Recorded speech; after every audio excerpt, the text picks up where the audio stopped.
Чего, блядь?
Pitch, yaw, and roll.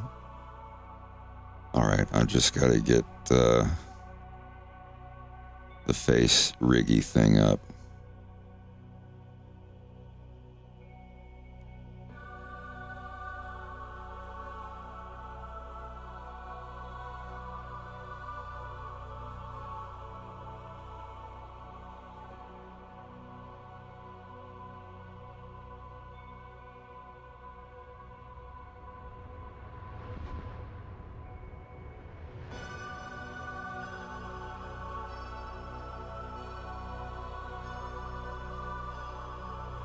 What is the name of the new band, by the way? The Teammates.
right, is that us? Is this we?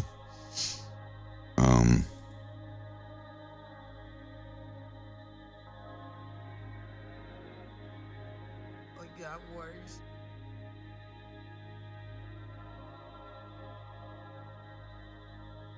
Alu, Tiki, Walter, Frodo.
I think this is us. Here we are.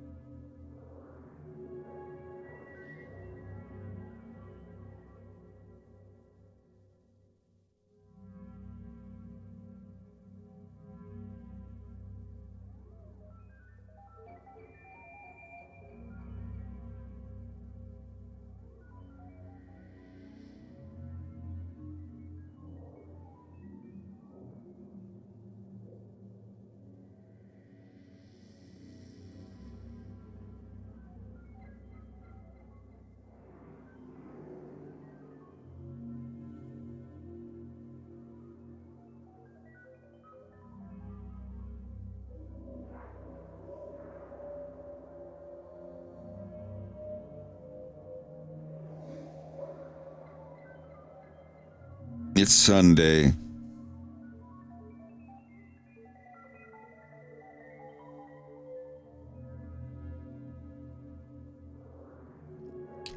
No, that's part of the transcript from Banjo Gyro. I have the official transcript.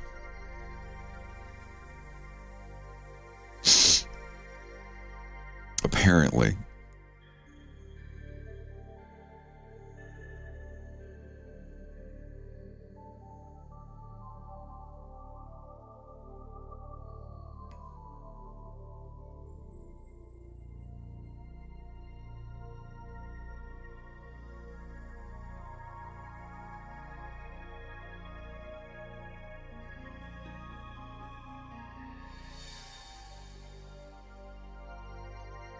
Wait, what's happening with the moon?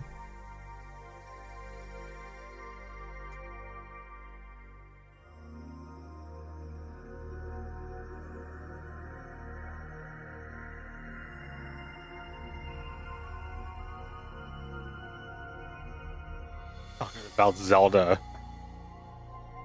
Then the moon's gonna kill us in 3 days.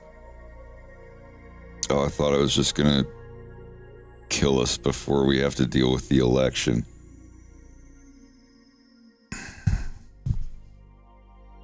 It's a giant comet. 2024 voting science.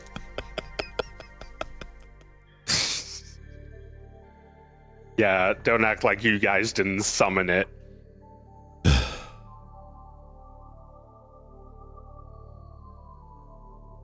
You've met with a terrible fate, haven't you? So sad.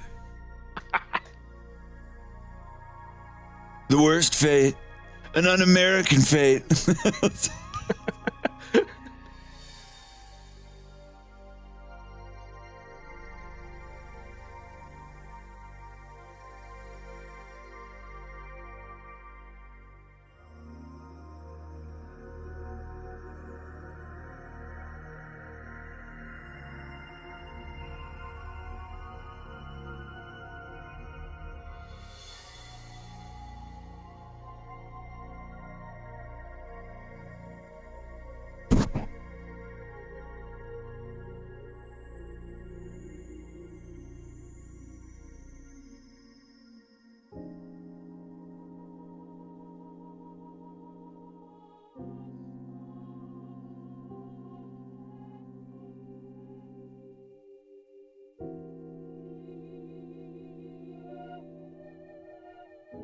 Hey, Amir, I'm doing all right.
I don't have anything written for Wolf's younger brother other than his name is Tim.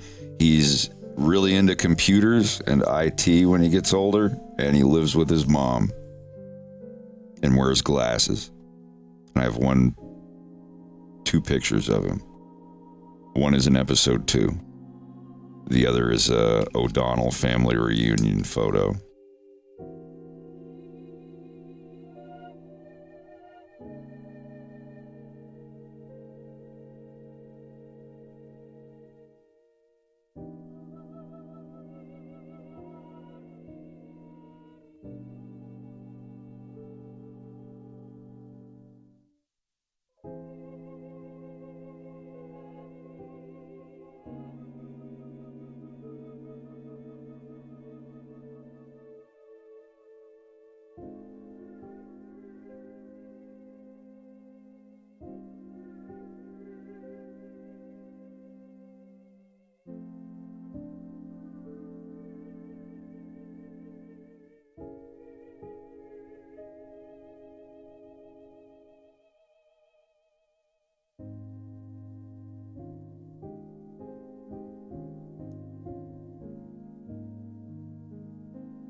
Wait a minute.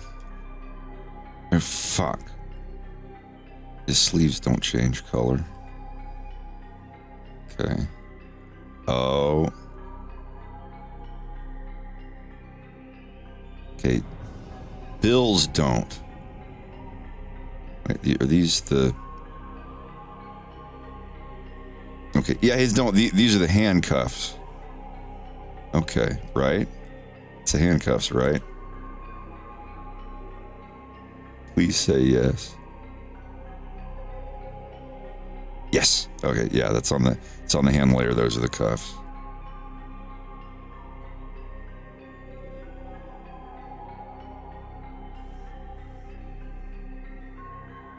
They have darker sleeves. Bill does not. He's in a different uniform. He hasn't earned his sleeves. Yeah, okay, we're still accurate on that.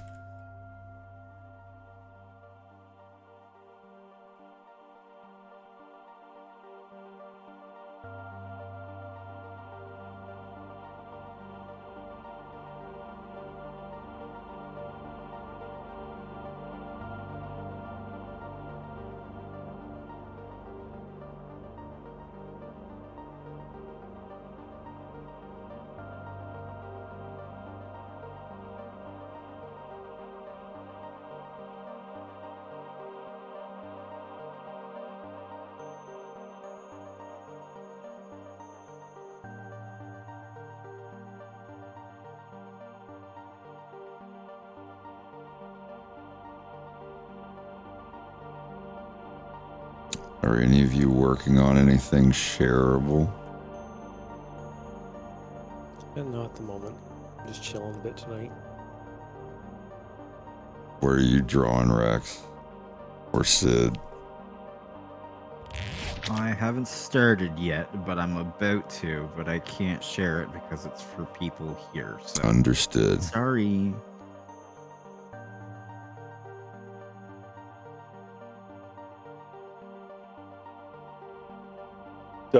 What about me, boss?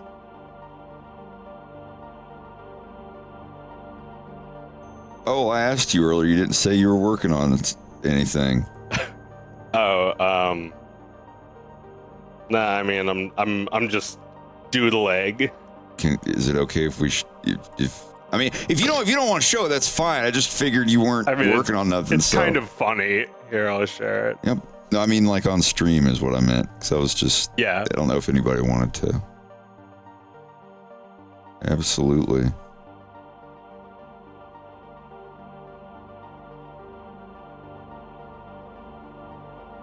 Is this for something? No. It's just like... It's my idea of like... If someone was like, you have to get rid of Hitler, it's like... Here's my idea of Hitler, but even worse. Some would Baron say... Worst. I always thought about that when I was younger in school. Like, oh, if somebody goes back in time to kill Hitler, and if they do it, then the people in charge that got him to where he was would just, groom up the next best failed painter, I reckon. So maybe we'd get a Baron Worst. Yeah, maybe time travelers caused Hitler, actually. So more time travel wouldn't even fix it. Oh, also, Hitter and Muscle Meanie. I'm trying to... Dumb gag. Where's my window? Oh, wait, no, I've already got a window devoted to y'all. I'm so fucking stupid. Hold on a minute.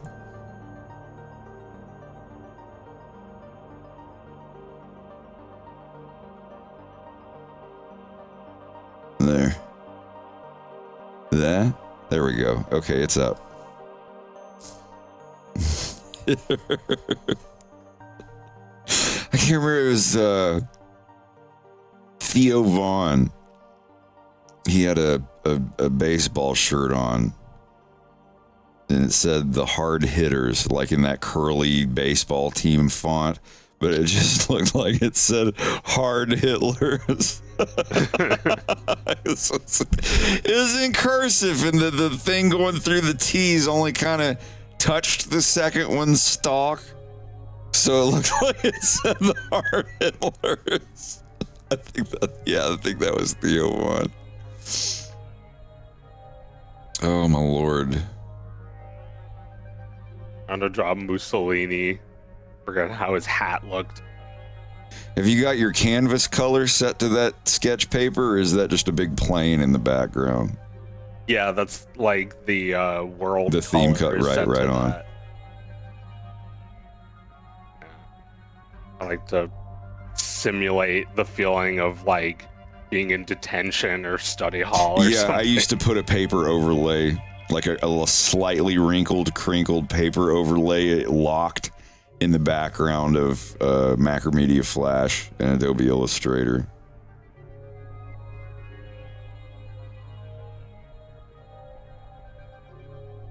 You know, Joe, if you put together a sketch art book of all of your stuff and you made like a really high quality, like glossy print, like graphic novel magazine style, or like, you know, like a nice glossy paperback coffee table book, like The Art of Joe or whatever. Yeah. With just all of it, like, would you be interested in selling something like that? I have thought about that. I have in my closet, I have like 1 million sketchbooks. So Yeah, like even digital ones, physical and digital. Like I have even more digital ones. Yeah. Make something that's, I don't know, a couple hundred pages long. You know, some of the pages would have little blips or blurbs about like, oh, well, this was from school when blah, blah, blah, explaining stuff like that. I've thought about doing one too, but just about everybody in here has printed something like that. Greg could tell you about it. Rex could tell you about getting a book made. Rex is actually about to have to get one made. I'm sorry, I'm back. What's going on? I was just telling Joe he needs to make a The Art of Joe book. I mean, I don't know what you'd call it, but it's like the art of you can know Joe is the blah blah blah. The Joe of art. Wait, Joe Rogan makes art? I was so mad when I posted that other thing. And all of the comments were just like, hey, anybody else in the comments misread that as Joe Rogan? And just like 1 million people going like, I did. Like, there's like, I misread blah, blah, blah, blah, blah. Is your last name pronounced Gayford? If somebody did that would be an instant ban. But yeah, I would give it another title. I don't even think I would put my real name on an art book. Be like, Great the Art Book. Or something of this sort. And then in parentheses, the Art of Joe. Make it like the cover of The Art of War, but it's just the Art of Joe. I like the idea of like, I don't know, it's like that one comedian dude that we saw on Netflix who turned his special into basically Jerry Springer. It's like if you do Tim Dillon. an art book, like you do an art book but kind of turn it on its head and make it its own thing that's like, maybe it has like a funny narrative to it. An art book ARG. What's an ARG? Alternate or augmented reality game. Right. Or like those where they send you stuff in the mail and it's like, go to this website to get to the next level of the video game. It should be like, there's levels to the art I want to share, and I make it harder to find the next step. Like, the book leads you to even more sketchbooks that are digital, but you have to find them in the woods. Damn. You should geocache like one thing in the woods somewhere and make a puzzle.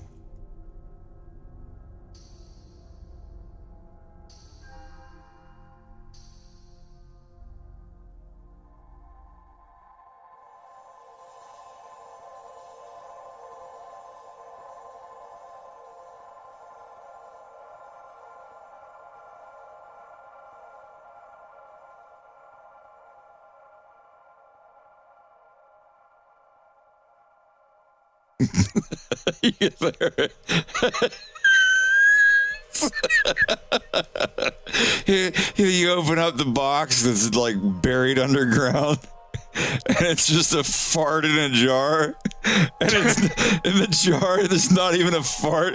It's just a piece of paper that's an IOU for one fart.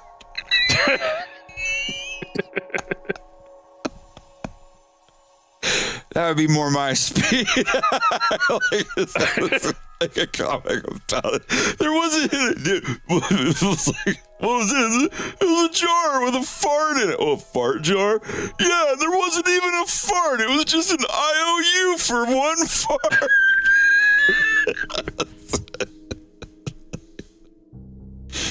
Oh, God.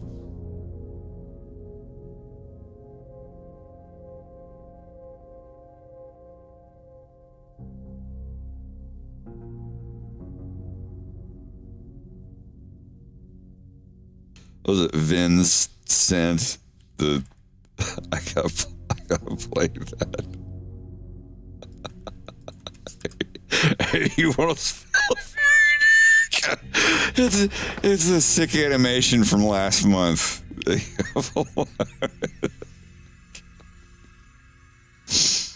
Oh yeah, I'm sorry. I have to pause this and play that because this is cracking me up.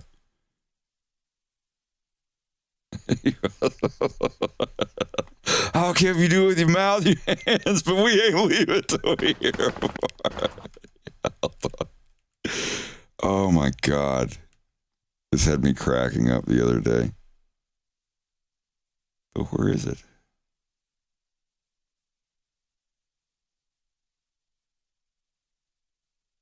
Oh, it is. It's already there. Bless him.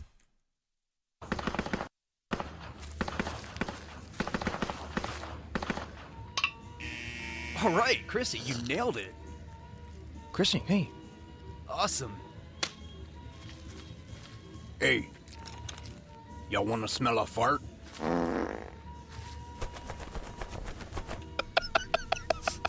Hurry. Bruh, like That is Come on. disgusting.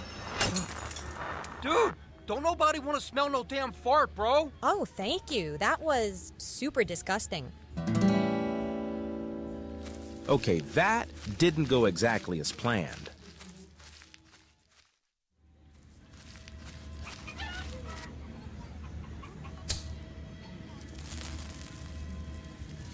Y'all want to smell a fart?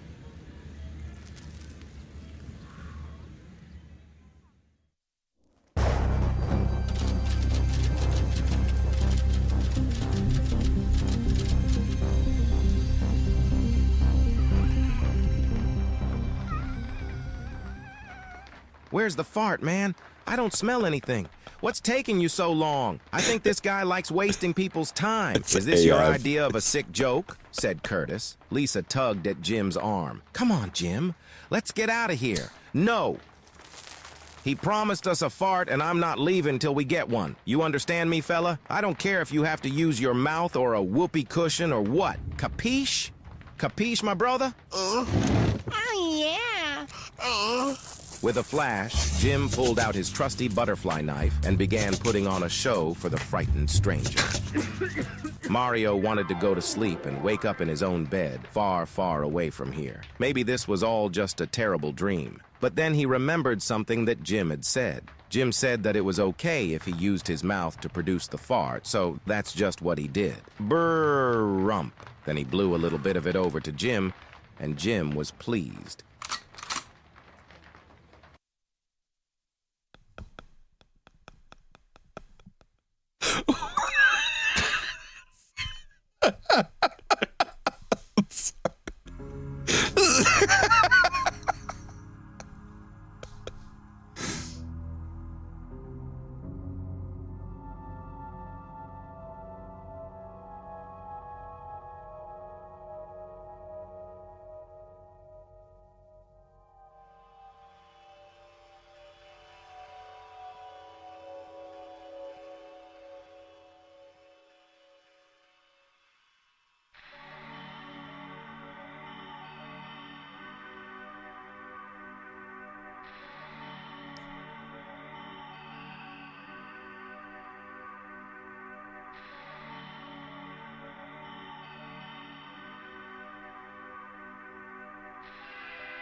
Hey, Grizz, I'm doing all right.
It's another little secret. When I audition for stuff, I audition as Matt G.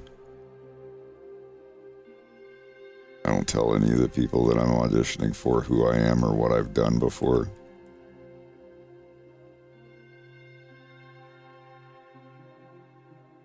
And I haven't heard back from a single person since the start, which was a while ago.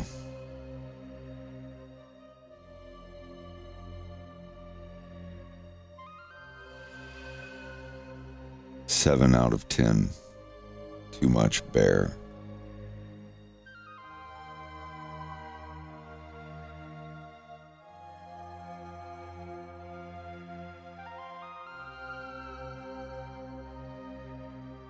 That's the thing. It is about knowing people.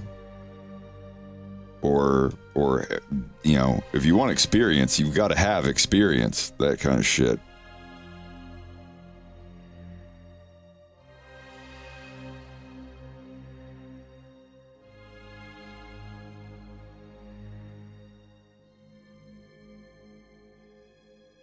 But if any time that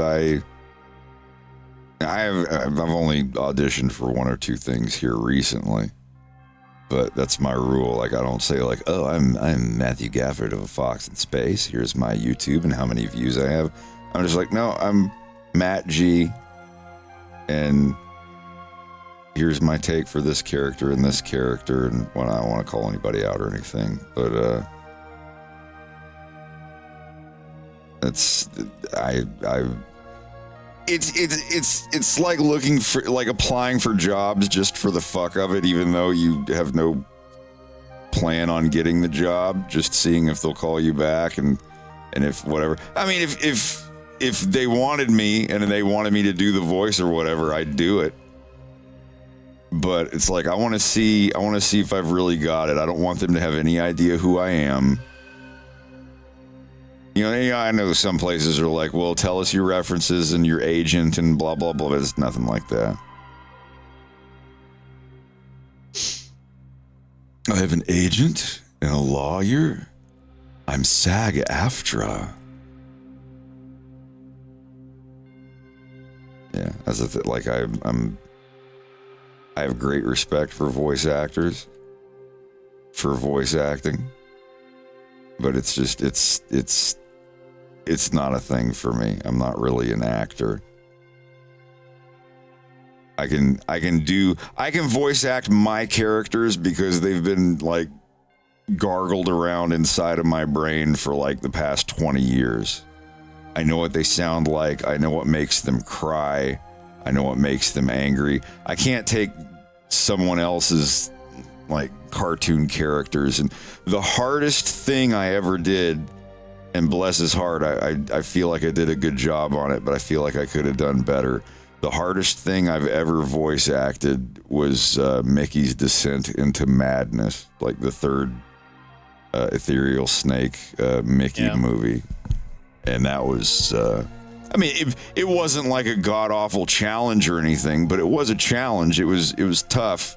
I blew my vocal cords out on like 4 or 5 different days getting that, because there's like a lot of screaming and despair in that cartoon. And at the same time, I tried to make it close to my like low gravelly voice, but not like exactly like Wolf O'Donnell. And yeah, it was just very mentally taxing. Would I do it again? Probably not. Would I do it again for Ethereal Snake? 100% yes. Absolutely. Like there's a very tiny list of people that I'm like, yeah, I'll do a voice for their thing or whatever. That it's like I have friends who do like really big stuff that I'm not sure if I do a voice for. I like doing voices for like little itty bitty projects. There's one YouTuber that reached out to me that has like 10 million followers or 7 million followers, and they're like, hey, we're doing this thing, it's going to be huge, and this big animated series thing, blah blah blah, and I wanted you to voice one of the main characters in it. And you could chalk it up to cold feet, but it was just like I don't like being in like huge projects. My mind might change on that one day, but I don't know. It is a big thing because it just makes me nervous. Like if it's something that's niche or like outsider art or like a little channel on YouTube that's doing little animations, or just, you know, or some of the animators I already know personally, then yeah, I'll do stuff for it. That stuff's more fun to me than, you know, algorithm stuff. If it feels like it's something to hit the algorithm and be big, I'd be less inclined to work on it. And there's nothing wrong with like I'm not saying like, and this is how people should, like, it's nothing like that. It's just me personally. Like if I look at a project and it's for some like huge thing or whatever, I instantly lock up and I get anxiety, and I'm like, no, I'll there's so many better voice actors than me out who could do XYZ characters or whatever. But if it's, I don't know, like Ethereal Snake stuff, even if Drew Langlois, the Dudes of Hazmat guy, wanted me to do something for his stuff, also contributed to by the fact that I don't know him personally or have ever spoken with him. If he ever did reach out and was just like, hey, I really like your voice and I want you to be in a cartoon for me or whatever, would you like to try this character out? I'd probably freeze up. I don't know. If we became friends on Discord and talked for a few months, that would, you know, that'd be a big help. A little bit. But, yeah, that's one artist that I have very, very, very like been super shy and anxious around, because I'm on his Patreon. And I've always wanted to message him and be like, hey man, I put a nod to your cartoons in my cartoon because I really like your cartoon. And I know that I would literally come off like that, so I never do. There's a couple of animators and voice actors that I'm like, dude, I think we're kindred spirits and we should hang out and do funny shit together. And I'm certain ones I'm too afraid to talk to. Then there's Rito and Joe and Rude Jack. And like, all of those people, you know, just like with Joe and Jack especially, I went and hung out in your live streams. It was just like, oh yeah, blah, blah, blah, and just talk. And then you're like, oh, hey, blah, blah, blah, I like your cartoon. And it's like, well, I like your cartoons too. I just wanted to say hey, and then I just kind of hang out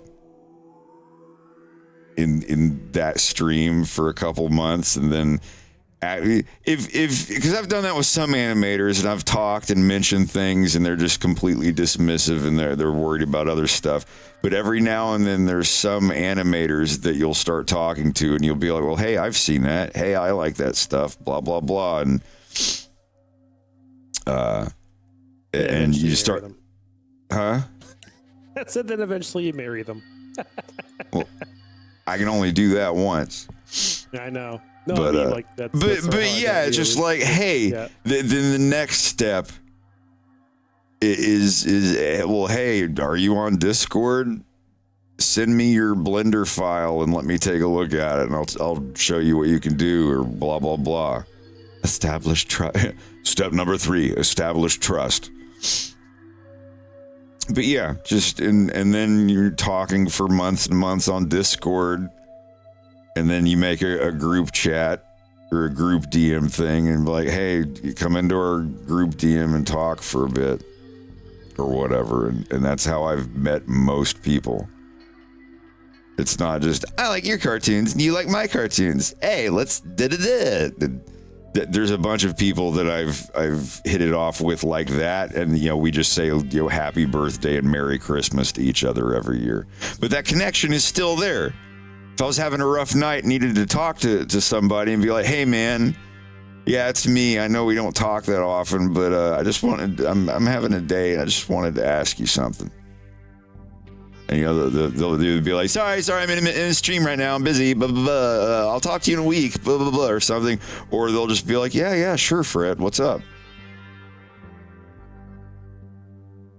I'm thinking about selling my car. I don't want to do it. So many creatives have imposter syndrome. Yeah. That makes it a challenge. I think they all do. Some of them just get better at hiding it. Yep.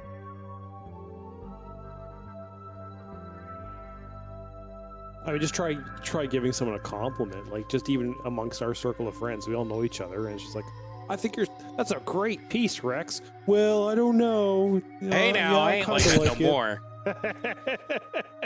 But you were. I used to be real bad at it. My neutral. A lot of people are. I think that's what it is, Rex. Thank you, Greg. I think you've made me realize it. The thing that I say, I think it's because it's the in between of thank you and, well, I don't.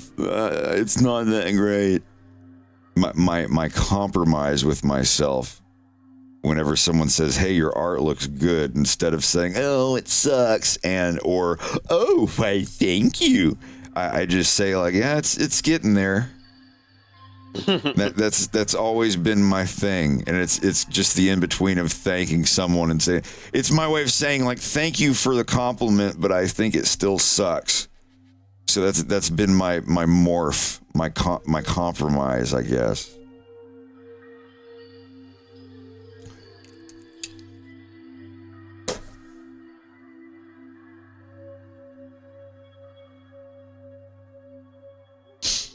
Well, if somebody says the video you made was so good, I'll probably be like, I know. And if they're like, that one video you made was so mid, I'd be like, I know. Like, I'd probably just say what they like, feel. mission accomplished.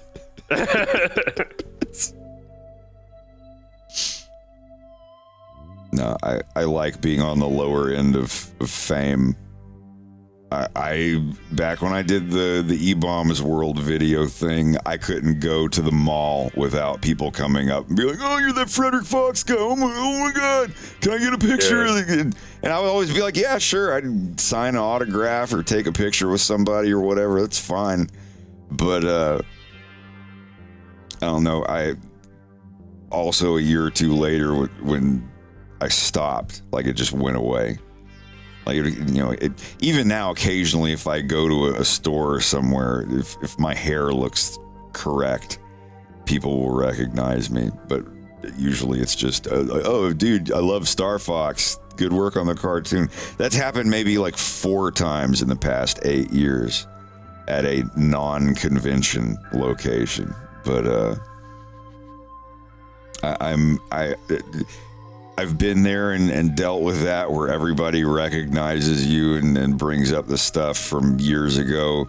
And now that I've gotten down to just like, oh, cartoon guy, and having a chat with like 70 or 80 people in it, like, it's perfect. It's perfect. I love it.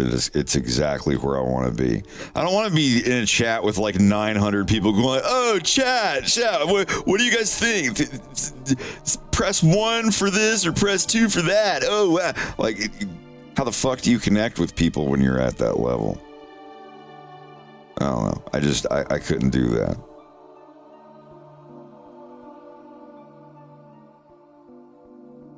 Yeah, you need to like have somebody stand between you and them, like, to filter. Admins.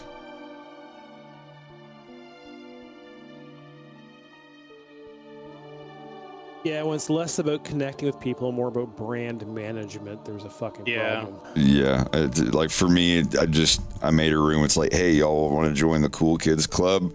Learn how to use Blender and help me with my cartoon. And I'll add you to this grease pencil chat. But yeah, like that's what I'm interested in. I'm interested in helping people with Blender and animation and just creative advice in general, if it's a subject I can, I have some experience in. But most of all, I want to find people like not that can just help with my cartoon, but people that like with whom we can pick each other's brain.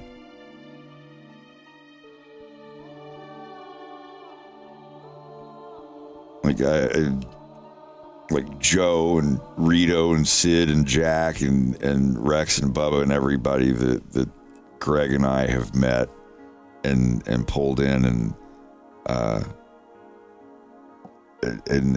like a lot of us are all working in Blender together now.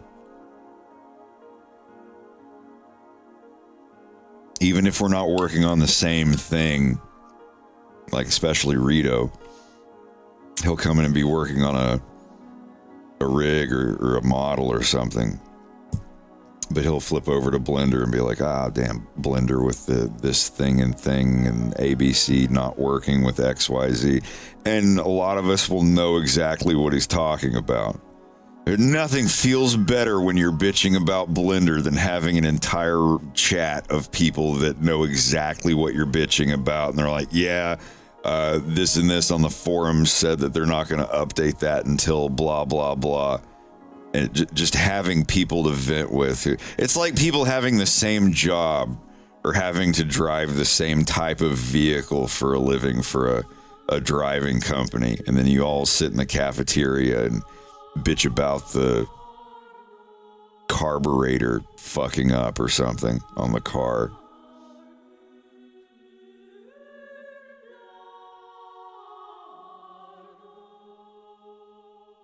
Why he's mad? I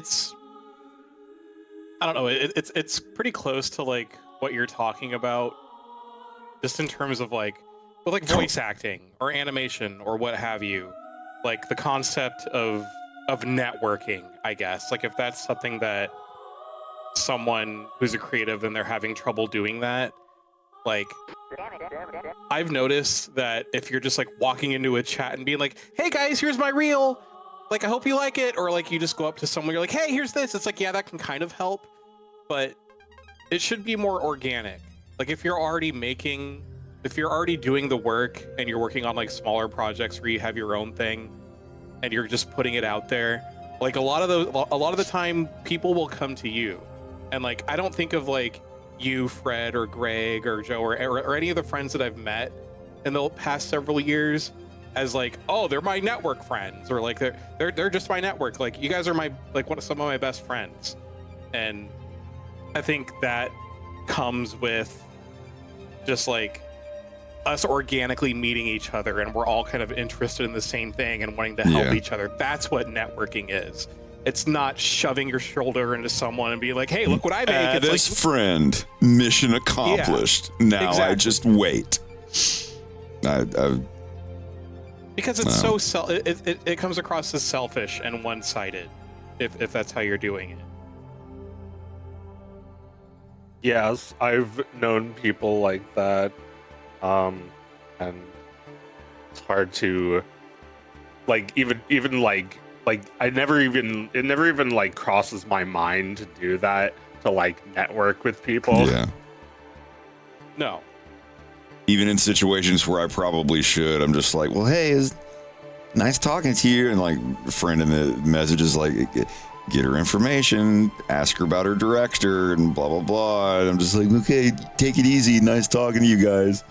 Yeah, I've always had a problem with that. I'm just, if it's a situation where I'm in a serious bind or I've got to act a certain way, like I can do that. I can get locked in. But if it's just like, oh, other animator who does what I do, and oh my God, she says she likes my stuff. Wow, what do I do?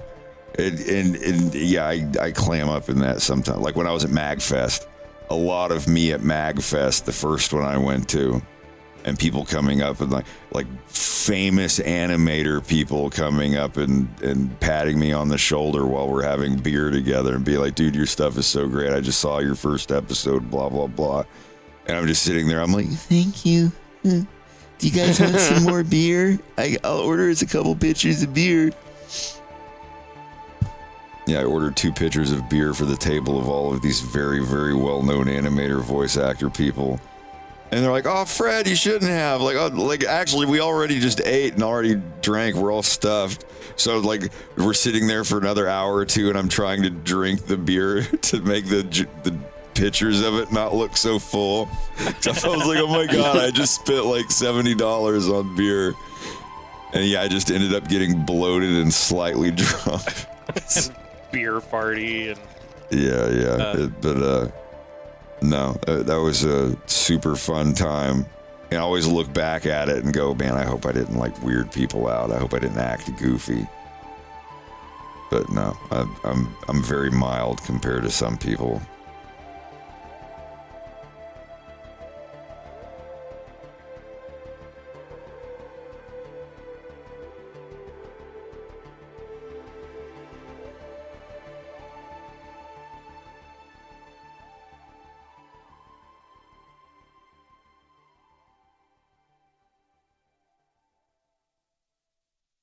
Then, what is the name of the new band, by the way?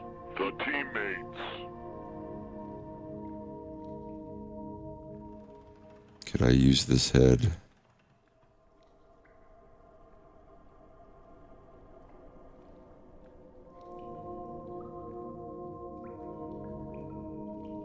I'll just redraw it. Quit being a baby, Fred. Draw the...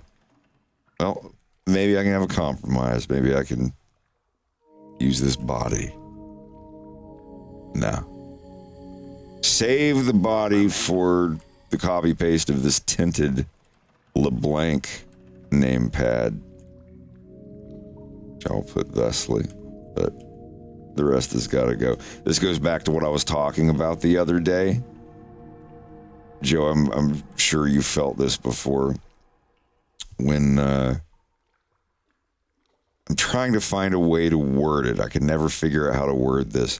When you have a frame that you've drawn and the next frame that you have to draw of the character moving, there's some spots where you think you can just nudge and squish the arm over and bend it to where you don't have, just like smudge it to where you don't have to draw it again. But you end up spending so much time doing the little rotate and tweening and smudging and stretching that you're just like, dude, if I really wanted to, I could just delete this and I could have been able to hand draw one that looks better than this in like half the time.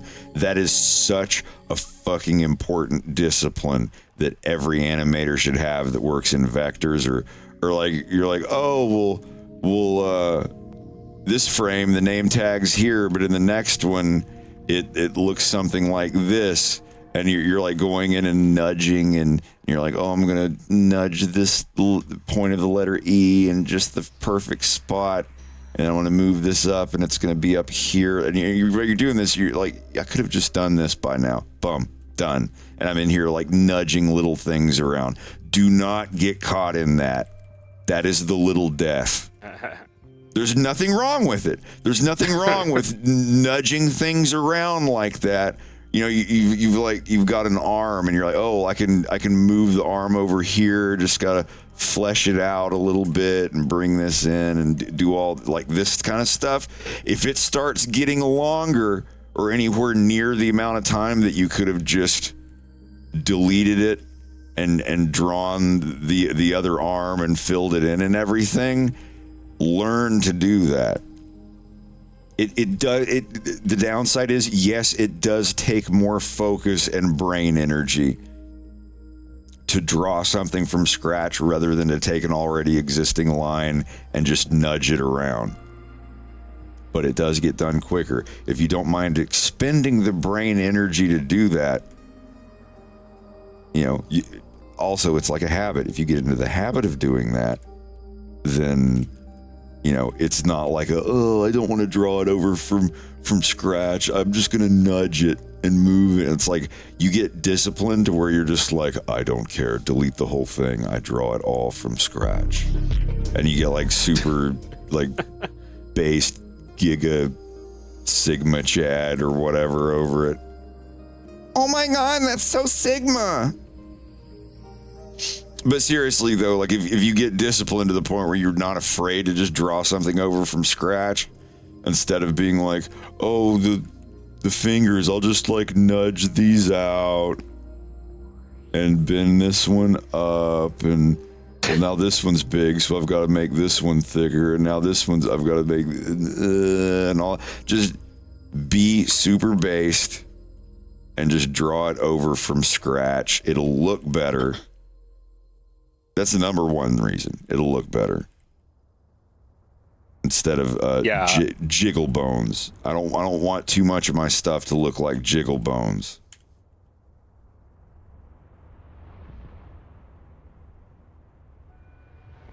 Like I totally agree. There's so much. There's only so much you can do. Like here, like wiggling this. Like I can. You can do this to a point, but you still have to go in. Like if you turn it this way, you still gotta go in. Looks like the minute after when he bops him. Oh, when he's reeling.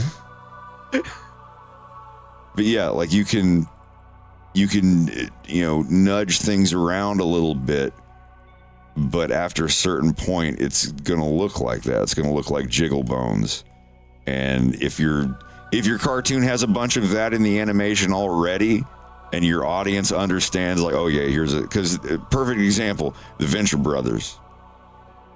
There is a lot of incredibly inconsistent animation in the show The Venture Brothers, but it's done in a very clever way where you don't notice it a lot of the time, unless you get like, the 4K and like slow it down to half frame rate or whatever. But there's so much in the Venture Brothers for like little tiny things where a character slides out from behind a wall way back in the background. Instead of drawing it frame by frame, they'll just like move the thing like this. It'll be like, or something, or like rotate it out like or whatever. And if you notice it and focus on it, it would be like, oh, that's immersion breaking in it. Blah, blah, blah, blah, blah, blah, blah. Reading whatever fucking pamphlet you keep in your back pocket. Like, yeah, sure. But when you understand that, like, Venture Brothers is a perfect example of not giving a shit when parts of the animation look rushed, because the story and the writing and the character development is so fucking good that you don't care about the occasional motion tween of something sliding into view. But if you just do that and nothing else, then yeah, people will get tired of that. It looks a little lazy. So, back to the main thing I was saying, like if the occasional nudge is good, but if you're getting to where you're doing like what I was with the fingers down here, like, oh, I'll just nudge this over, and you start doing like nudging fingers and stuff like this, and it's for like a bunch of frames, just delete the hand and draw the in-between. This is especially a thing on like blue and red line in-betweens that are really close. People will just copy the hand and start nudging the finger lines over and going back and forth. It really is, especially when you're on like the in-betweens that are like this close together. And you're just like drawing a line between two blue and red lines that are close together. You think that you can just go like, oh, I'll copy the hand from the blue one or the red one into the middle one and start just like nudging the fingers and going through every finger. It's actually quicker to just draw the hand. If you're good at it. Some people can't draw hands that fast. I'm not the fastest, but I'm not afraid to just go in there. Some people just don't want to. It's about brain power. Some people don't want to expend the mental energy that it takes to focus on drawing it from scratch. Because it takes less focus. It takes less brain power or less juice out of your batteries to like look in and focus and be like, where's the lines and everything, rather than just going, oh, it's in between and I'm just going to nudge this over here. Oh, and I got to nudge this one. Now I've got to nudge these, and I'm nudging everything to the new whatever. Like sitting there doing that is for a lot of people actually slower than just drawing a new one from scratch. And it's not going to look as good. If you see, you still got this hole and everything there that's just been nudged over. Your eye will notice it, and it will take you out of it. So I don't mean to ramble about this, but this is like a thing I've noticed in myself that I would like to change. Sometimes you can't. Sometimes if you're on a crunch, that's the only thing you can do. But I'm not in it for like getting through a crunch. I'm in it for the discipline. I want to discipline myself to where I can draw so much better and faster that I never even think of just nudging an in-between frame. Just being like, oh, don't copy and nudge it over. Just draw it from scratch. It's just a hand. Don't be a baby. I really have to pee, though.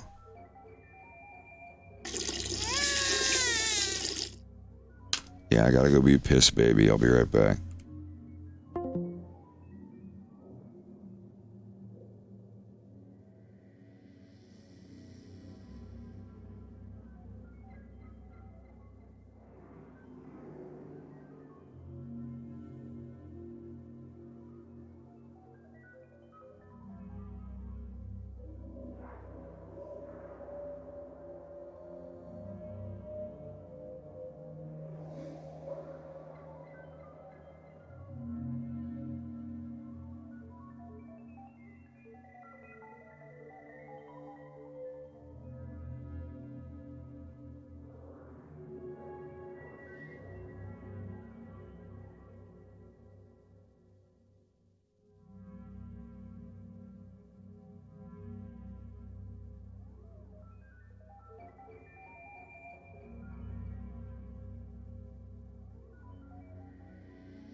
Yeah, I always think about Ham from Toy Story 2 when he's like surfing through the channels, and they're like, "Wait, no, you passed it." And he's like, "No, it's too late. I went past it. I gotta go around the horn." Around the horn.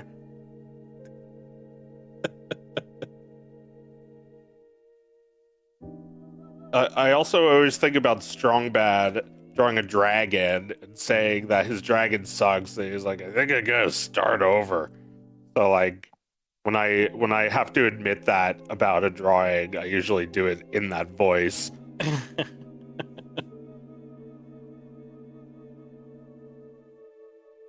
What is it, like 7 consummate V's?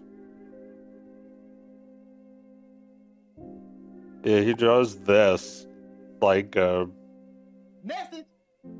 dragon that he calls the F's is for sucks dragon.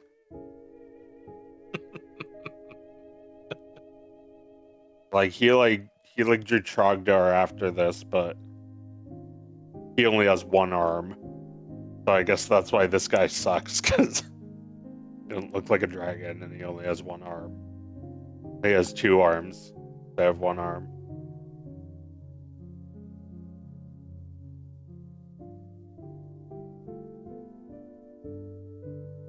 I think Homestar Runner helped define my sense of humor in middle school. Yeah.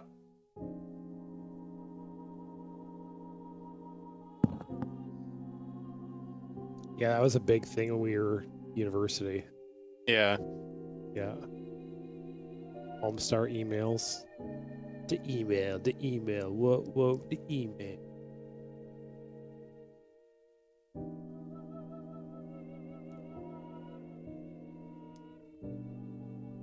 Yeah, sorry, I hit the wrong button.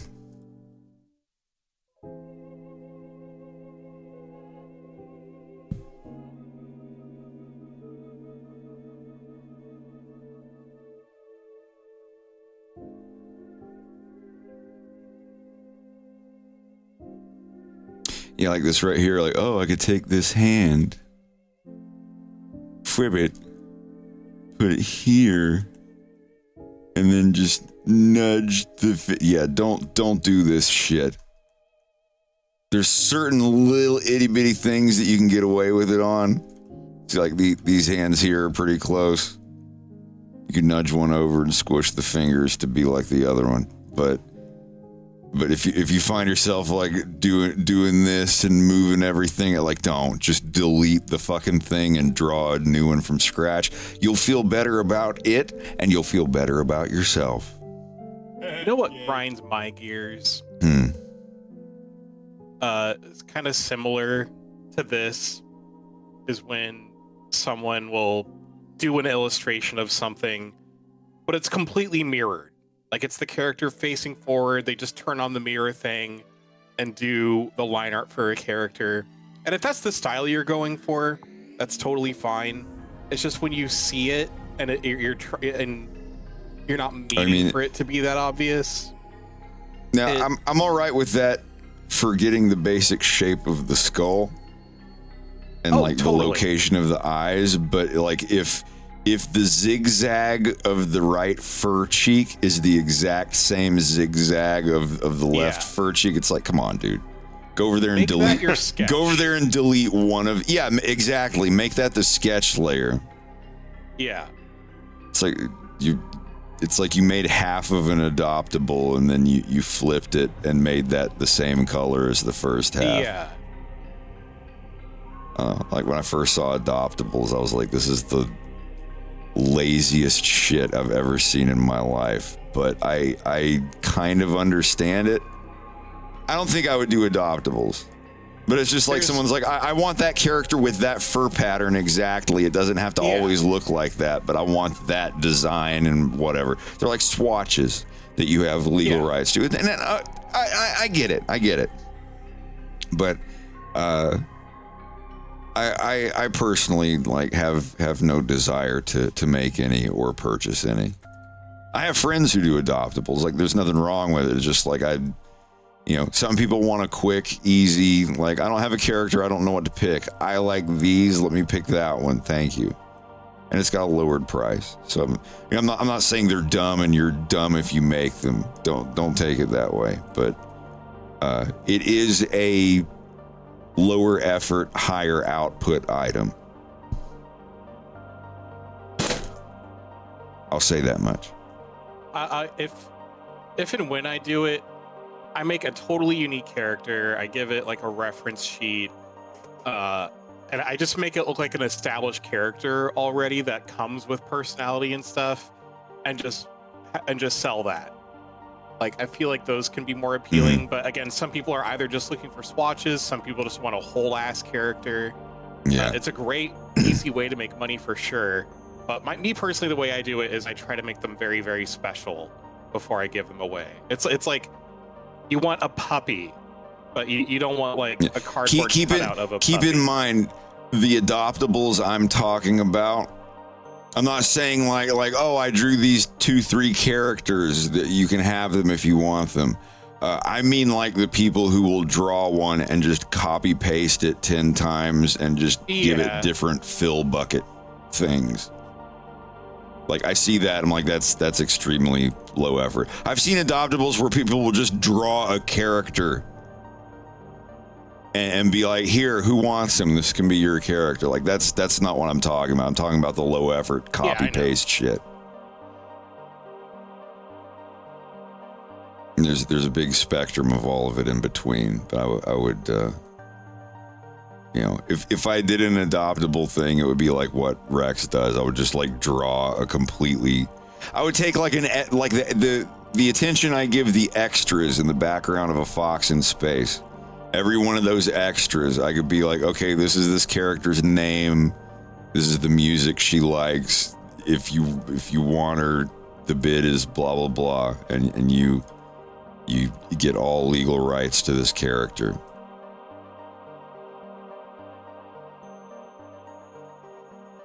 I thought about doing that. Just making a giant bucket of unused Fox in Space extras.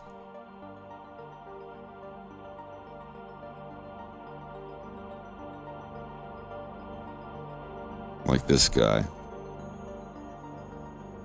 This was the original newscaster that I replaced with a girl. So I wanted to put more girl characters in episode 2, but this was originally going to be the character that interviewed Andros on the only I have the brains to rule Ilat thing. I was like, no, I think it was because I was going to have Cactus voice Little Fox, and I just decided to voice him myself. I felt like I took a role away from her. I mean, she's already the voice of Faye, but I was like, I'll give her another role. And yeah, she did so good on both of those. I know Faye's was a smaller role, but I like Darla. Somebody made a meme or two of Darla, and I thought that was pretty cool. Like when you knowingly spread misinformation on the news. And just drawing the smug fan art of Darla, that was a good one. I like that.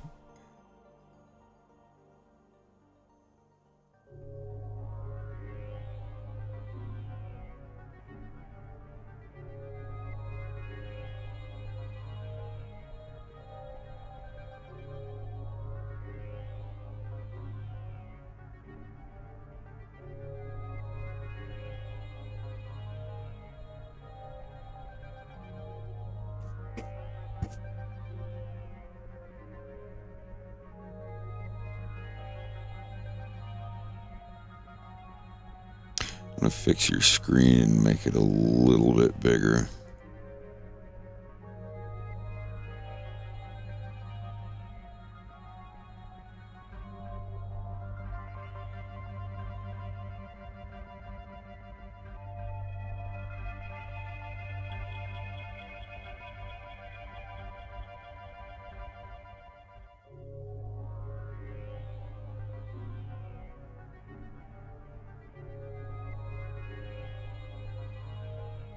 That's one thing I need to do.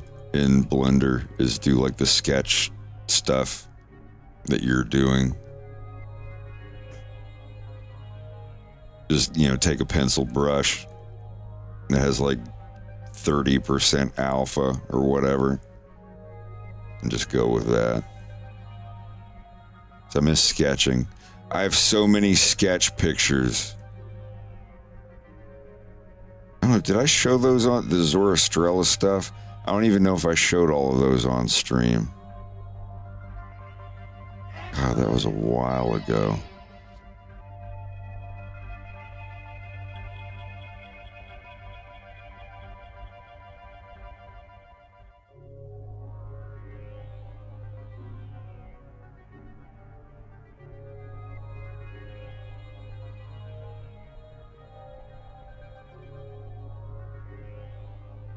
I don't want to get too distracted, but all my fucking commissions and stuff.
I kind of want to put on Adam Hart Mother.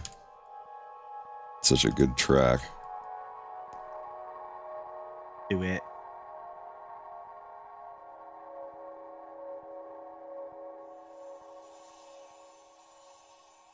I have that in FLAC? Do I? Yeah, it's 124 megabytes.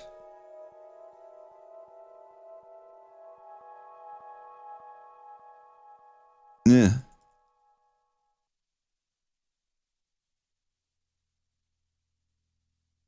I think.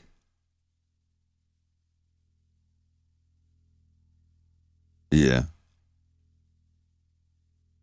I think this is my favorite track by Pink Floyd. It's just epic music.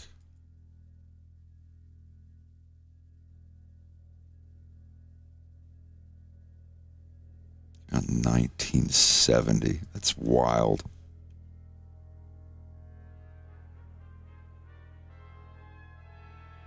This song is 23 minutes long.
Show picture.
I cannot draw a perfect circle. I mean, I can draw a circle and make it perfect after the fact, but no.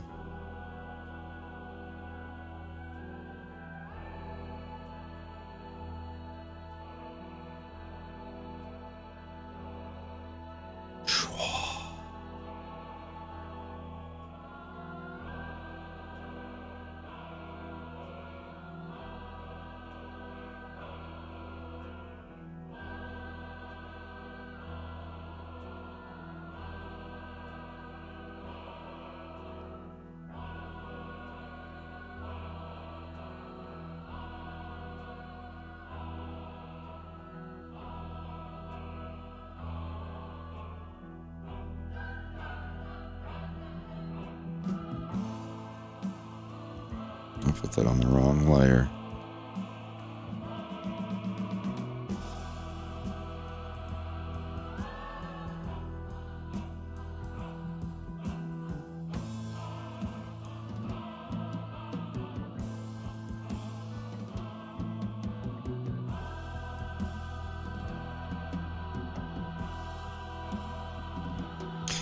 I draw in camera. This is what the characters look like. When you actually, here, let me go to a finished layer.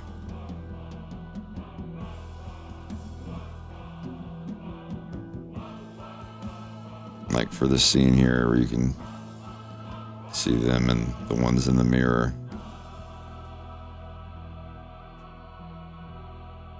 They're just drawn at the depth about where the pelvis of the character is. Like just cutting through the model from the point of the camera.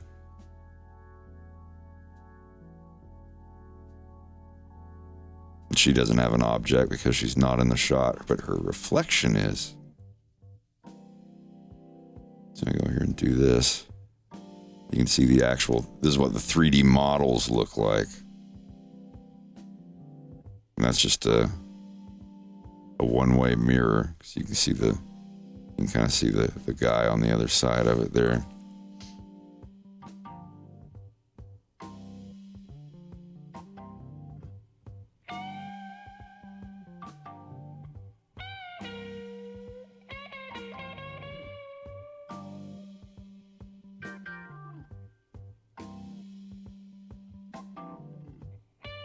So then I just zoom in here and I draw the characters.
Yeah. Some people think that I use a shader or whatever. Like the characters have a shader. Yeah, the 3D models like have like a toon shader on them. But when I go in to draw them, I go into this mode and I have the models like mostly faded out. Like I don't literally trace the exact lines of the models.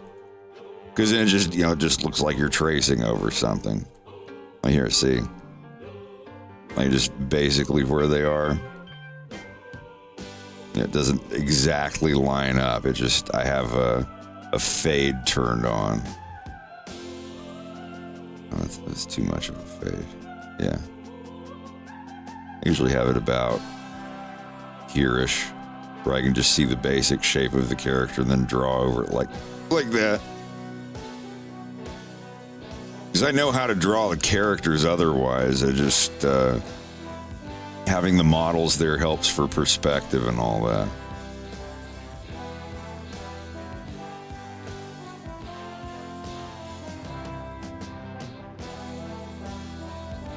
See? It's a suggestion.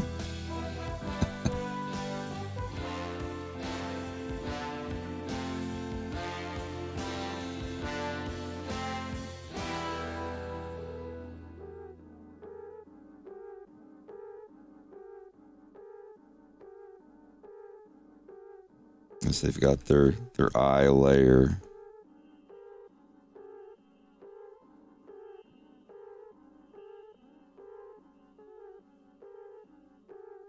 I've made a script for Blender that lets you pick the layer that you're working on.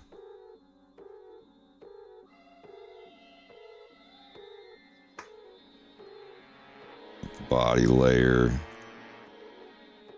the head layer, the eyes layer,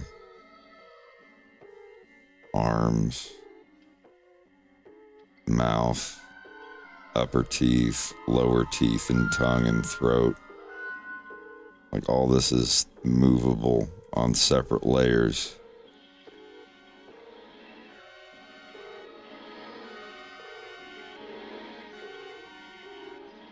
Yeah.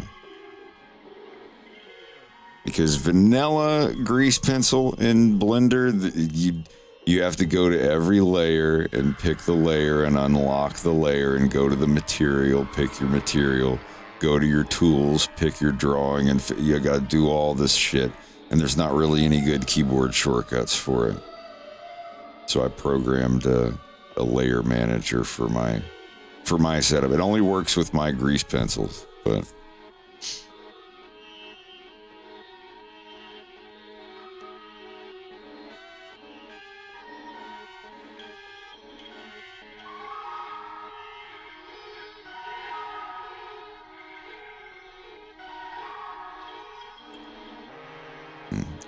I can paste this scene if you want to hear how it goes. Yeah. So he's sitting here, and the stuff's going on. He hears footsteps coming in.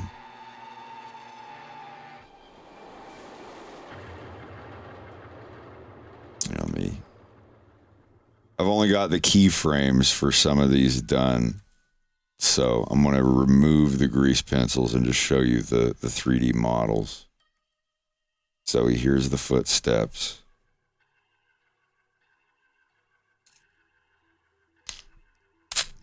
And the door opens. It's like, Leading Air Cadet William Lyle Gray, you are officially my arrestee. Sign at the bottom if you understand. I'll mute myself in here. And he picks up the paper, and, the door opens again. She's like, Burge, they aren't letting me make any calls. Well, he should have been spotted by now. He went straight out. Oh, dear. Straight out? O'Donnell took her greenie out of Atmo? I saw his angle. He was leaving. Where's he heading, Gray? I don't know. Like hell you don't. You and O'Donnell go pretty far back, Gray. He's flying that greenie someplace, and it'll sure look a lot better if you go on and tell us now. If you told me he was going somewhere, I wouldn't have let him fly it in the first place. He's discharged. Why? How was he even here? A young lady in 3 let him in. AFC Farrah Phoenix. He said he just wanted to show off to her. Phoenix. Yep, her father's the one running for premier. That would explain Cornerian's Secret Service getting here before us. Holding our phones. Oh, jeez. Well, that's us getting looked at for treason. Sarge, this is all my fault. I take all the blame, but this isn't treason. I'm not that type of fella. Oh, I know you're not that type of fella. You're the type of fella that couldn't hang a piss because he forgot where he put it. Now, Burge, 2 years I've put up with him. Of all the coconut-headed shenanigans you've gotten up to, this is just a cake taker. Katina's already a joke to the Cornerian home branch. What do you think we're going to be now? Gray, the sooner you tell us everything that happened, the sooner we can get this resolved. This isn't going anywhere. But I already told you everything. I let him fly it to show off for his girlfriend, and he flew straight out. It'd be better for all of us if this didn't happen. This never happened. You're not going to believe me. Just take me, and I sure will as soon as you sign that form. It's your call. Make it quick. I'm still reading it. Well, take all the time you need, because we're sticking around until your name's on that paper. Gray, don't sign that.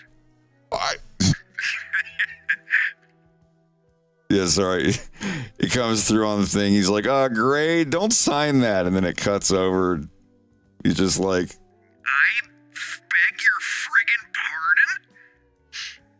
And that's the end of this here. It just cuts to to black.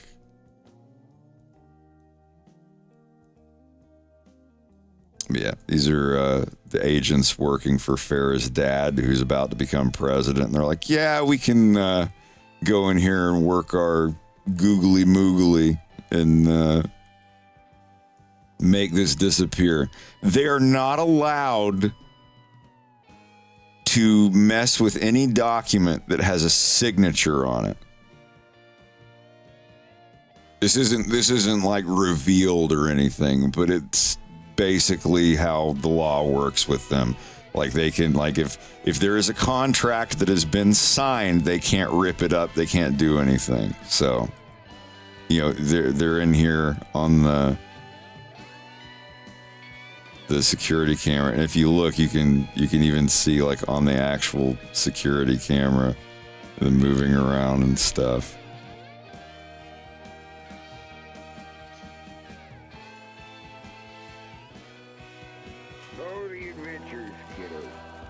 Thank you for the shekels.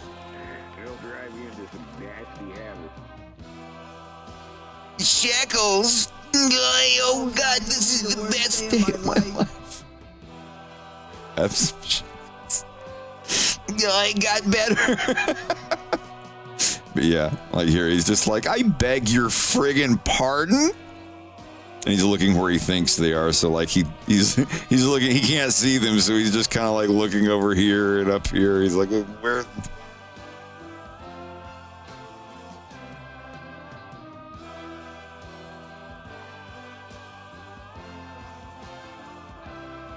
Yeah, even LeBlanc, she's just like, huh?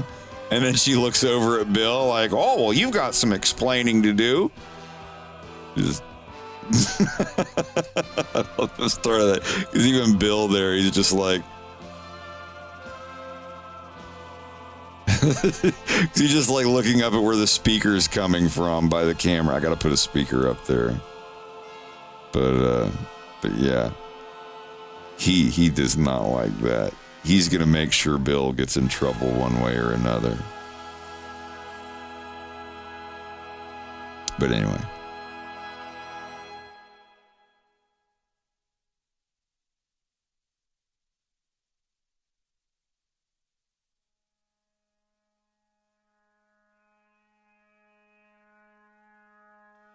Yeah, no problem. I'm always open to show anybody how I do stuff in Blender. Especially if you're a Blender grease pencil user, I will show you exactly how I do everything. 100%. 100%. 100%. 100% you say.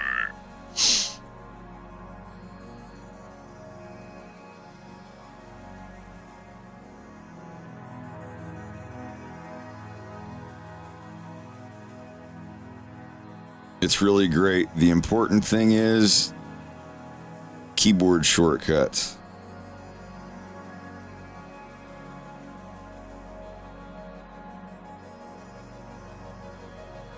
If you're changing layers by going down here and clicking over here on your materials and clicking up here on your layers, and all that's like it's so much easier than that.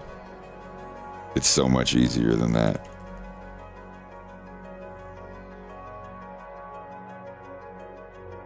Because a lot of people don't get into it because it's like, oh, I just, the learning curve. It's like if you had one homeboy in a voice chat with you showing you how to do everything, you could learn. If you were devoted, you could learn the ins and outs of grease pencil as much as I know about it in one day. Maybe 2 days, but yeah, like one day. Like at the end of that one day, and I'm talking like 5-6 hours of screen sharing in Discord, you'll come out of it going like, it's an I know kung fu moment if you've ever seen The Matrix.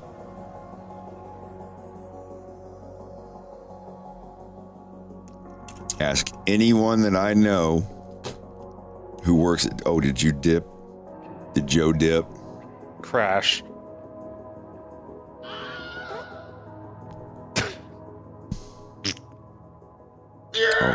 Oh. Oh, The fucking fade out.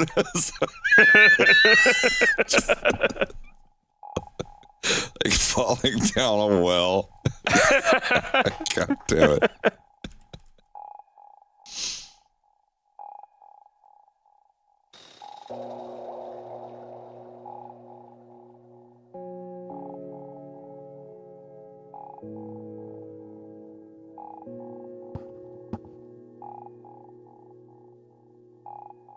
So my little thing that I made, let me save this and just go, okay, this is my character from my other thing I'm working on.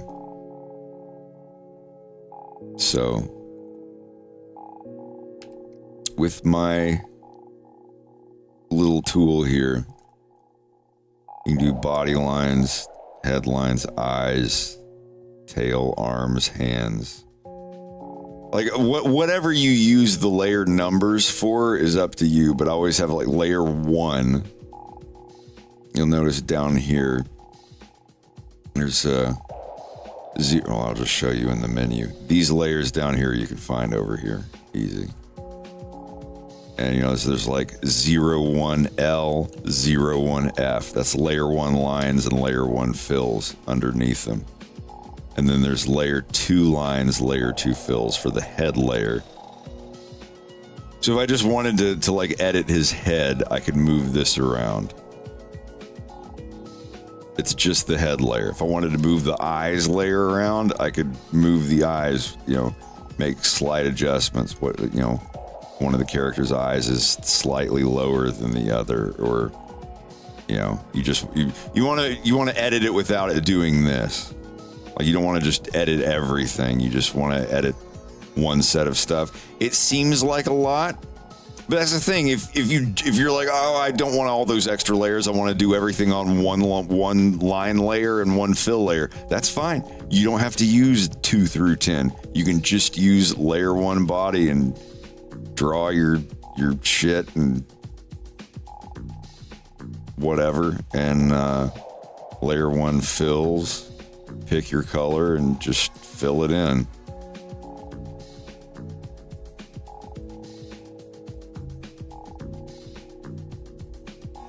But the way it works, it looks for, like, when you click 01 lines, it looks for a layer here that has these letters in it, 01 capital L. When you do the fill layer, it looks for something with the letters 01 capital F.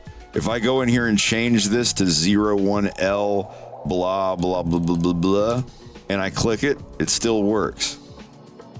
Because it's not looking for one with a specific name, it's looking for a layer with the name that has these letters in it somewhere. They have to be next to each other. You can just do this. You can go blah, blah, blah, blah, blah, and it'll still work because that 01L is still there within the string. So if I go over to another one and then click over back, it'll work just fine. And the reason for that is, I should sell that as an add-on. Nope. Never gonna sell this to anybody. It is available for free. Downside is I'm always updating it. I'm always changing things. It is open source. It is available for anybody to fuck around with. If you want it, I have a file with a Wolf O'Donnell thing, like a grease pencil object of Wolf with all his layers and everything in it, and with the script included in a little window down here.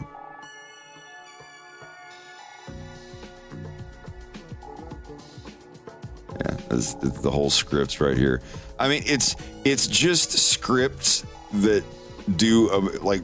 If you go into the info window, every single command, if you move this, you rotate this around, scale it, whatever, it shows every single line of code that's executed. And you can just copy paste those into a script. So it's like when I click this button, it runs this script or whatever.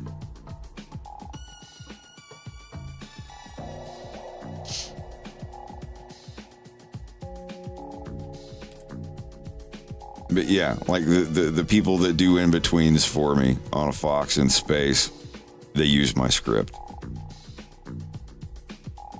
It just, and like if you want to take that script and modify the fuck out of it and make your own little commands and things, that's totally fine. I don't fucking care. I'm not one that's like, no, you have to give me credit and do this and this. It's like, no, open source, don't give a fuck.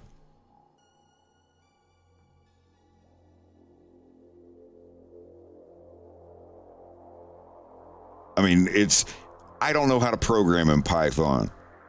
I know like just the basics of like how to make a function and an operator and paste commands for Blender Python. Like I'm kind of a beginner, but it's not like some huge charitable thing. It's just like, here's this dinky thing I'm making that Blender somehow still has not incorporated into their grease pencil just user interface. So I had to make it.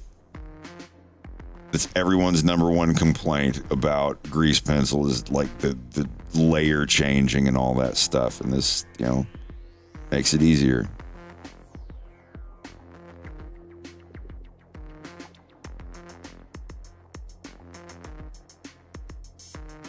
So here, and it's not it doesn't just change the layer.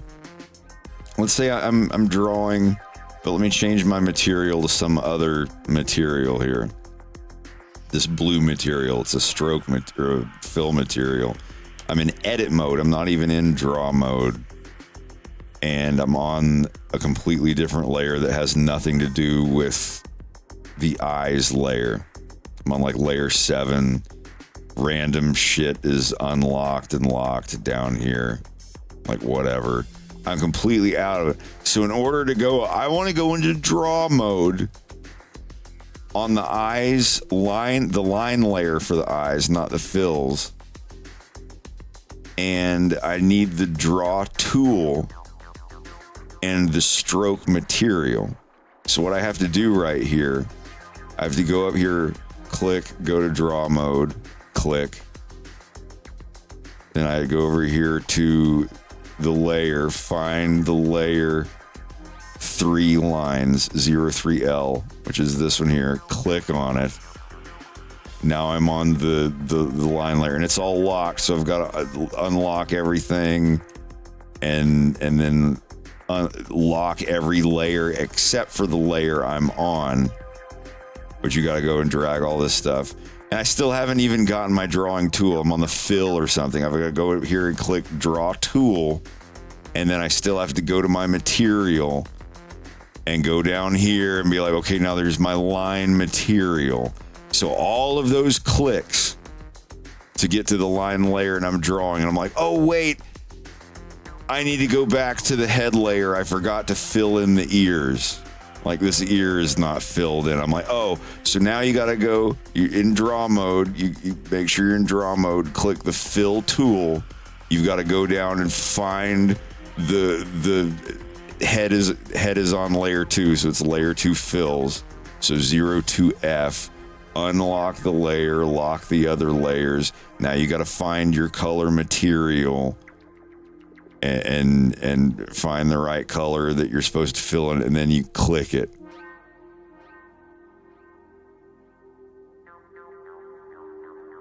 And now you're like, okay, now I can go and draw on the eye layers. Now you got to pick your draw tool, pick your line material, which I always make the line material the very first material in the object. And you go and do this is a nightmare. This is an absolute nightmare having to do this. So here, I'm going to go to edit mode. I'm not in drawing mode. My tool is like the tint tool. It's not even the drawing tool. I'm in edit mode. My layers are all like locked and unlocked and weird. I'm on the wrong one. I'm on the highlighter, the shadow layer, and my material is some random shit. It's like, oh, I'm in edit mode. How do I get to draw? If right now, let's say I wanted to go back to the eyes, the line layer for the eyes. I click this one button. It changes my mode of drawing. It changes the tool to the drawing tool. It changes my material to the stroke drawing material, and it puts me on the layer I'm looking for, unlocks that layer, locks all other layers, sets my pen drawing width to the one I've defined in one click. Watch. There. I'm just instantly drawing on the eye layer. So let's say I wanted to draw another yin just from scratch. So I click body lines.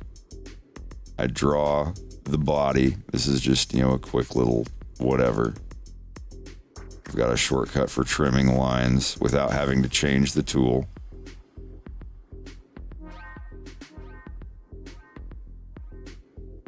And here's the body. And now I click body fills. It automatically brings up, because when you go to a fill layer, 99% of the time what you're going to do is change your material to what the material you want to fill with. So whenever you click one of the fill layers, it automatically brings up the materials. You don't have to click anything else. So then I can go and, fill in his body with the colors he has.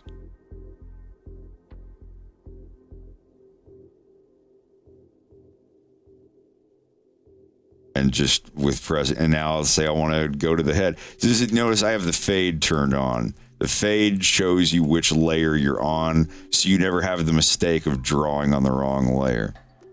See, am I drawing on the body layer or the head layer? You can't tell until you do this, and you're like, oh, it's the head layer. I fucked up. So when you have the fade turned on, you can tell exactly which layer you're on. So yeah, I drew the body that fast, and I'm going to draw the head. Just going to draw a little.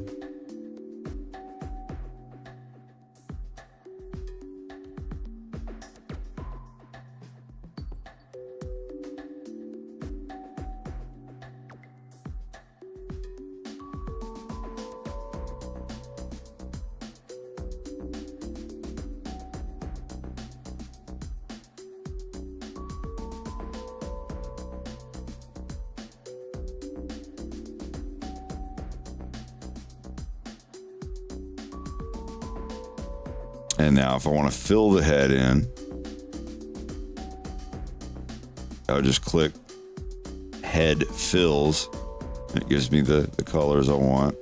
You can change the colors anytime.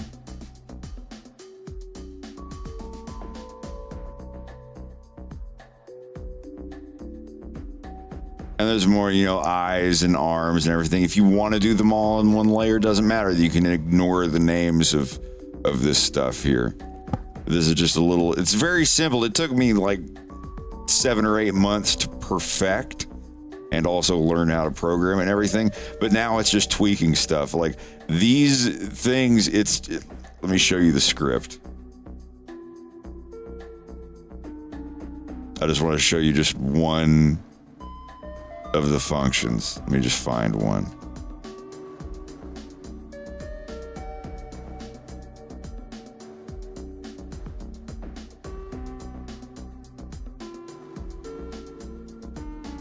All right, so draw only on headlines. So like layer 2 lines right here.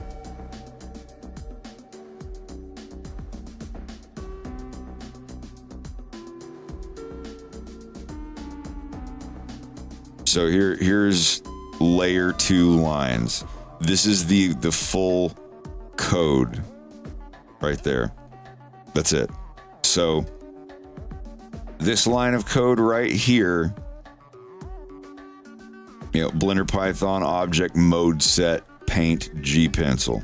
That's the code to set it to draw mode, like this up here.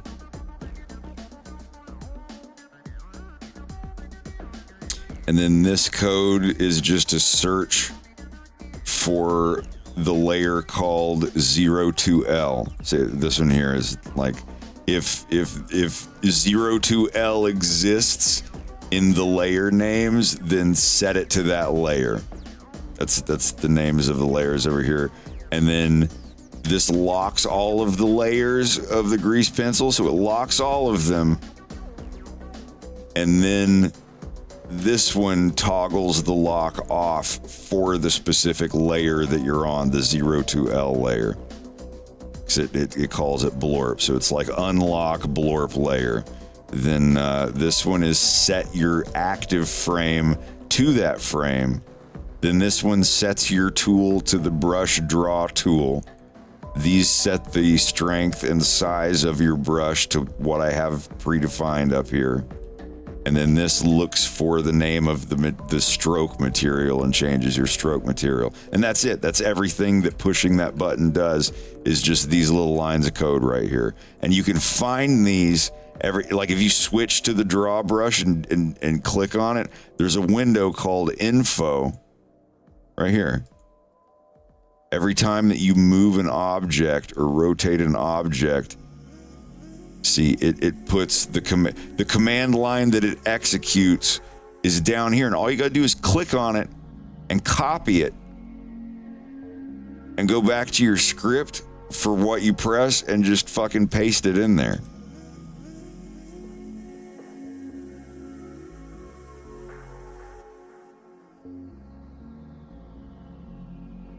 And you can make an operator like these templates, Python operator simple. You can click it and it will make you a fucking template with all the variables and everything set to make an operator that you can then go up here into preferences and go to key map and just make a new key map, and you just type in the name of your operator there, and anytime that you hit that key map, it will run this operator based on what object you have selected at the time.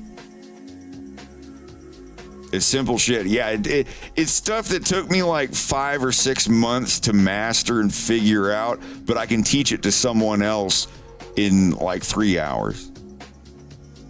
Because, 5 or 6 months was spent like learning it without somebody showing me how to do it.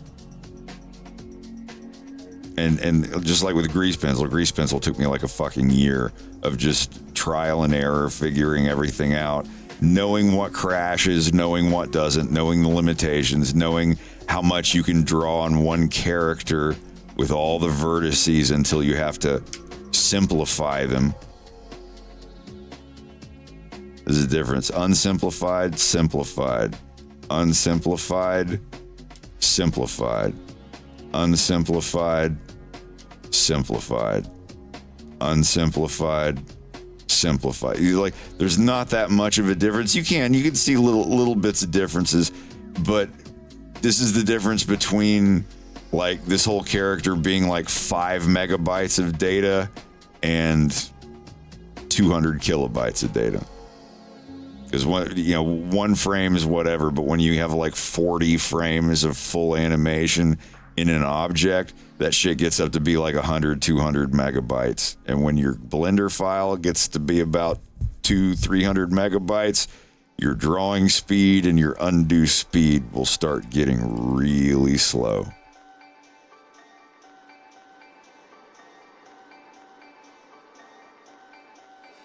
I'm not going to save this, but I'm going to save that image.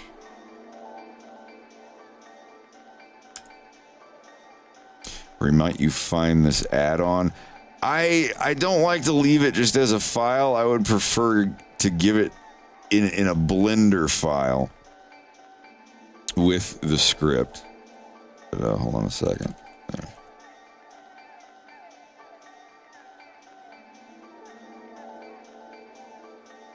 CS Murphy, are you on Discord? I would recommend you join my Discord and join the Blender room, and everybody in there can help you with it.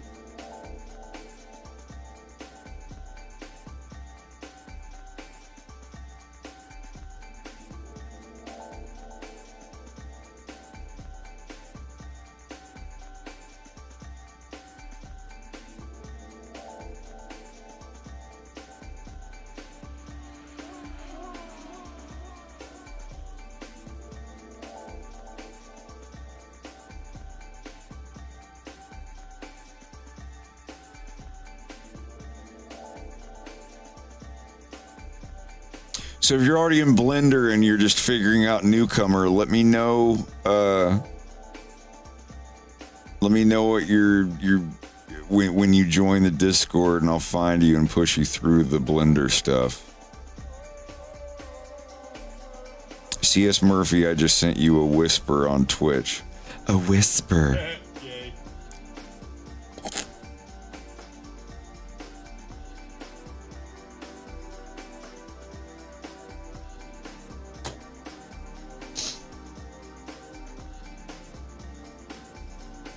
with the server code.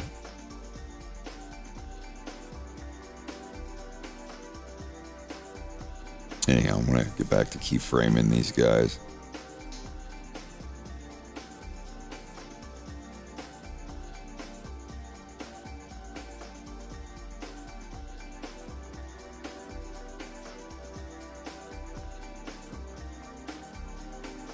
I think I'm going to leave the grease pencilers room for people that are just learning grease pencil, and I'm going to make a third blender room that's specifically for people who are already doing work for me. So it's like, oh, if I've sent you at least 2 money transactions for doing in-betweens on my cartoon, you're in that channel. And that'll be the one where I'm like, okay, everybody, I've got shot 106 and shot 107 of Bill and LeBlanc and Bergeron. Hey, Crossroads and friends, how are y'all doing?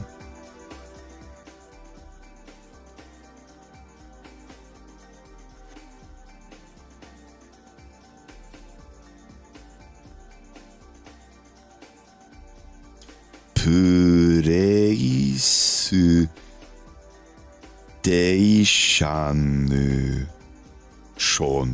PlayStation. Dude, I don't know what the katakana would be for that.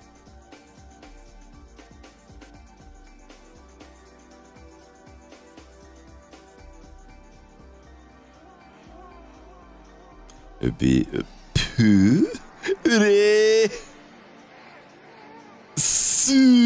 no, I can't get into this, sorry.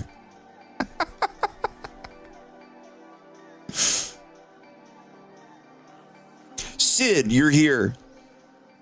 I have a picture of my bug character sticking his dick in an ice cream cone, and I wanted to know if you could translate this imagery. Okay. No, don't worry, it's his tongue. He's a bug alien. He's got a dick for a tongue. Lovely. Hold on a second. Don't tell me that it's... All my Zoroastrella images, where the fuck are they? What are y'all looking at? This is not what I was looking for. I'll find it here soon, don't worry. Mm-hmm. Take your time. But there's some imagery or some I think it's kanji. I'm not sure if it's kanji or, well, I guess kanji is all based off of Chinese characters, right? Yeah, if it's big, complicated, lots of strokes, it's probably kanji. Oh no, what's the difference between Japanese kanji and the symbols of Chinese? It's kind of in the same way how, like, English will have, like, Latin influence and stuff like that, for example. Right. With Japanese, a lot of kanji that is used currently is stuff that the Chinese might not use in the same context anymore, but for the most part, it's still mutually intelligible from the Chinese side. I think a lot of Japanese would struggle to read Chinese, but Chinese people would probably have an easier time reading Japanese, at least to get the main concept of words. And kanji, for the most part, hasn't really changed meaning too much from Chinese to Japanese. So, like, they'll use very similar symbols. Sometimes there will be some small changes because of, like, simplification over the years. But for the most part, the meaning is usually pretty much the same. The context might be different, for example. But aside from that, yeah, it's pretty understandable. My Japanese is still not to the level I'd like it to be, but if I look at Japanese written as a Chinese speaker, there's a good amount of it that I can understand just from the kanji alone. So it's definitely still pretty similar.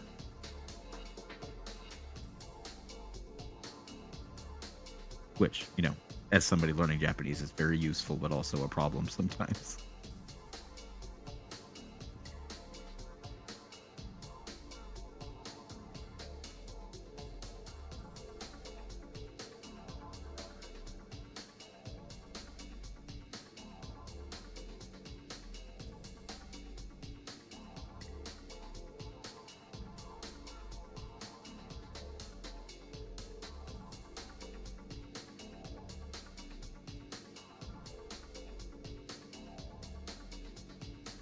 There's so much of this that's getting folded into the violence. Hold on. Okay. It's in this group of pictures. I'll find it. God damn. God damn. Guess what? It has a new game. What game?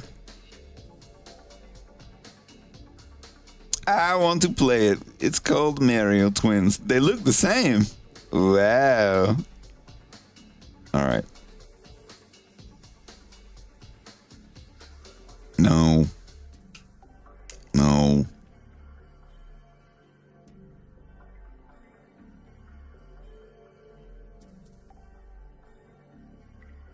Oh, I would so hit that. I love it. He's like, with a giant fly swatter. This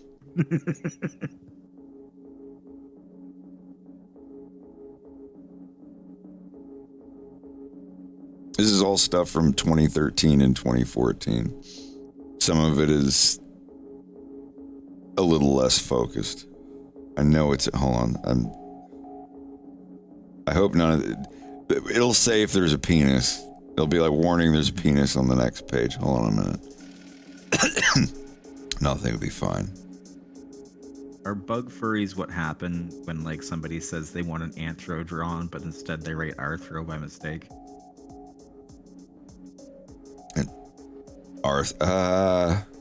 Anthropod. My character's an anthropod. Now, Generation 1 of Fox in Space would be Star Fox, the animated series, for sure.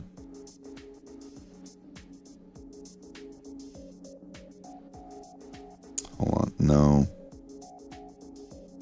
I'm getting close. I have to be. Oh, hey, Emperor's here. Hey, Emperor. Hey.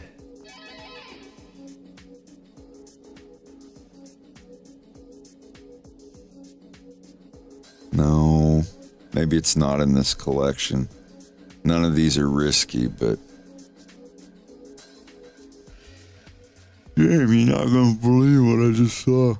Gosh, Lonnie, I love how every time we talk, we put a hand on each other's shoulder.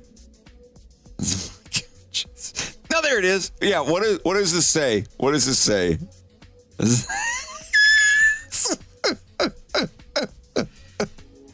1 second, it's lagging a little bit. Okay, so it is kanji. The one on the left says pain, and the other one I think would be like finger. Let me see. I haven't seen that one in a while. No, it's not finger because it doesn't have the little hand radical on the It looks side. like he knee.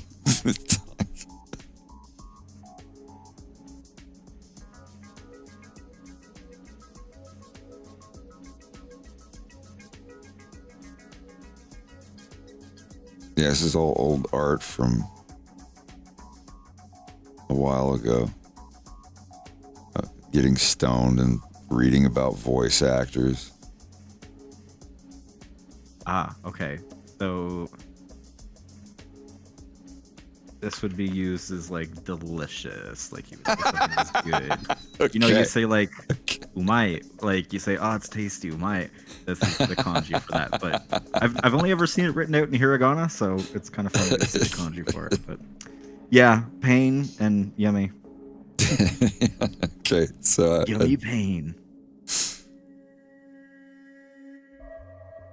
Guys, Claire Redfield is the chick from the Big Comfy Couch. Yeah, Allison Court is the voice actress who voices all of the first Claire Redfield stuff, and she's the main lady from Big Comfy Couch. When that Yeah, that's wild. does good to hear about.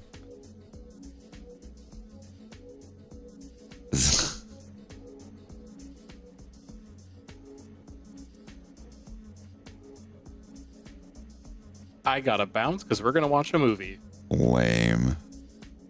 We're gonna watch Mad yeah. God. I mean, you do what you. Oh, I wanted to watch that with you. I know. I got that movie. I still haven't seen it, I but haven't please seen it either. let me know. I've watched like the first 5 minutes of it just to make sure that the file was good for reasons. But let me know what you think of it. Are Yeah, you I going? definitely will. Are you going in dry willy? You don't know anything about it? The only thing I remember is the trailer you showed me. Oh, okay, like a okay. long time ago. And even that's spotty. All right. Oh, don't look at that. I'll be back. Oh, fuck. Bye. Bye. Oh, I shouldn't have shown that one.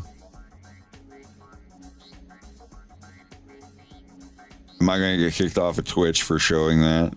I shouldn't have shown that one. Don't look at that one. You weren't supposed to see. I'm kidding. It's all right. No, this is this is a shit post. I don't like this shit.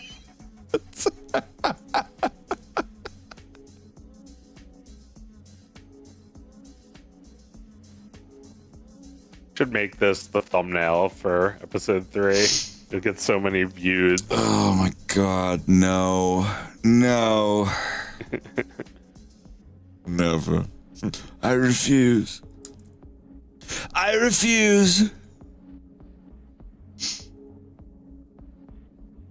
have so much more artwork that I probably shouldn't show on here, but it's still pretty neat.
Yeah, Jackbox is pretty fun.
I will be right back. We'll still be here.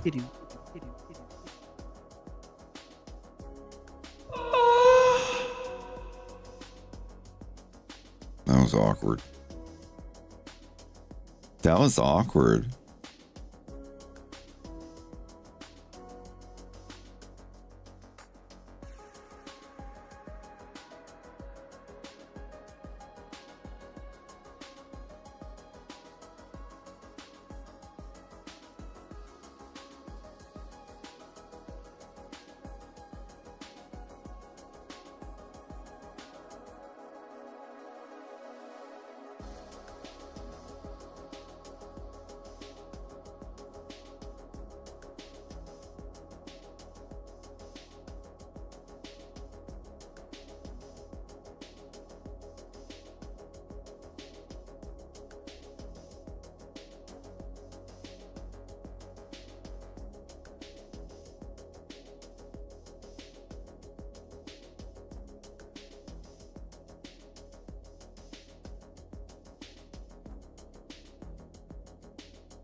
One thing I don't mind completely tracing off the model is hard machine-made objects like glasses. If characters wearing glasses and they're looking around, yes, I will trace the exact outline edge of the glasses, because that's, you know, it's like if they're holding an ink pen or a gun or something, like those will be as accurate as possible, for sure. Don't remember what the color of the glasses would be. Is it that color?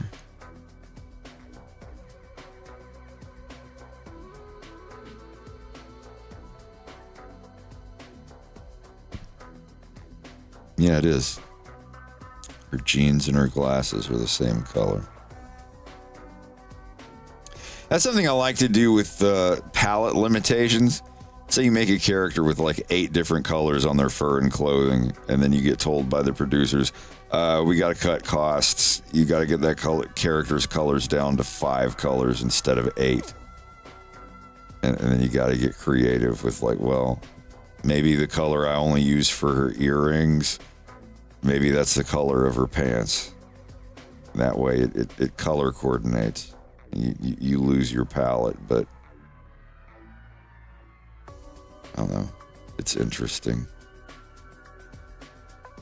I've seen characters where they have like their eye color the same color as their pants just to save money on ink.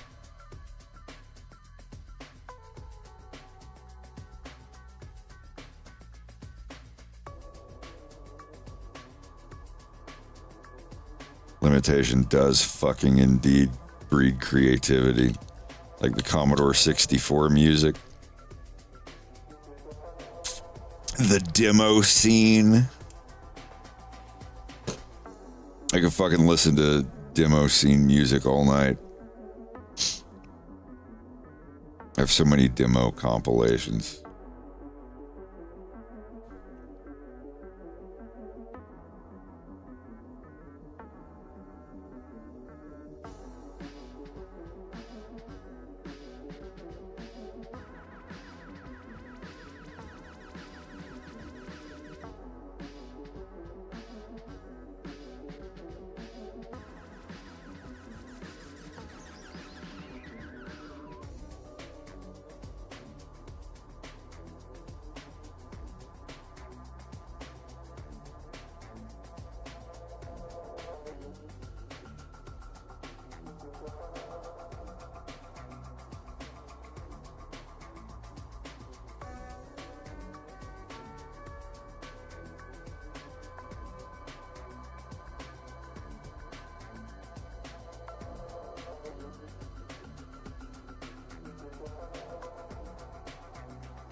Gotta find the right booby lines.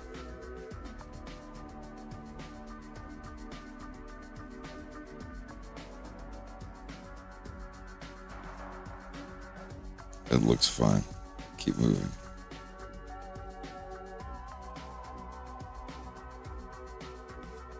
There. Much better.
All right, I'm back. Right on. I'm still here.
I gotta go dehydrate. I'll be right back.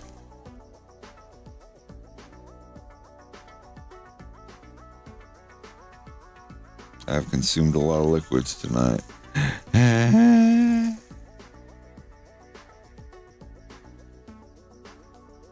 I love your sketches, dude. I'm being dead serious when I tell you could make some money selling a sketchbook.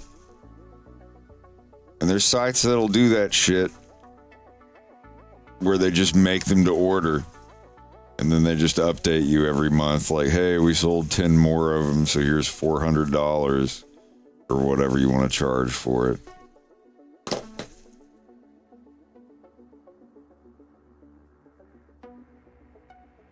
That was the joke, Erdo. I had to pee, so I wrote BRP. That, and I was in a hurry. I didn't have time to spend the ink. This time it's not so urgent.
Also gonna be right back.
Alrighty. Alrighty. Yeah. Yeah.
What are you working on, Sid?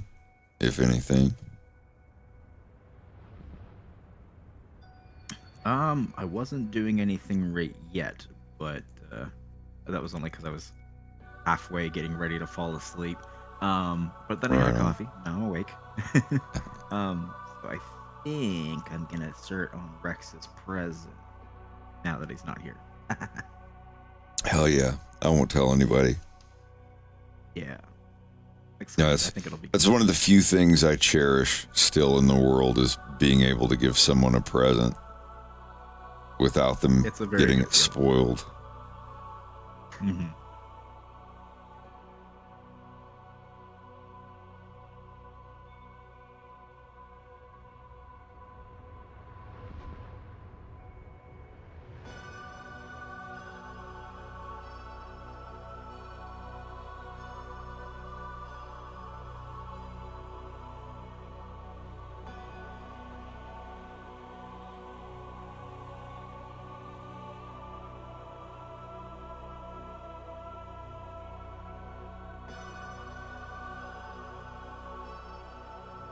Please kindly forward this email to the gift receiver. Yeah, I'm gonna forward this to you. I think I have your email. Possibly, maybe. If not, I'll send Is it R dot and then your name? Yes. Okay, Yeah, that's the one. it. Helio, whatever. Okay, Brett is all right, doxing me over the internet. Well, no, that's why I was vague. But I mean, this is probably just the boilerplate requirements or whatever. But this is the person who sells the Heo homie whatever cook thing I got you. Yeah, it might also have information for warranty and stuff because there was a thing like a card. Yeah, it has a 6-year warranty. Yeah. So, but it just has all the care directions and instructions for all that. Nice. Your cookware is compatible with gas, electric, induction, ceramic, glass, and halogen stovetops. Thanks to the even heat conductivity feature of this product, cooking at medium 120 or 248 Fahrenheit is usually enough. It is also good. It's oven safe up to 400. Damn, that is. I don't know if that includes the lid. Probably not, no, but that's fine. No, my gosh, I'm telling you, the second I saw it, my mind immediately started just racing of all the different things that I could make with it. Like, it's killing me. Yeah, Now I'm still thinking about it. It's like, I don't know if that's like a high temperature for ovens. I mean, I know they usually don't go above that except for cleaning mode or whatever. I've never put a pot like that in an oven, but like, I don't know. It came with a piece of paper. I don't know if the piece of paper says all the same stuff, but I was just thinking about it. I mean, you're a cook. You know what you can do with a stainless steel pot and what you can't. It's like, it took me until my 20s, but I know that you don't put a cast iron skillet in the dishwasher. oh god, you know how many times I've come. I had one time. My brother had friends over, and they're very nice, but they were like, "We washed your cast iron for you because we use it." I'm like, no, please tell me you didn't use dish soap. Yeah, it's not that bad. I don't mind seasoning. It doesn't take too long. Yeah, I mean, you can. It just means you have to season it again. It doesn't like ruin the pot forever. You do have to kind of like scrub it out a bit with water. I have seen people online take like cast iron that looks like it's like 300 years old and covered in rust and just craziness, and then bring it back to like brand new, you know what I mean? So like, that's the good thing about stuff like that. Oh, I love it. Yeah, it kills me. I love to see them do it with like the electrolysis and shit. And it like just slips right off. I love that shit.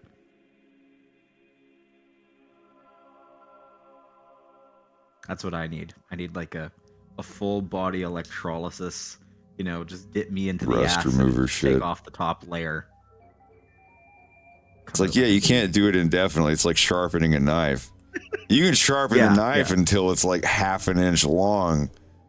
But then after that, you got to get a new knife. Yeah. And my mom had, it was this favorite knife and sharpener set that she had.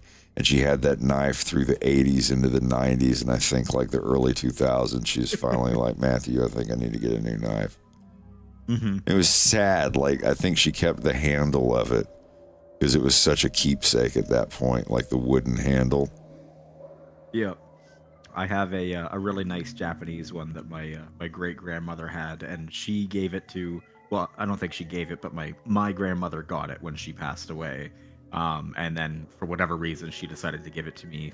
God, maybe 10 years ago, something like that, and it is covered with scratches and cracks and just everything. But it's an incredibly heavy duty knife, so it's still pretty good, and I can still sharpen it. But it's at that point where like, you know, it probably only has another 30 years left on it, you know what I mean, before it ends up being like a stick of metal. Just a nub. Just a nub, yeah. It's like a pencil you've worn down too far, you know. Yeah. It's still got a good amount of material on it though, so sharpen it up and stuff like that. It's fun. I used to do that as a service in town, and I enjoyed that. That was a good time. Editor says, yeah, I have a steel Chinese wok I've been using for 20 years. Damn. I have to get rid of it in a move. I'm giving it to a trusty friend who I know will treat it right with all the seasoning on it. Hell yeah. Stuff like that's important. It's really important. Like, I hate getting rid of stuff. I've heard all the stories about like, oh, this place had a yeast bread starter from the 1700s.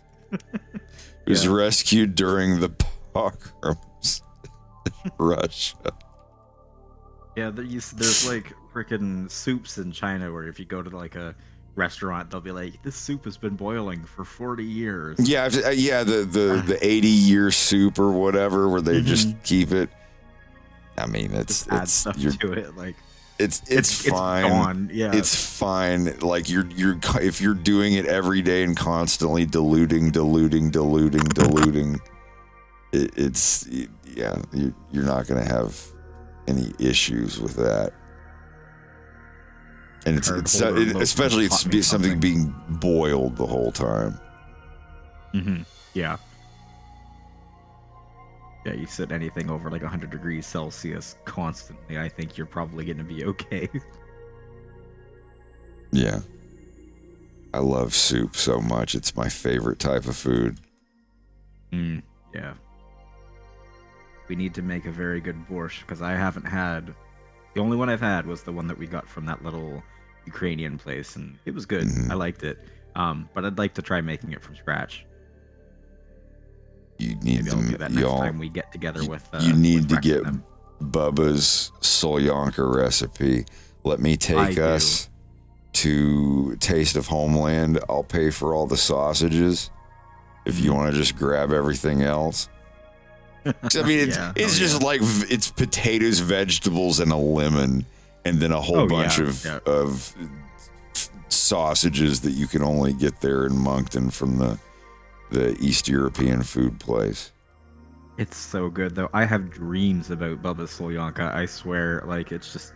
I made a soup one time, and it had, like, just a hint of that flavor, and I was immediately like, oh, well, I have to put pickles in it.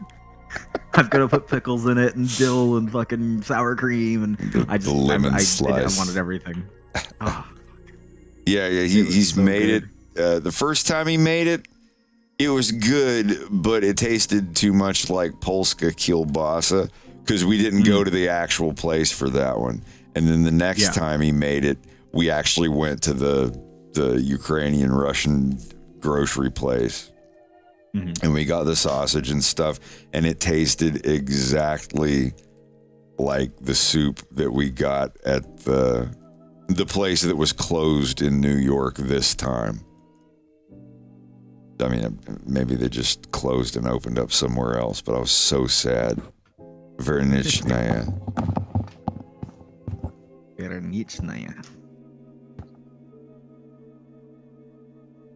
Permanently closed.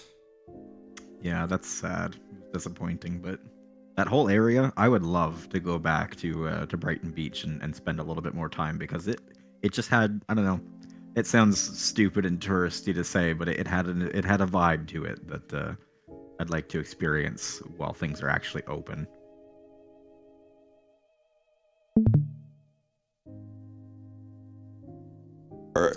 Are you there? Yeah. Yeah, I popped you off because you were AFK. Okay. Are you done, or did you crash? Nah, I just closed it.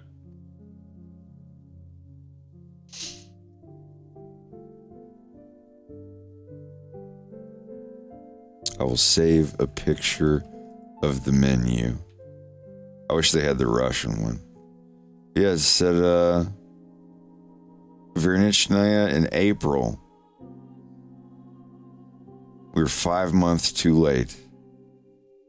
But I got to eat there twice.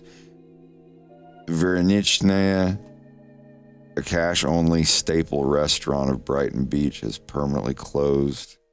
The last reviews for the restaurant date back to last September.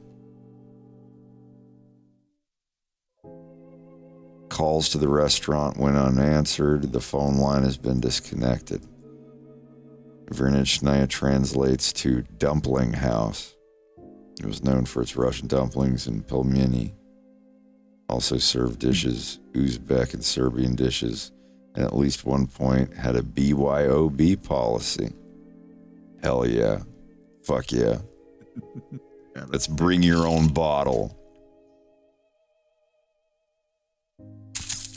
Several years ago, the restaurant traded out its original location for a larger space at 504 Brighton Beach Avenue. That's where we were at. The Lula Kebab kebab. A hearty piece of ground meat had a delicious charcoal flavor, as if it had been hauled out of a stone fire pit, served on a gleaming metal spit with a side of onions. Yeah, that... The area often referred to as Little Odessa, New York's largest home for immigrants by way of the former Soviet Union.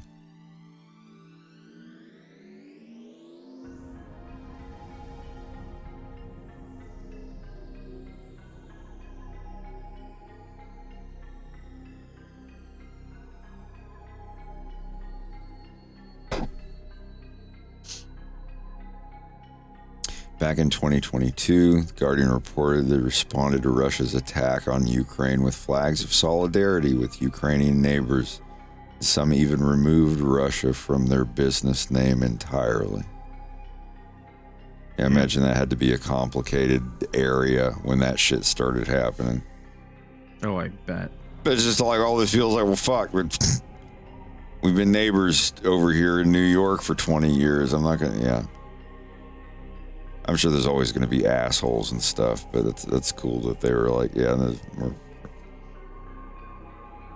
USA #1. Russia is asshole. That's all he was thinking.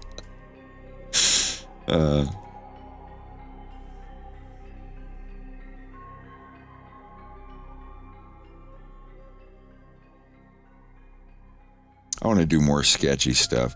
I'm thinking about bringing back for the first time in 5 or 6 years the draw pile.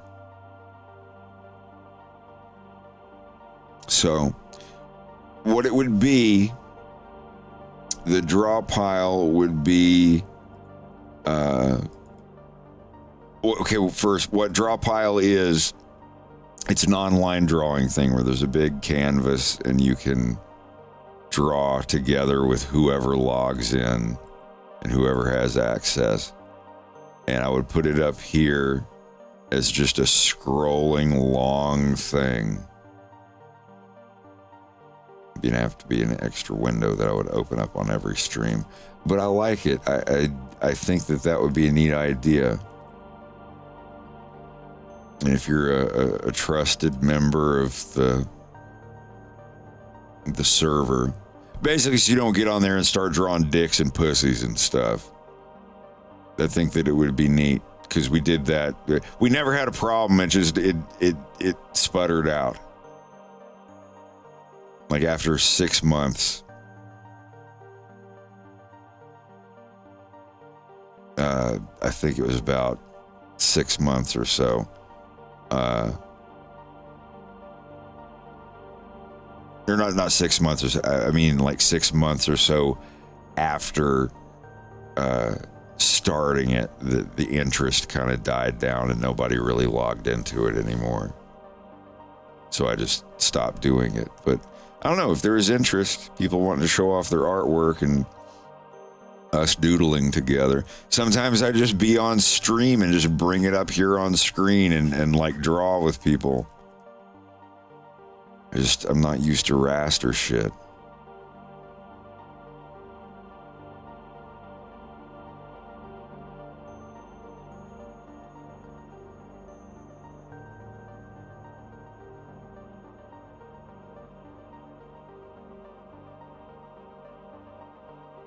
Suppose I could do tracker music in FL Studio, but I would have to follow a very strict limiting set of rules.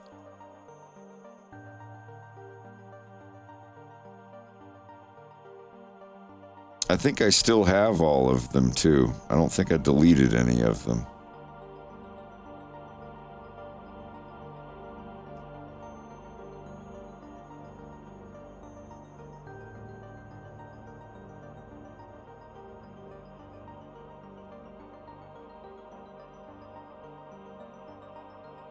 Yeah, I still have the one that you were on where you drew like the red, here, I'll show one. You're even on this. Just in case you all are curious as to like how they went.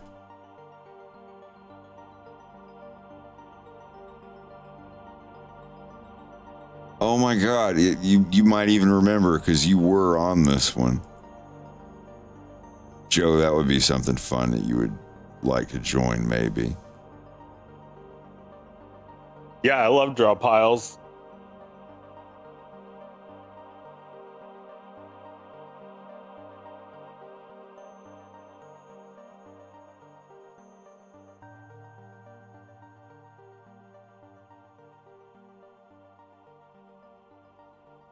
Yeah, I saved these.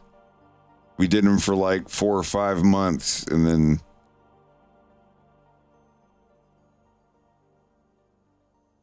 yeah, this is 2019.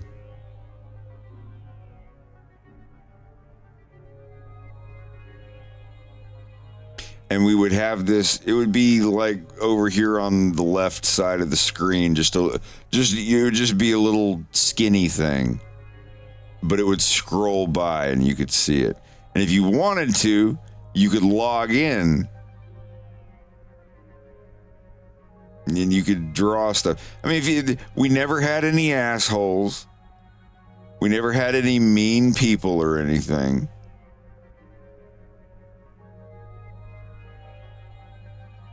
But if something like that happened, it's just like, okay, great. You ruined your trust with people.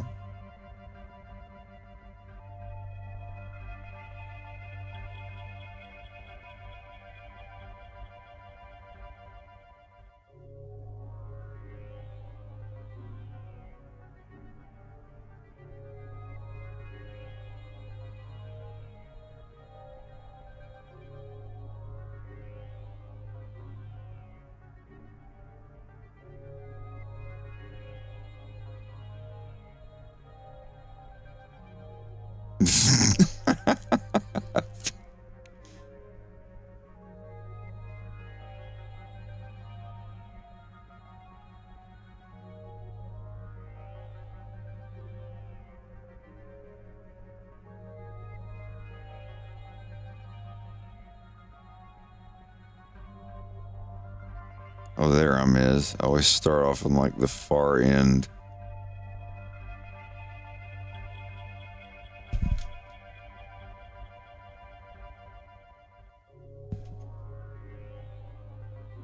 Yeah, I did mine in the corner, and then just everybody, like 10 different people started coming in. I was like, all right, well, I'm going to let you all draw. Yeah, there's a couple other ones too. But like these take long enough just to fill up one for sure.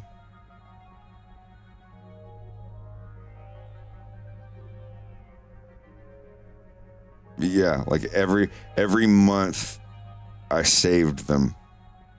But this is the one that was like super big.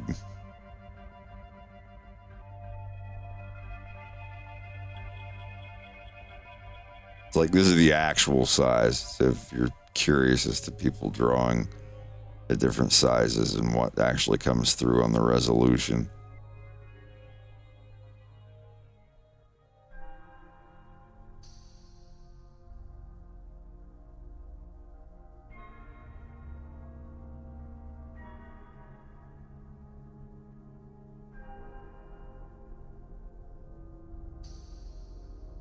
And these are the two that I drew.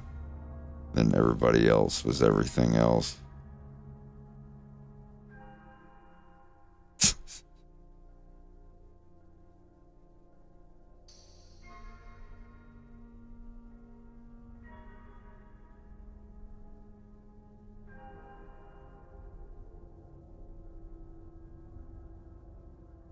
We had a lot of fun.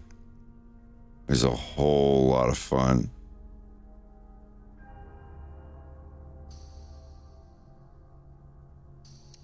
I wonder if there's actual better stuff than draw pile.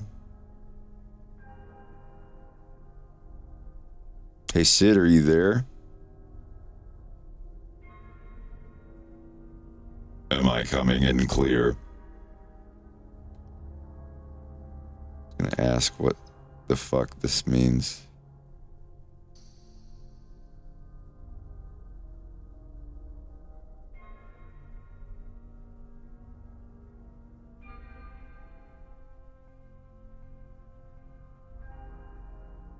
Yeah, isn't that great? I remember them too. This was saved on February 5th of 2019. If you would like, I'll send you a link.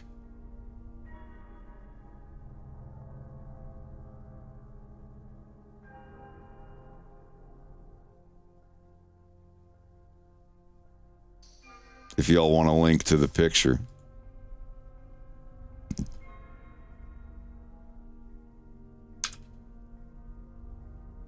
That is the actual size. And PNG, so completely lossless. Yeah, that was like 10 or 12 people drawing together, just putting random different doodles in.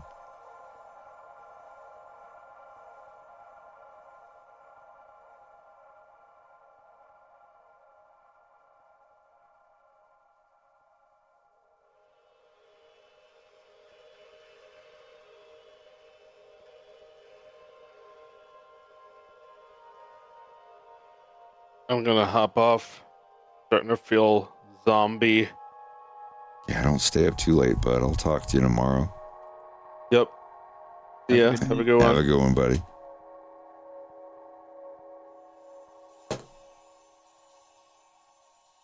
Sid, you know what I've been craving? What are you craving? A Philly cheesesteak. Yeah, I was able to get into my old phone to get some of the pictures that I took while we were in Hell in yeah. the States, and I saw the pictures of the Philly cheesesteaks that I took, and I was like, fuck. I need another. But I think next time I am gonna try it with the onions, because when I was eating it, I was like, this is so good. But yeah, I do think that would work better. You can make one. They're not difficult. It's just you have to pick the right ingredients. And some people prefer Cheese Whiz. Do y'all have Cheese Whiz here?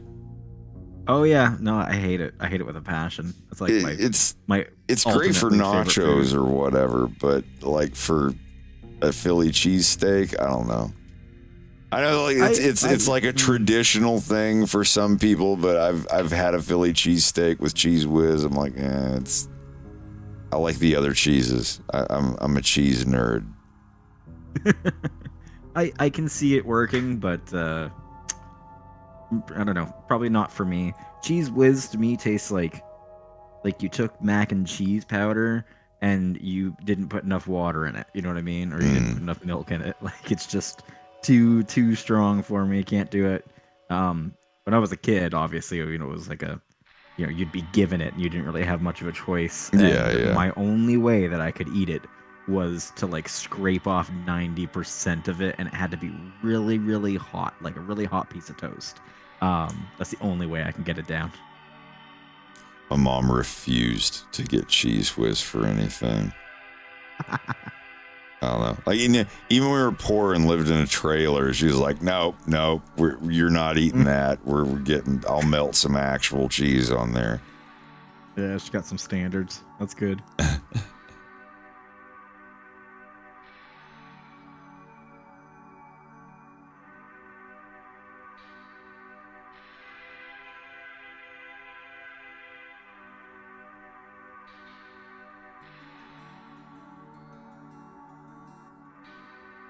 We've met each other's moms.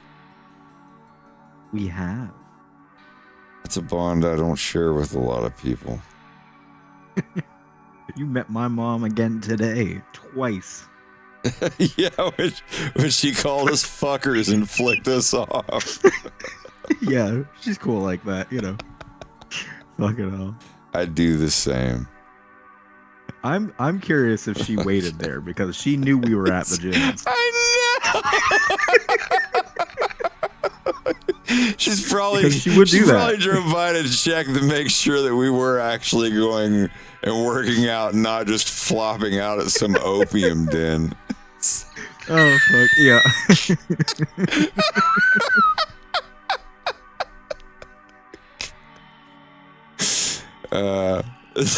She's probably stood out there like, look at them, look at they bitch asses, making fun of the way that I'm like wincing and trying to lift up the weights. Yeah, I went there. That was hilarious though. Like I didn't realize who it was until like I went and looked, but when I heard all that, I was like, man, is somebody making fun of us? Are they about to call us some slurs? But no, it was just your mom. It was all good. That was hilarious. Yeah, she kills me. She's so fucking funny. Gotta do another hot pot. Yeah, I've still just been thinking about that fucking broth. I've been thinking recently that I want to use like the hot pot broth and make some pho. Because I've done similar stuff in the past. Like I've like that the beef, like the beef noodle soup thing that I got last time we went to the Chinese place, with like the clear broth and stuff like that. I've done something like that with hot pot broth, and it's real good. But I think I'd really like to do it with some pho because I think it would work real well. What's the Chinese ramen that they had at Me? The one that I had there was like Lian Shi. What was it? Yeah. So it's ramen from Lanzhou, which is a place in China. So it's Lanzhou Lamian. That was the last one on the list. It had hot chili oil on it. I wanna try that the next time we go. I want to try the one you had. I tried your meat, the piece of the meat there, and it was the spicy tan or the tonkatsu. Oh, so good. Yeah, the tonkatsu. That's what it was. Yeah. I think they use the same marinated pork in both of them because, oh God. She gave us, it was the lady you talked to last time. She gave us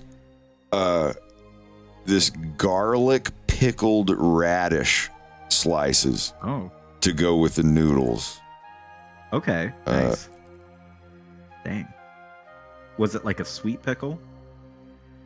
No. Like they were round slices of radish that looked yellow. And she said to eat them with noodles, or like like when you eat the noodles out of the soup, to like take a bite of that too. And it might have been like Danmuji, but it was like really. Yeah, I was gonna say. Really, this is what it looked like.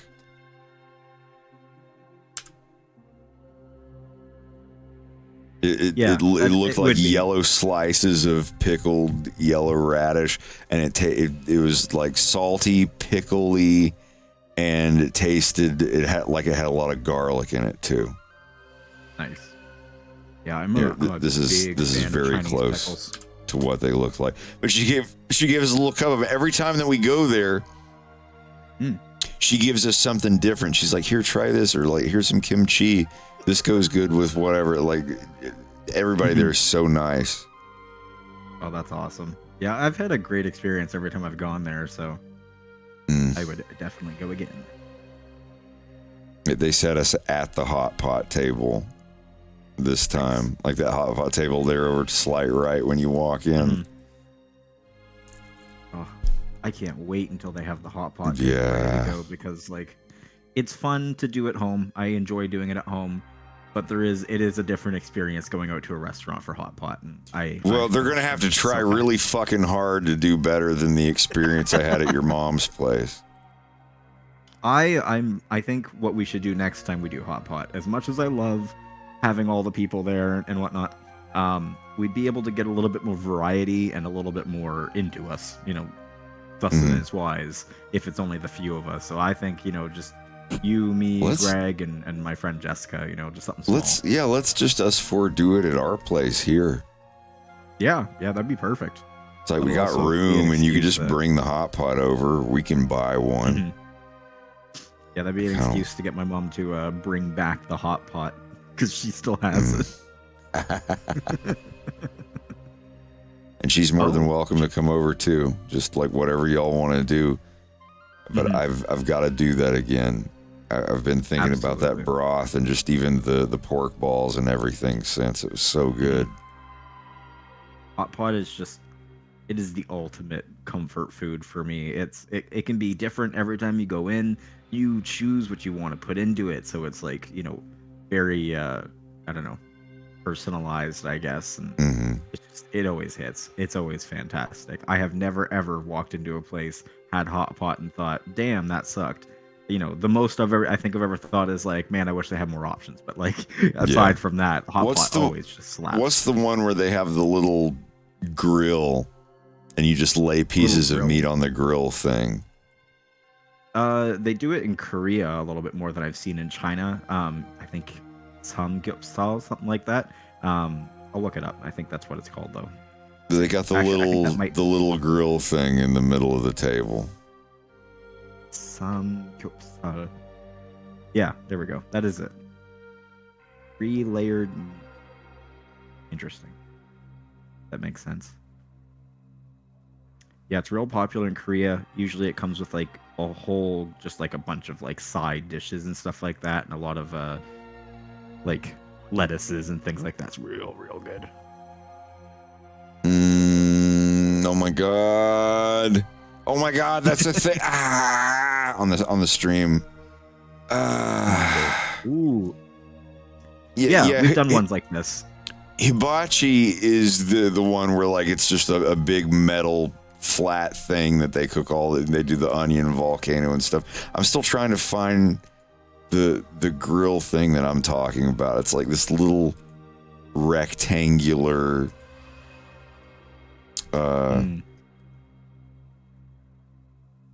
That'd probably be closer to like the Japanese way of doing it then, because they have like just like a small portable charcoal grill with like a little, just like a grate on top of it, and you cook the meat on it until it's good to go.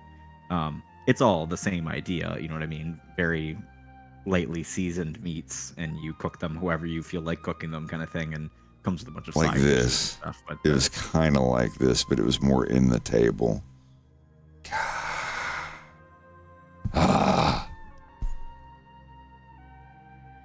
God, man. Yeah, that looks like the Japanese style from what I've seen in the past. I don't know if there's a name for it. I'd imagine. Yakiniku. Okay, so just grilled meat, I guess, is what the Japanese call it. That's a great name. Do you remember? It's Korean Japanese cuisine. Okay, so it is Korean cuisine that has been adopted and brought over into Japan. Huh. Yeah, some places do the hot pot in the middle, or you can just like take the hot pot bowl out and then just put a grill in there, and you know it's kind of basically the same thing. Because that's why I'm willing to bet that table, that we saw there. Oh God, this is disgusting. It's disgusting how much like drool is coming out of my mouth right now.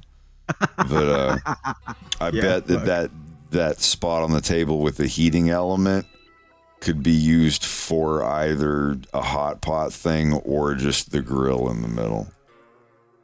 Yeah.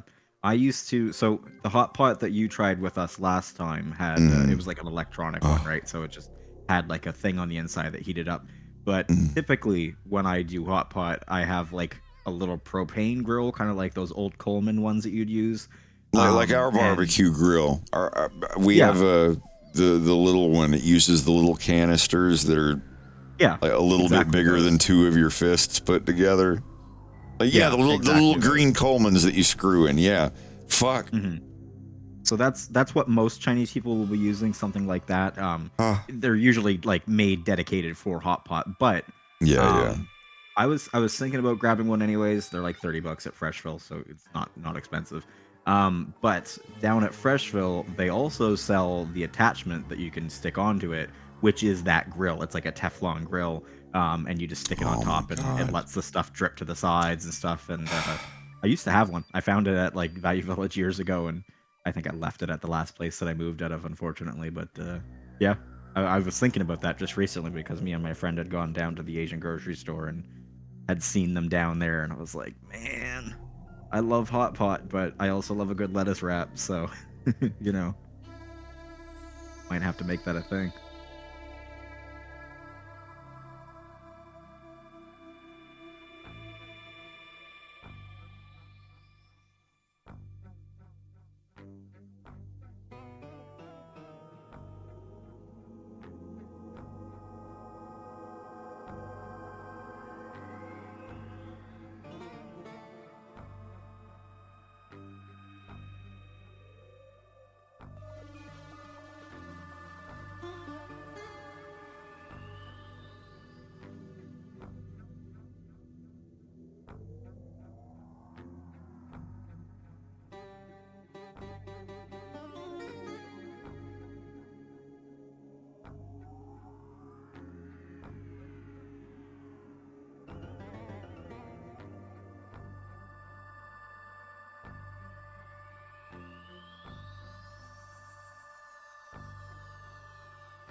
Yeah, let me go get a small snack.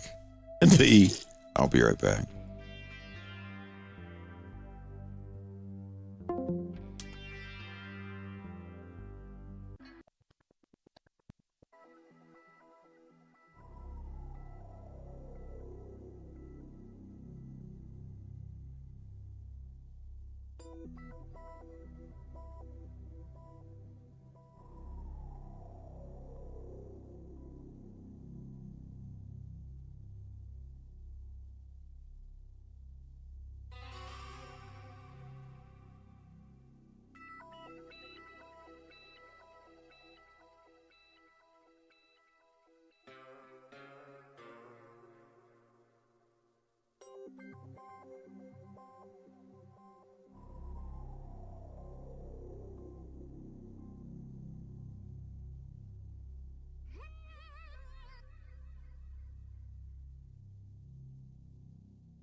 there is this pre-boxed.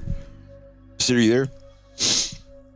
I am here. There is this pre-boxed, pre-sliced vegetable thing, like they have at Sobeys, where you go up to where they have the salads and all that stuff. Yeah, like ready for you to just grab it and pay for it. It's called the Crunch Mix Deluxe. Oh, yeah, that's Greg was going on about you. He saw that you got it when you were coming out. It's my favorite snack. Is it like a salad almost, or? Oh, let me find the picture.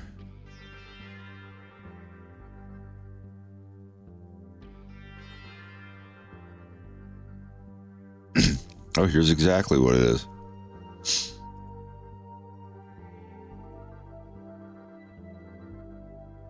On stream. So it's celery, carrots, cucumbers, cherries, cherry tomatoes, cauliflower, bell pepper slices, and broccoli, and a little cup of ranch dip. Hell yeah. It's a good chunk of fiber right there. And anytime I get really hungry and I don't want to fuck with anything, I'll just, I get it, ranch is ranch, but I mean, a tiny little cup of ranch and just this giant thing full of vegetables, like it's still better than me like eating potato chips or something. Right, exactly. And it's so good. Choice. I've been eating a lot of nuts to do the same thing because I find that they make me not hungry pretty quickly. They're good for you, brain food and all that, good oils.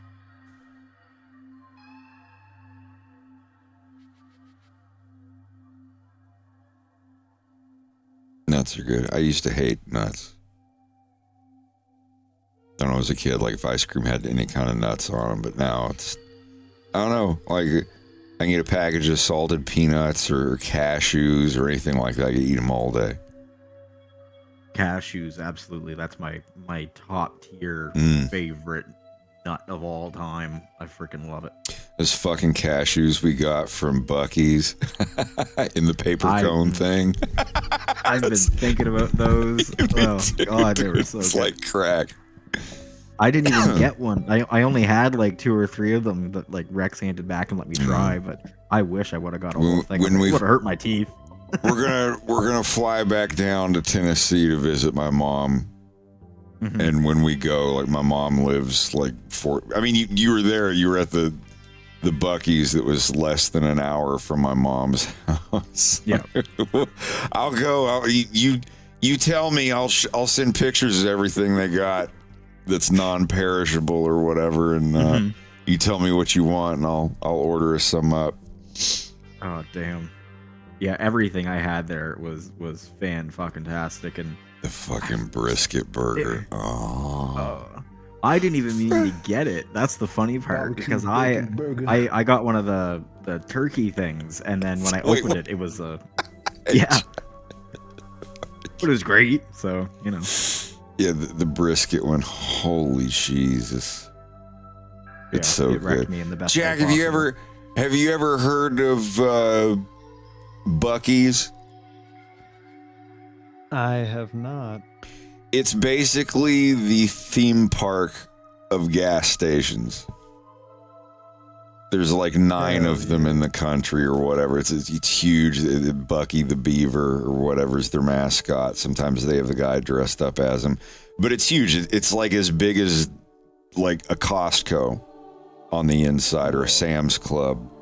And it has 100 gas pumps. It's enormous. Spelled BUCCEE''S.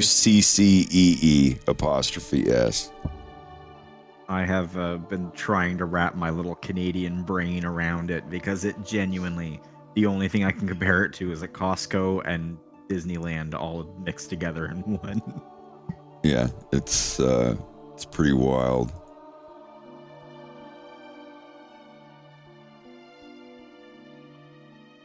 All right, I'll be right back. So I plugged them in to port 1 and 2, but it only appears to be coming out of the left speaker. Okay. Well, dock up. Let me see your fruity and your Focusrite control. I won't tell anyone. Please don't do that.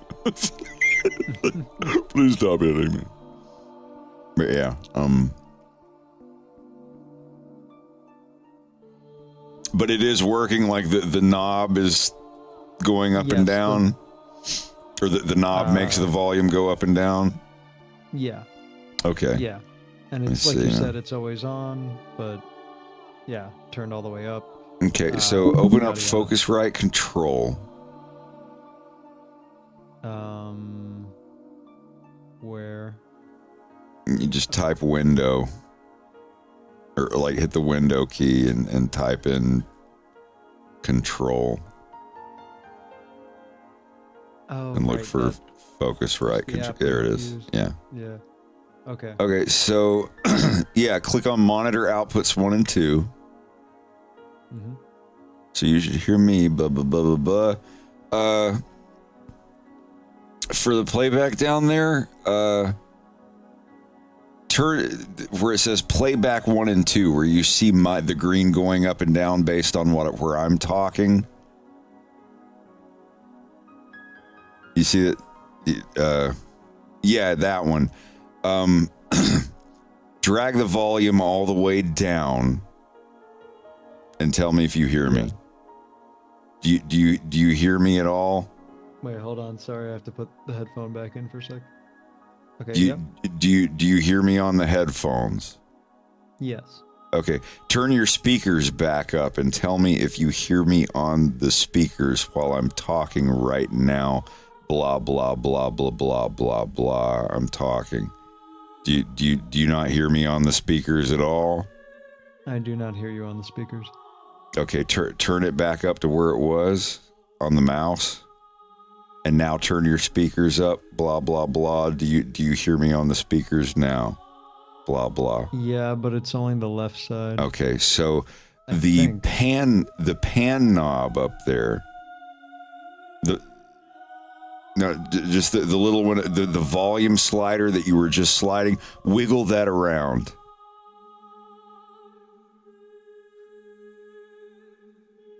All right, now put it in the middle and tell me if that reset anything. Is it still only coming through the left speaker? Well, no, I mean now you've got it set to the right, but like, is it changing at all? You're basically still only coming out of the left one. Okay, so the plug for the speakers that you have, play something. See, I'm wondering if those speakers have 3 black lines on the little plug rather than 2. While I'm talking, the speaker plug that you're pulling out of, or that you plugged into that Y splitter, slowly pull it out by like a millimeter while you're like, you don't have, it doesn't have to be me. Let it be play a YouTube video and just slowly, because like on mine, one of mine I had to pull it out by just like a millimeter, and then I could hear it on both speakers, but I'm not sure, because if it's I don't know what the output thing of your, hold on, let me think.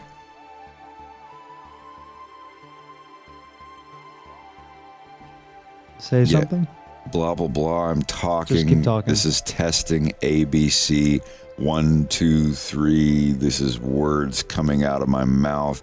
I know on mine I had to pull it out of the adapter by like a millimeter, and you can hear it come through both speakers. I don't know if that's. Okay, yeah, I think I did it.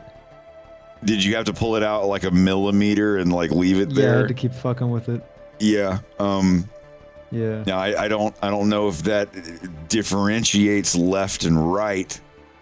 That balance slider that I just showed you, slide that left and right now and see if you only hear me on left and right, left, right. Is it? So if I go all the way right, you're like muted. Okay, so it is just doing it in mono then. What's weird though is that when I speak into the mic, I hear it much louder in both speakers, and my bass, I also hear it. But when you're talking, I only hear you coming out of the speakers, not the bass.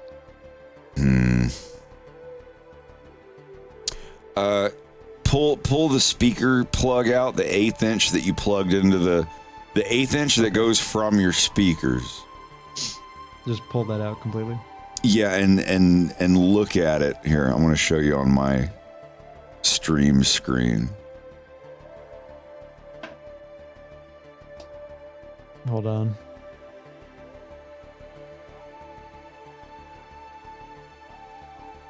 But I'm not watching your stream, boss.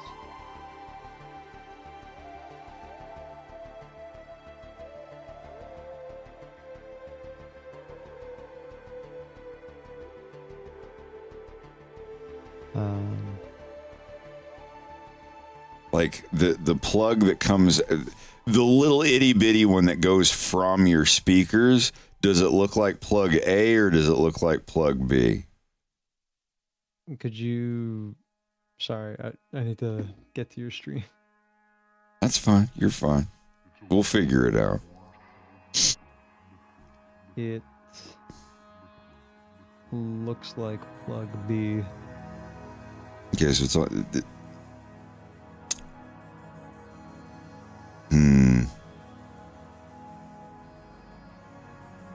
Let me look at your... Let me look at your Focusrite control again.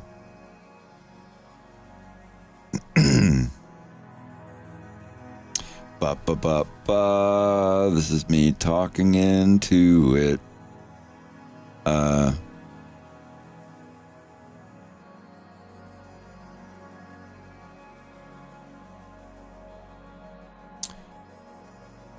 If I plugged it into just one, not both, would that be a solution or no? Wait. Hello. Okay.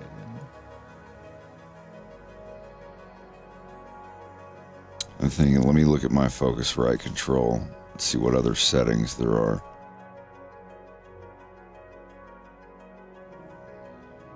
Because I mean, I'm wondering if it's the chord converter you got, but it's stereo. If it's stereo, that should be perfect. The two that are plugged in here, the two that are plugged into the back of the interface on outputs 1 and 2, unplug those and switch them and see if you still hear me. Give me a sec. Yeah, sure.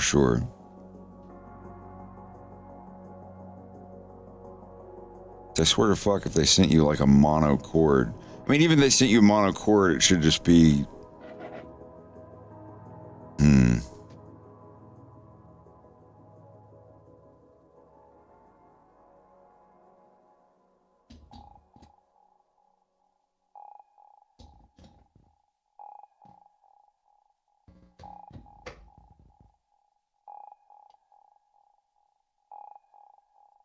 A movie about a crack-smoking raccoon. Crackoon.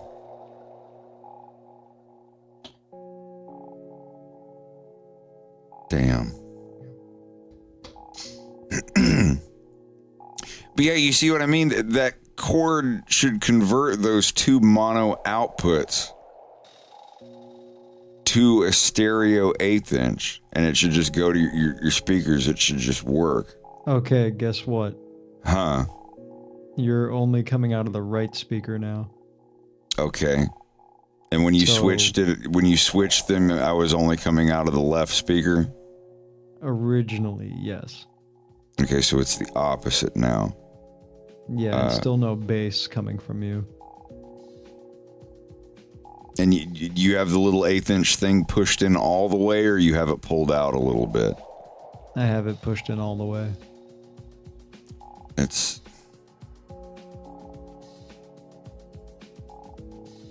We're sure it's port 1 and 2? Well, I mean, unplug one of them. Unplug the one that doesn't matter, like from the back of the interface. Unplug the one where if you unplug it, you still hear me. And tell me when you've got that done. Okay, so the one So that blah, has blah, the blah. red... Yeah, the one that has the red ring, that's still plugged in. I unplugged the black one.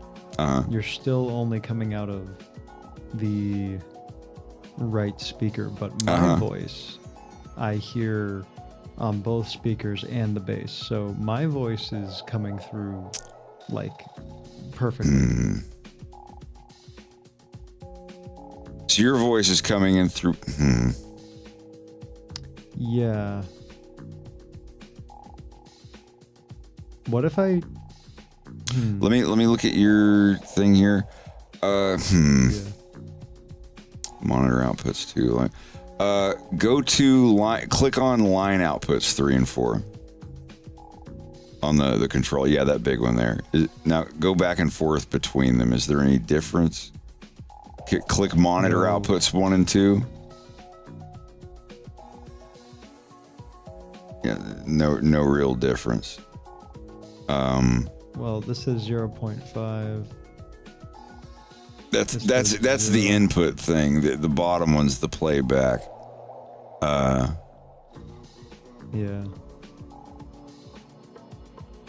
And loop back. That's just your. That's not what you hear. That's just what's recorded. Wiggle the balance. Slide the balance left and right, and then put it back in the middle, and then do it on the other one too. Or you can double click and reset it. So you come out of both of them.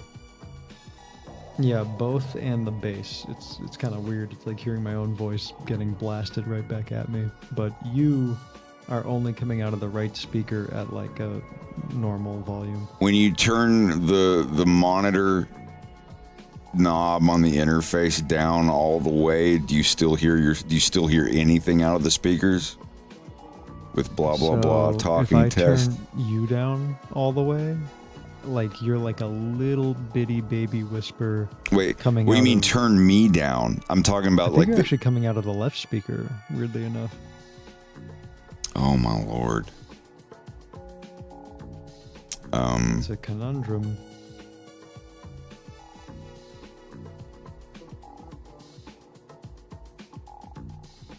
Do I need to click that little button that says 48 volts? Do I need to click that? No, that's phantom power for your microphone. That's all that does. Oh, okay. All right, I'm back. So we're troubleshooting Jack's monitor outputs. It's output routing. So anyway, you pulled out you've only got one of that Y splitter cable that you got. You pulled out the input 2, and you only have input 1 coming out. Yes, I only have it plugged into input 1. All right, that one that you had, and you can hear me on the left speaker or whatever. Well, now I can hear you on the right. Yeah. Or on the right. Okay, pull it out of the back of your interface and out of input 1, and put that one that you just pulled out into input 2. All right. And tell me what happens there, if you can still hear me or not through the speaker. Blah blah blah. This is stuff that's coming out, and I'm talking just to make sure that everything is still happening. Blah blah blah. Like the one that is working. That oh.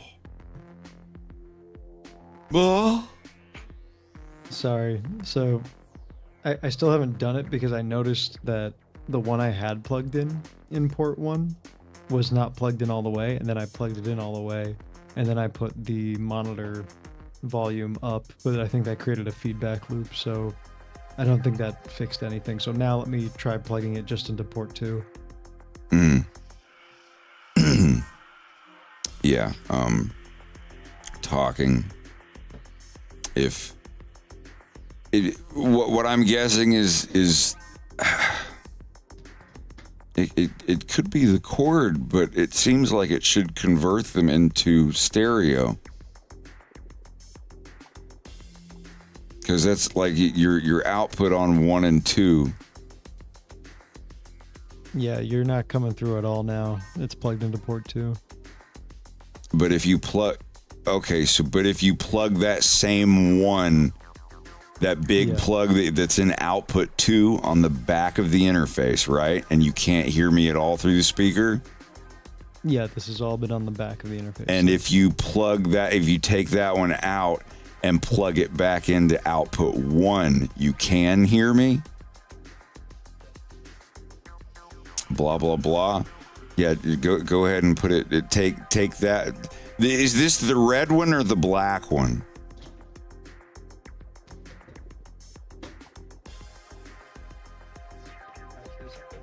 Troubleshooting. Keep talking. I'm talking and stuff now. Okay, it was the red one. It's the red one that's been the working one. I just plugged it back into port 1.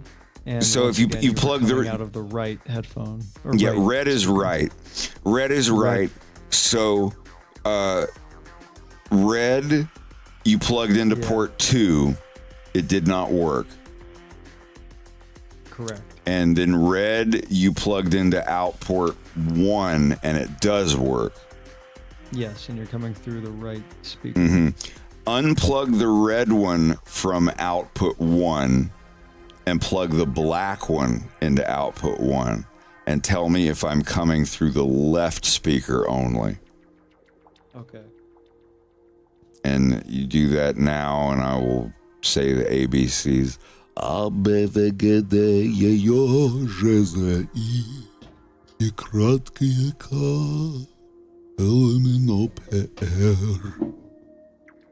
STUF Chcecie siasia Twierdý znak I Miaky Yeah, you're coming out of the left one again.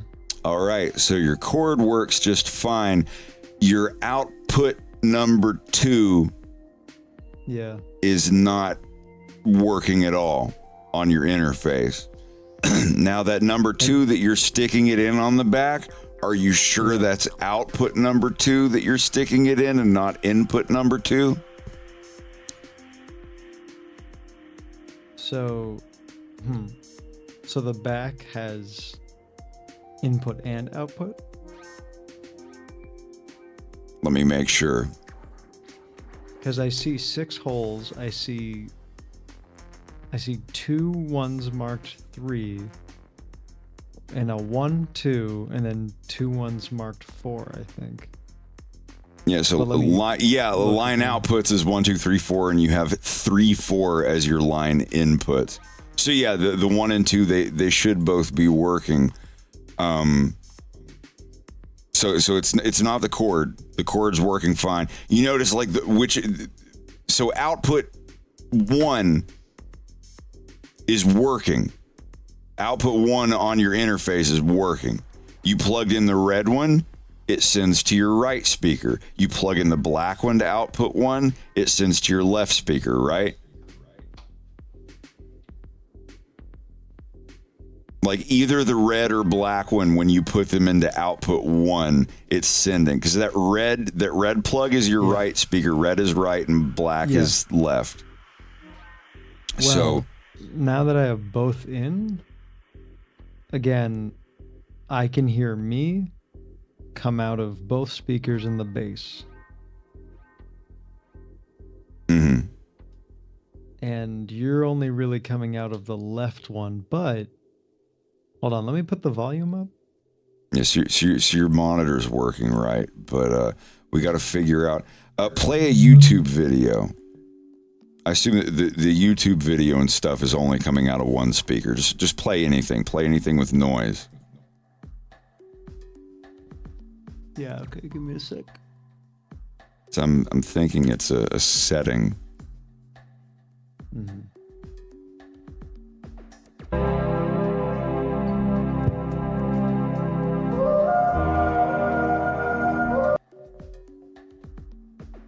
I love that one.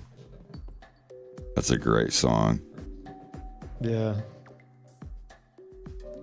I do hear it slightly coming out of the bass, but it's like 80% coming out of the left speaker. Mm-hmm. But you're perfect. Your stuff is perfect. When I speak into the mic, yes, I'm perfect. You come out of both speakers and everything. Yeah, I'm it's a routing issue. It's got to be. A routing issue, you say? Well, yeah, like inside the interface, I'm trying to figure out what it would be. Play soundboard. Play your soundboard on the speakers. Does your soundboard come out of both speakers perfectly? Barbecue bacon burger. Hell yeah, Batman. Yeah! Galleria. Oh, excuse me. Excuse me. Barbecue bacon burger. It comes out the same way you come out. Interesting. Okay. Let me look at your Focusrite control again.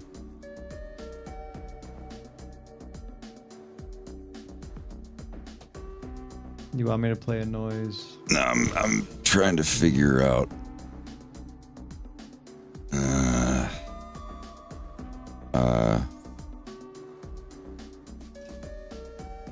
Do I need to put like this? This probably isn't it, right? But the for the front of the Focusrite, the second port that has nothing plugged into it, that knob is all the way down. Does that need to be up?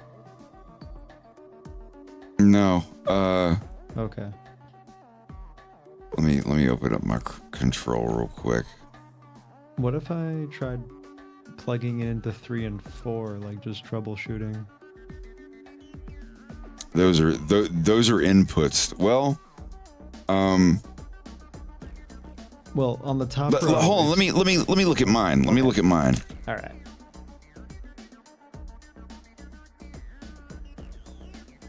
Yeah! When I play those noises, is it significantly louder than when I talk? Not by much. Okay, but it is still a little bit. Yeah, just a little bit, but it's pretty close. Is it too loud? I don't think No, so. I had you guys turned up pretty loud. Your outputs should definitely be 1 and 2 on the back.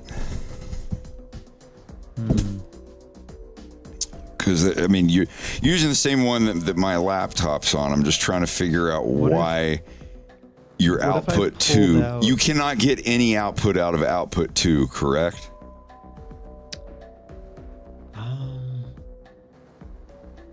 I mean, like like even just plugging in one of the red or the black. No, I think when I plug the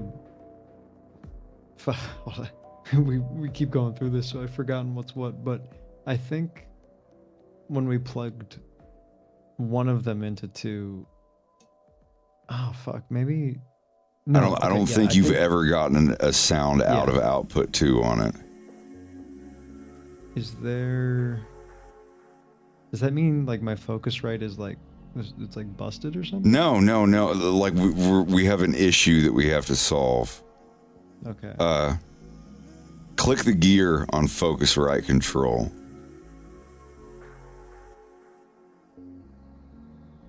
What we got here? We're going internal. Yeah, there's nothing wrong with it. There's got to be some issue that I'm not aware of. Could it be a driver thing? No, you've got the latest driver. I'm trying to figure out why my routing is only coming through one channel. I'm looking at mine compared to yours. Well, okay, let's see. Focus rate. Let me just make sure. Okay, yeah. That's the only thing. Your monitor outputs are set to stereo. This blah blah blah blah blah blah blah. Yeah, that should all be good. Custom mix. Yeah, yours looks the same as mine. So you hear yourself on, okay, Yeah, I hear. Yeah, hold on. Raquel, do you hear me coming out of the speakers? Do you hear me coming out of the speakers and the bass and everything?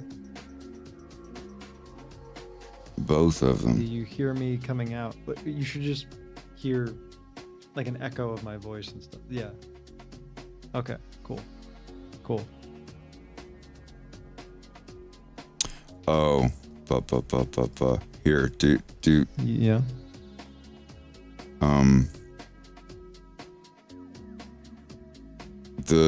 The slider, you see where it says monitor outputs 1 and 2? Yeah.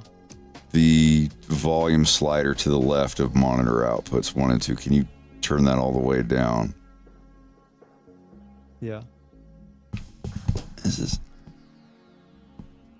It's all the way down. Do you hear me? Wait, no, that's. No, I don't hear you or me. I think you just the speakers. Turned the volume of your speakers down. Turn that all the way back up. It's digitally followed. Never mind.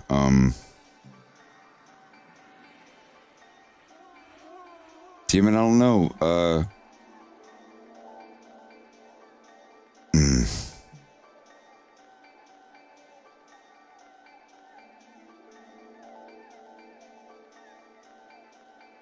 You're coming out of the left. I'm coming out of both.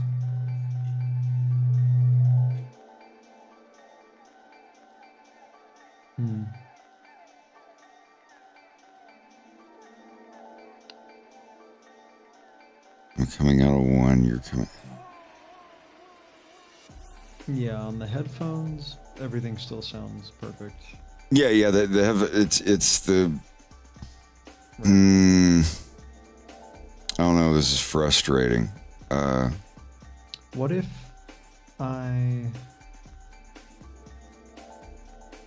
I slightly unplugged one of the splitter plugs? It'd be no.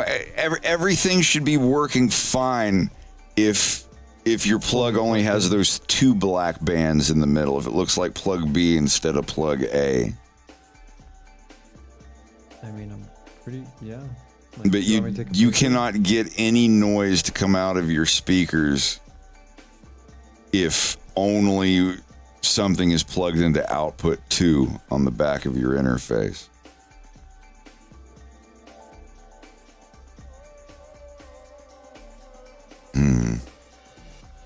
I mean, do you want me to try again?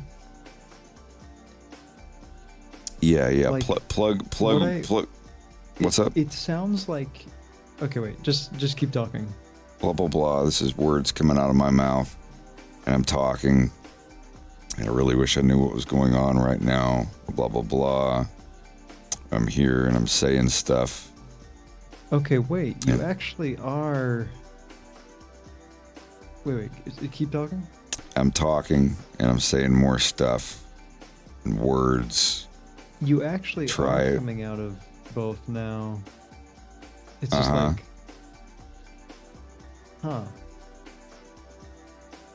okay, you're just. I don't think you're as loud. Hold on. Okay, so I had to do this on mine. Go down to loop back. Go here. Do this. We're gonna jiggle the here. Go down to loop back to now. Go jiggle the balance things. But like just wiggle them around, change them, and then double click them to reset them to the middle. Yeah, that's fine. And just double click them and reset them to the middle.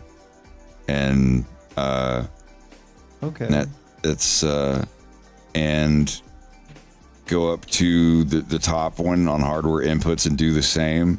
Because this happened to me on my other one. I had to wiggle something around because I was only coming through one thing on mine. Now go to line outputs 3 and 4. The big icon. Yeah, and do the same on all 3 of those. Wiggle it around, then double click it and reset. I don't know if this is going to do anything, but sometimes things get set weird.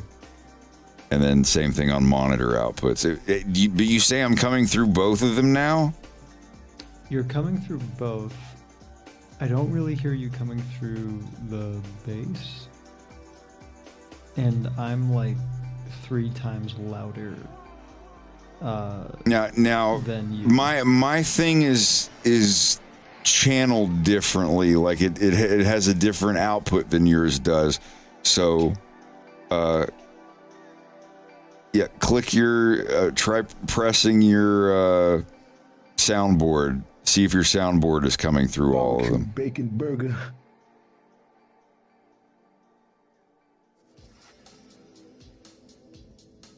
Yeah! Yeah! Hell yeah, Batman. Gotta read.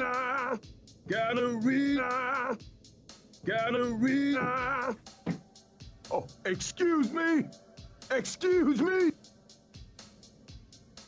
Yeah, it seems to be balanced. That's what I'm saying. They should be fucking working. Yeah, I think it is, but I just don't hear you coming out of the subwoofer. And you might have a frizzy wire on your speakers too. Like wiggle the back of your wire plug around and make sure that that's not fucked up. I'm sorry, I'm trying my best to troubleshoot this, but we're not coming out of the bass. Well, why are we coming out of the bass? It might just be because I don't have any bass on my voice. Here, hold on a minute. Yeah. I guess it's... How about like, this? How how about bass now? Am I coming through the bass now? Is there bass coming through it? More. Yeah, definitely more. Yeah, that's okay. That's just because I have my bass turned down. See, this is bass all the way down on. This is no bass. I have that little instant equalizer thing, and now I'm going to turn it back up, and this has. Okay. Now you sound similar, yeah. Yeah, I have bass turned down on my thing. Right, but before I had plugged anything, like any of these into the audio interface, when I had you just coming out of the default, like ASUS display speakers, which are the same speakers, but like when I had you coming through that, things were a lot more, I guess, balanced in a way where like you were coming out, like a lot of bass was coming out. But I guess now, because I have more control, like I just have to, screw with it more. So everything's coming out of both speakers now with both of them plugged into the back of the interface? Yeah, they are. I think it's just the volume is a lot lower than what I was used to. So this is the thing. Your speakers, the speakers that you're using, they have a volume knob on them. Yeah. So what you should do, you should turn the volume knob on them to at least 75% or 100%. Yeah, they are. And leave them there and only use the big knob on your interface to change the volume from now on. Sweet, okay.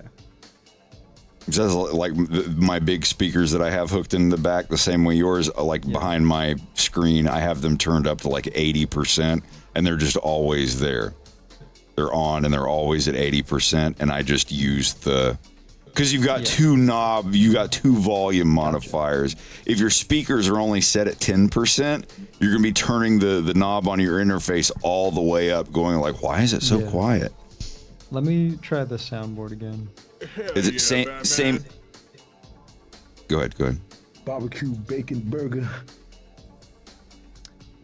Yeah, I think that sounds fine. You know what? I think what's happening is because now this shit is picking up like on my mic as well. It's creating a kind of like a doubling effect, which is. You want me to show you how to fix that now?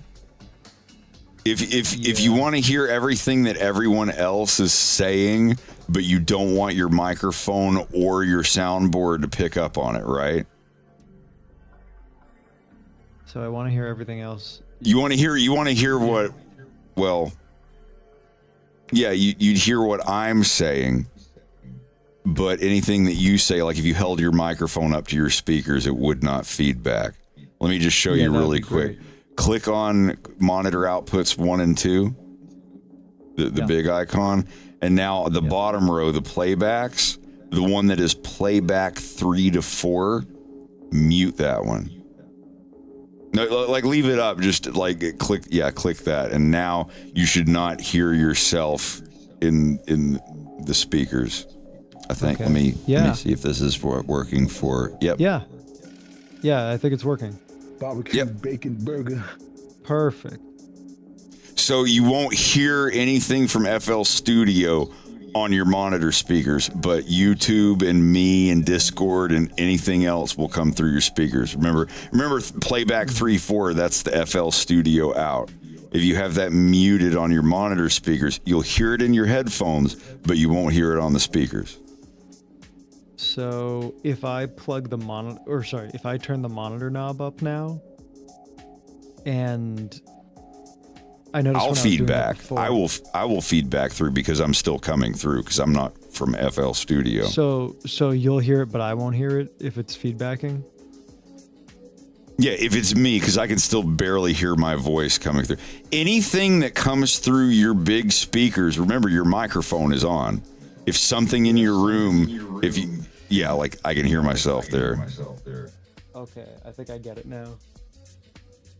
Yeah, playback 1-2 is Windows audio, Discord, video games you're playing, YouTube, whatever. Playback 3-4 is just stuff, noises that you make in FL, your voice and soundboards. If that makes any sense. Question for the monitor knob, I should probably never put that over like 75%, just out of like probably not for volume. Okay. I have never set mine above 50. Even if my computer's at like 10 or 20% volume, when I get it up to about 50, that's good. It gets then the gains for your microphone knobs, the gain knobs, they get exponentially higher when you turn them up. Right. Like from 0 to 80% is kind of loud, but that 85, 90, 95, 100, it shoots up really high. So be careful about that. Okay. Yeah. So follow up on that. So my speaker knob is at 100. My monitor knob is at 50. And so I should just change volume when I want to change volume. Using the monitor knob, the big knob on your interface, and leave your speakers at like 80 to 90%. Just leave them there. I was gonna say, using the monitor 0 to 50 when I want to use it, but like on the PC itself, on the computer. The Windows volume, you mean? Yes. Right now my volume's at 50, but if I make it 100, I set, like, some people don't like this. I have my Windows volume, like the one on your keyboard for everything. Yeah. I have that to full 100. So and that sucks because, when you start a new program, when you download Doom Eternal for the first time and you load it up, it's going to be loud as fuck. So you can either go into the video game and go to sound settings and turn it down, or you can go to Windows mixer settings. You right click on the speaker and it has the sliders for every program, every Chrome window and everything that's open, and it saves it there permanently. So if you go into the Windows mixer when Doom Eternal is running and you set it down to like 20 or 30%, it'll save that forever. Every time you load it, that'll save there. That's my preference. Some people say like, no, I leave Windows at 50 or 75 or whatever. No, like I have mine at full 100. So anytime you install a game Right. or program for the very first time, you've got to go in and lower it in the Windows mixer. Right. So just to double check, because I mean I already know the answer, but if I ever want to actually hear myself coming out of my speakers, just unmute. Just that playback little 3 and M. 4. But you remember that's on monitors. You click the thing on the left, the big icons. You click the one that you're wanting to hear it out of. The big speaker icon. The bottom one, the loop back, that is just the recording from FL Studio. The middle one is your headphones. The top one up there is your monitor, the output 1 and 2 on the back. It's not so hard once you kind of get the hang of the program. I mean, this is my learning curve, and yeah. Yeah, hell yeah. You got it, or I got it through you. Yeah, cool. And I'm just here to say goodnight. You did it, Rex. I did. Mad God, fucking awesome movie. I don't think we will ever see another movie like it in our lifetime. Oh, you just watched Mad God? Dude. I love Mad God. Holy I still fuck. haven't seen it. You guys better shut up about it. I want to watch For it. 30 years. Yeah. Like I've seen like Jesus. 5-6 minutes of it. I've seen trailers and stuff. I'm familiar with Phil Turner, Phil Tippett. Yeah. My brain's going to be chewing on it all night. We have to watch it together, Fred, Yeah. for sure. Good. Yeah, have a good night. Anyway. Yeah, good night. Before you leave. I'll see you tomorrow. Before you leave. What was the name of the movie we watched together, Rex? Because I can't remember the name at all. The one that we watched together? Yeah, we watched it when we were at your place. Oh, Gentlemen Broncos? No, it had the Spider-Man guy in it. Under the Silver Lake. I could have told Yeah, you Fred that. didn't Oh, like that's a it. great movie. I did not say that. I did not say that. I said I needed to. Anytime that I liked the movie, I thought it was a good movie. It's just I was set up like, oh, he's gonna go there and it's gonna. Oh, the ending was completely not what I expected. I have to. It's like when she hands back Benji's Yeast Lords thing, and she's just like, I'm gonna have to take a night and think about this. No, I liked it. Like I totally get the Sorry. fucking Jet Set I'm Radio. a child, and I'm just like, I need to press the button. I love that stupid thing. It's just such a great punctuator. But you don't have to take my word for it. Wait, that's.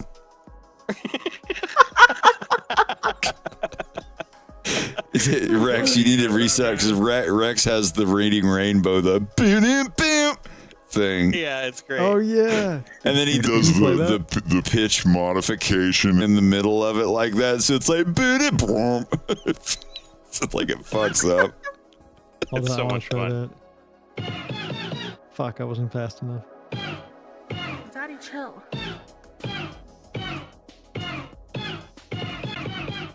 All right, it wasn't as good. Beautiful. And I'm playing like Russian roulette with this thing. Damn. Okay, good night for real. All right, man, I'll see you tomorrow.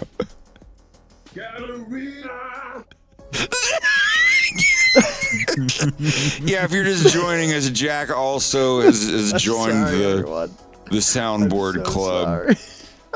No, don't be like, dude. You've been on my stream. I do this shit all day. Like true, this is. It's true. But do you understand now? Jack gets the message at that point. That's when he understands. But yeah, These like are my boys, and they're always with me. oh, I got it. That's doing fine. That makes me feeling good. Yeah, boss is happy. Yeah, boss is happy. Oh man, we didn't do it right. We gotta You give me a little too much. You give me a little too much. Fuck Back off, off, boys. I don't like telling my boys to back up. When But he that's backs the kind seat. of guy I need to be. I'm gonna have to Because watch of that. people like it. Dude, it's so good. I was thinking for a while to make oh shit, what part of it? Oh yeah, when he's like, I got it, I figured it out. Like making that one of my soundbite ones. I can separate the music from it too if you just want the voice. I got I'd probably it. just I ask. figured it out. homeboy. Yeah. But oh God, man. no, he's got so many. I mean, yeah. The Could you coffee go shop find one- a sound file from a thing and separate it from thing? You don't have to do that. No, I would not. I don't need to. Another good one would be just the beginning of in the coffee shop when they all break out into song. He's like, why can't we just that album is Or- so good. Or it would be fucked up, but if I had the one where it was like, would you grill me on this grill? Don't forget That to was, empty that the was so grease. messed up. It's so messed up. Probably busted out his vocal cords doing that. Yeah. I hate my family, but I love grilling. What'd you do to my dad? Oh my god, That's I'm a so nice sorry. grill. It is nice. It's a nice grill. It is nice. It is nice. Shoo buddy bop. Shoo body doo wop. Shoo body doo wop. Shoo body doo wop. Shoo body doo Bop bop. Shoo buddy doo. wop. Shoo body doo wop. Shoo body doo wop. All right, here's what I got for you. If you want to do it, you can do it yourself. How big is this? Oh, come on, you can download faster than that. All right, buddies, I'm gonna go to bed. Are you dipping? Yeah, I'm gonna try to fix my sleep schedule a little bit. It's, An admiral 12:29. pursuit. Yeah, I'm gonna fail at it. I'm gonna fail miserably, but I'm gonna try. Anywho, bye. Yeah, have a good night, dude. We'll see you. This calling card. Yeah, try that. See if that's any good. Okay, I don't even know how to describe this. I was standing in line at the bank. You gave me the whole fucking 4 minutes. Wait, can I map can't. something? How long Not can I map anymore. something? You're lucky I don't Like, get is there a little more max serious duration? with you. No, if you hit a button, you can set it to play the whole fucking thing if you want. But I sent that to you so you can go into Audacity. Yeah, I can sift through it. Yeah. Select it, I hit the got Z it. key I to. figured it out. Cut your nuts off, huh? Self-fulfilling Do prophecy. it. Don't fuck with me, man. Don't fuck with me. I'll fuck with your nuts, huh? I'll fuck them Fuck with off. me. I'll fuck your nuts I'll cut off. you into little pieces, I'll fuck huh? them right off. It totally worked. But yeah, it's. All right, I want to play this now. One sec. I was standing in line Yeah, at you the got it bank, now. and I'm about 3 people behind the first available teller. And the people are just like sort of filing in and out, going to the available tellers. Suddenly it's my turn, and the guy behind me, right before I go up, says something incredibly offensive. And so offensive that I don't even feel comfortable saying it. I would never say it.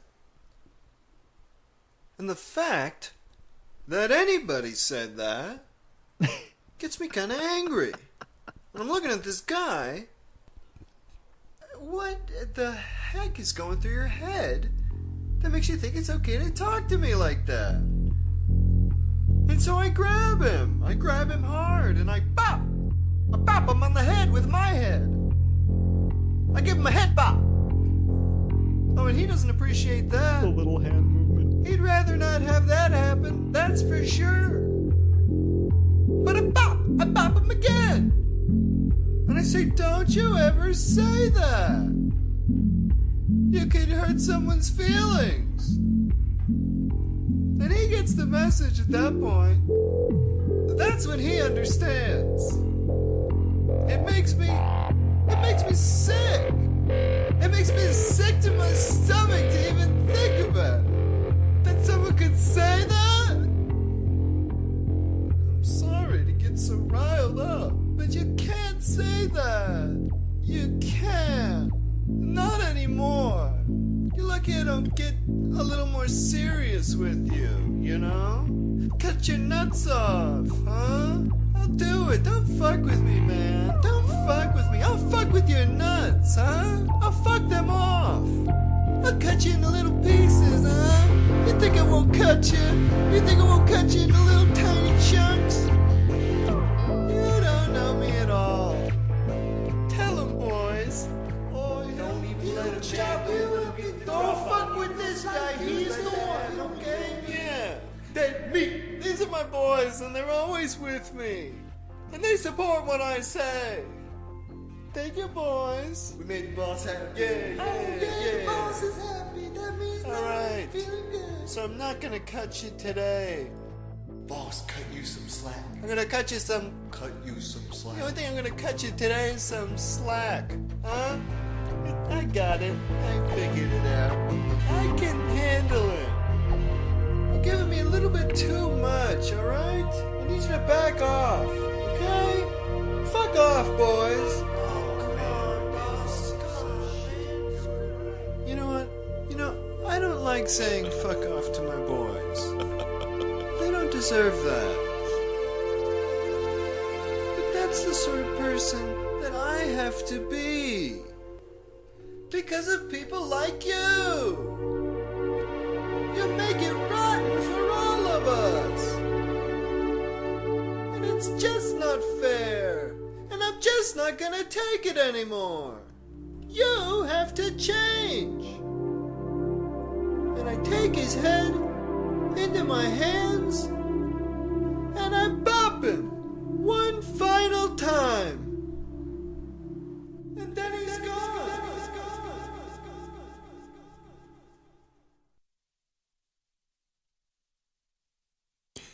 Oh man, we made the boss upset. We didn't do it right.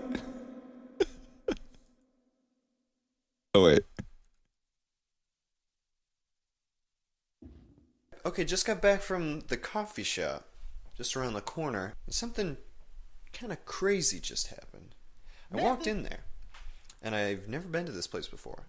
And I go up and I ask the lady, "Do you have this menu's very big and confusing. I don't see just regular coffee, just a normal size, a normal amount of coffee, and just a normal coffee. Do you have that?" And so I actually just said, "Do you have coffee?" She says, "Yes."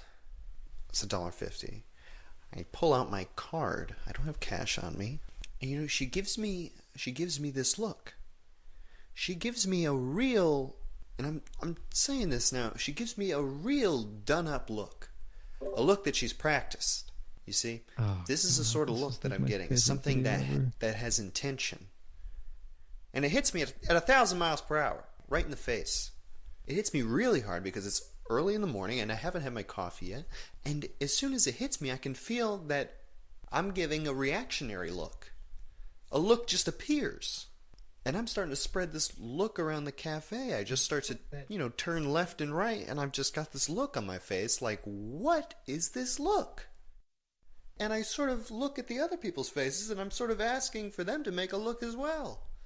And I can't help but think when I turn my head back to the cashier, and she's still giving me this look, and I can't help but think, how crazy is that? That she could give me this look, and I've barely even said anything. And I'm just standing there in front of the register, thinking about this, and it really rattled me. Why do looks matter? Why does it worry us when people look at us? Why does it worry us even more when we look at ourselves? I don't know the answer to these questions. But I know that people like to look. They do, they can't help it. People like you and me like to see how things are, see how they work. But when you look too hard, you look like a jerk. Why can't we just let all the earth live joy together and we shall be as one? All I'm saying is don't look at me because I don't like the way you look. Let all the earth grow to know one another and live beneath the sun. You know what? I thank you to never look at me again. And I said that to them. I was furious. And I could feel this rage bubbling up inside of me. It was lifting my arms up to either side. And and extending my fists, and then finally 2 middle fingers. And I twirled playfully around the cafe. And I windmilled my double bird so everyone could see. And I ran to the door and I kicked it open. And I ran out into the street. And I punched the street. And I said everything I could think of. But I had nothing to say. So I zipped up and I walked home. And then I recorded this.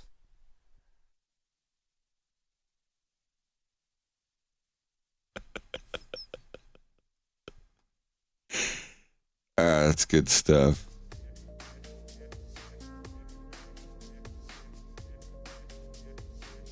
You are still streaming. Oh, sorry. I don't know if you need to or not. I was like, oh, he's drawing something.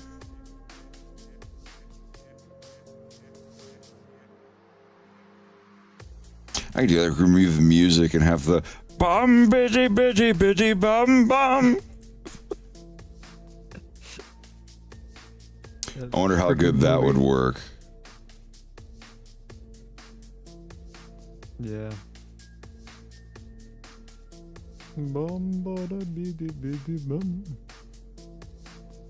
I saw that for the first time last Christmas. Yeah, it's disturbingly well animated. Yeah, I love it. I think it's great. Like, yeah, it's gross. Yeah, it's weird. Adam Sandler movie plot thing or whatever, but I like it. I think the animation takes up most of the credit, but I've always been a big fan of Adam Sandler. Like, that was the first like funny comedy album I ever heard, was his They're All Gonna Laugh at You album from 1995 when I was like 10 years old or 11. Yeah, he's got talent. He's like Jim Carrey. He's funny as fuck, but like when he gets in a movie and plays a serious role, he can fucking nail it. Did you ever see Uncut Gems? I actually missed that one. You should check it out. It's wild. It's actually pretty great. There's more I need to get to. Oh, I finally watched Darkman tonight. What'd you think? It was amazing. It was freaking great. That was a Sam Raimi classic. Yeah. Kicked ass. Give me the fucking elephant. Get out of here. He just grabs the dude's fingers and bends them like they're made out of water. Yes. Pink elephant, quickly. That's okay. Yeah, I gotta. While this is processing, I gotta do the. Are you gonna make that a soundbite on your board? I could.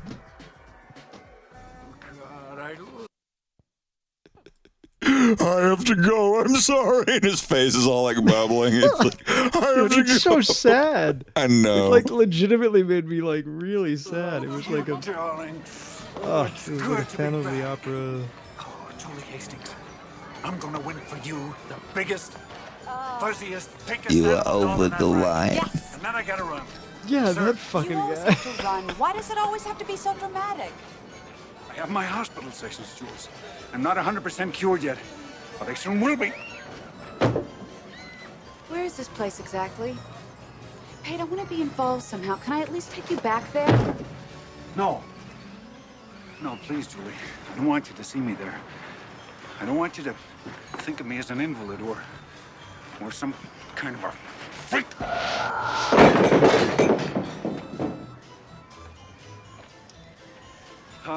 The pink elephant, please. I'm sorry, buddy. It don't count unless you're behind the line. What? I was behind the line. Not hard. I was standing right here with my girlfriend.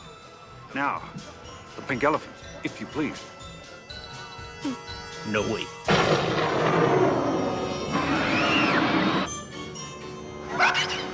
It doesn't matter, Pate. It matters. I won a pink elephant for my girlfriend. Why don't you just, get lost, pal? the elephant. Quickly. Didn't you hear me? Weirdo.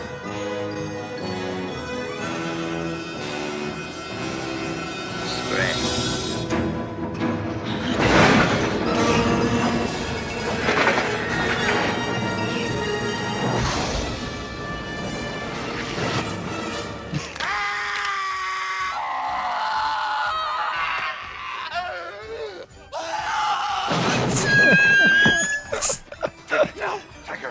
It's so Evil Dead. Take the fuck.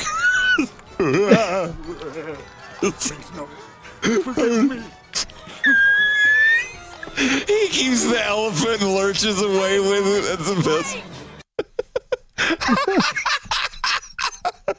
Forgive me. He's just like doing the Igor hobbling away with a giant pink elephant. I love the moment when he's like just in anguish, like just like lamenting in the lab, and then like it says like, you know, like file complete, like skin render complete, and like he's just looking all like hopeful and like tearing up. I'm like, yeah, that's me when my After Effects chugs and finally completes a project, and I'm like staring at it like, yes, yes. You're like, oh, yeah, when after he's like, 6 hours, work, it's finally please done. work this time. I'm like, yeah, and, that's me. And then you open it up, and there's an artifact, or you forgot to set the levels for your black coating or whatever, and oh, I forgot to render Wario's balls. No. You're like, oh, this one frame, I could let it slide, but no, I know how to fix it now. I'll set it up and go to sleep, and I'll do it in the morning. It'll be done rendering. You know, like every frame of painting, like that channel that would like analyze like film and stuff. Yeah. I always wanted to do like a parody channel called like Every Frame of Pain. And it's just like talking like about all the agonizing shit that had to go through to like just render a YouTube poop or something. Give a commentary for every frame you had to fucking draw on something. Yeah. Yeah, I remember this frame. You'll notice it's very similar to the last frame and the one after it. Now let's move forward a little. Yes, okay, you can see that this frame is actually very similar to the last frame. It's just like, it's just like painstaking. I'm sorry I kept this doodle. I'm going to cherish this. I have to save it so it doesn't get lost in time. Is that original the character? Yes. When I was showing someone how fast I could do all the different layers in grease pencil. You should give grease pencil a try. I have no means to do so because I don't have a drawing interface other than my iPad at the moment. Oh, that's right. Yes. Blender doesn't work on iPad. Ways. If Blender was on iPad, I would be cooking with gas. Mm-hmm.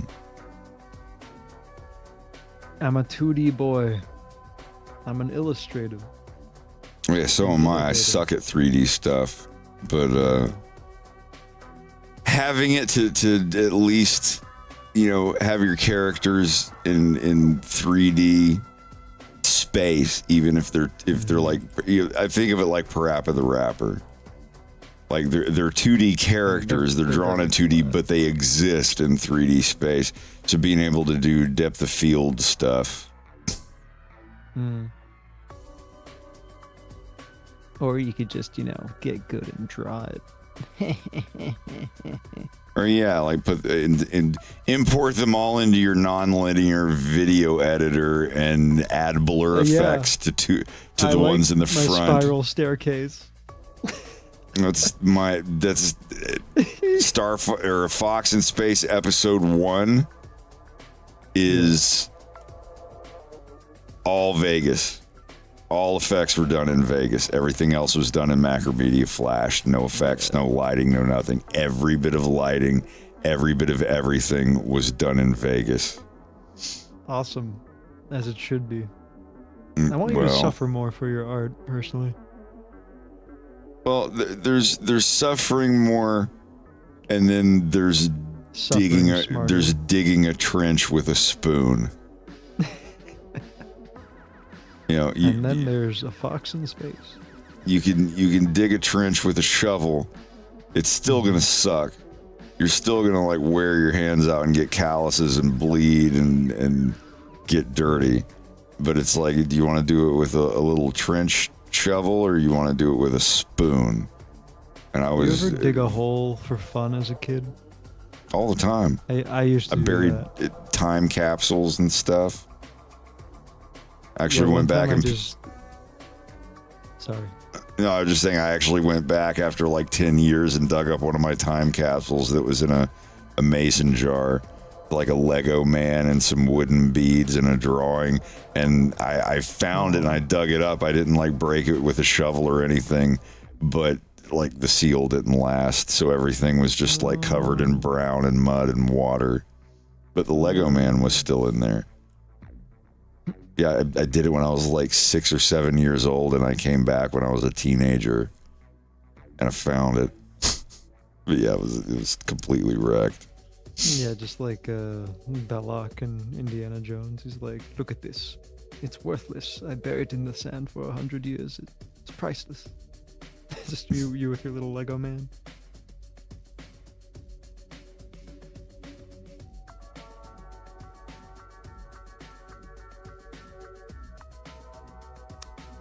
How long would it take you to actually record the one night in Bangkok Star Fox thing?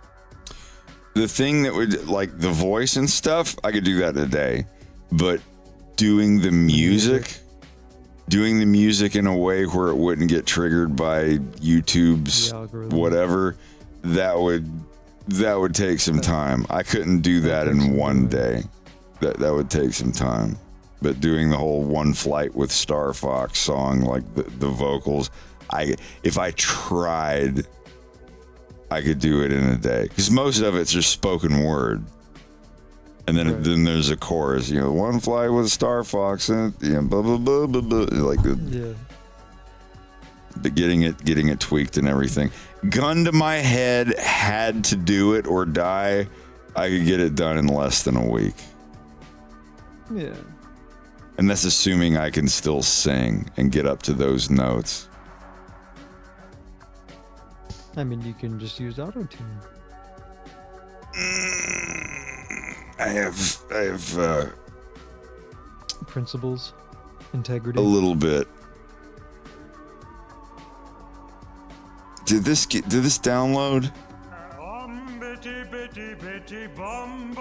Remove vocals.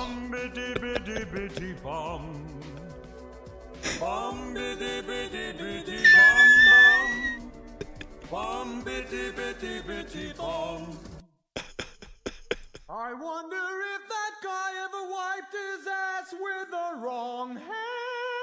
Yes. Bum biddy biddy biddy bum bum. Bum biddy biddy biddy bum.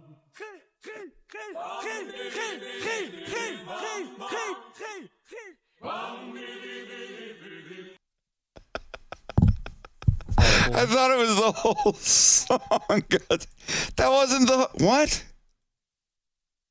Come on. That wasn't the right one.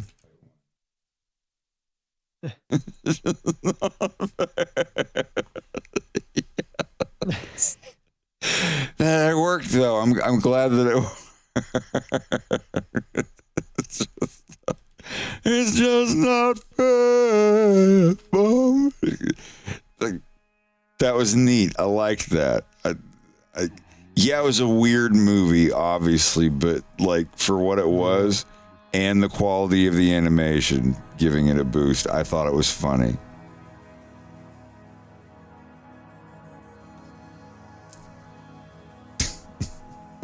Yeah, I definitely like lost my shit laughing at the basketball scene when he's like hobbling across the court and then that one guy like fucking spikes the ball into him in like Mach 9 like kills him. I lost my mind. It's just so mean-spirited. Like, he just keeps having seizures. He's, like, so lonely. And it's, like, it's just so awful. It's so awful, dude. Like, Jesus. It's like the team that made the Iron Giant made this shit. Come on. Everyone in this room has been associated with Whitey either through basketball or the mall or various odd jobs he does around town for free or at most $1. And I'm guessing 99% of you have either laughed in Whitey's face or ruthlessly made fun of his feet or voice or sister or shortness when he wasn't looking. But the next time you'd see him, he'd still go out of his way to smile and wave at you and ask you about your mother's operation or something like that because he, unlike us, actually cares about someone other than himself. The reason I bring this up to you is because I was the worst offender of all. My life was simply going nowhere. Then a tiny little man. It's so weird hearing it without music. He should have gotten a big thank you. Instead, he got a porta potty ride. I was such a shithead, but he never quit on me. Till I told him he was useless, and his sister was freaky. Once when we were watching Sunday football, a fuzzy screen was all that we could see. Whitey came over with a hanger and spent the game atop of our TV. And when the lightning struck him, is a buzzing. he let out a wicked loud yell. Oh yeah, I need the crazy taxi But we song. just turned up the volume and ignored the burning smell. We should all rot in hell. I went to high school with Whitey. As a joke, I told him to meet me at the prom. When he got there, I said, I can't believe you thought I was serious. So he ran home crying and slow danced with his mom. What a crushing blow to Whitey. I bet you wish you could take it back. How could you all be so mean to Whitey? Sound to me like you are all on crack. Huh? Tonight, Whitey was counting on his town to show that he cared. But the first time he really needed us, we weren't there. God. It's just not fair. Bitty, bitty, bitty, bum, bum. Bum, bitty, bitty, bitty, bum. Bum, bitty, bitty, Is this gonna bitty, like bum, play the whole fucking thing when it's on your soundboard? bitty, bitty, bum. I wonder if that guy ever wiped his ass with the wrong hand. Yes. Bum, bitty, bitty, bitty, bum, bum. Bum, bitty, bitty, bitty, bum.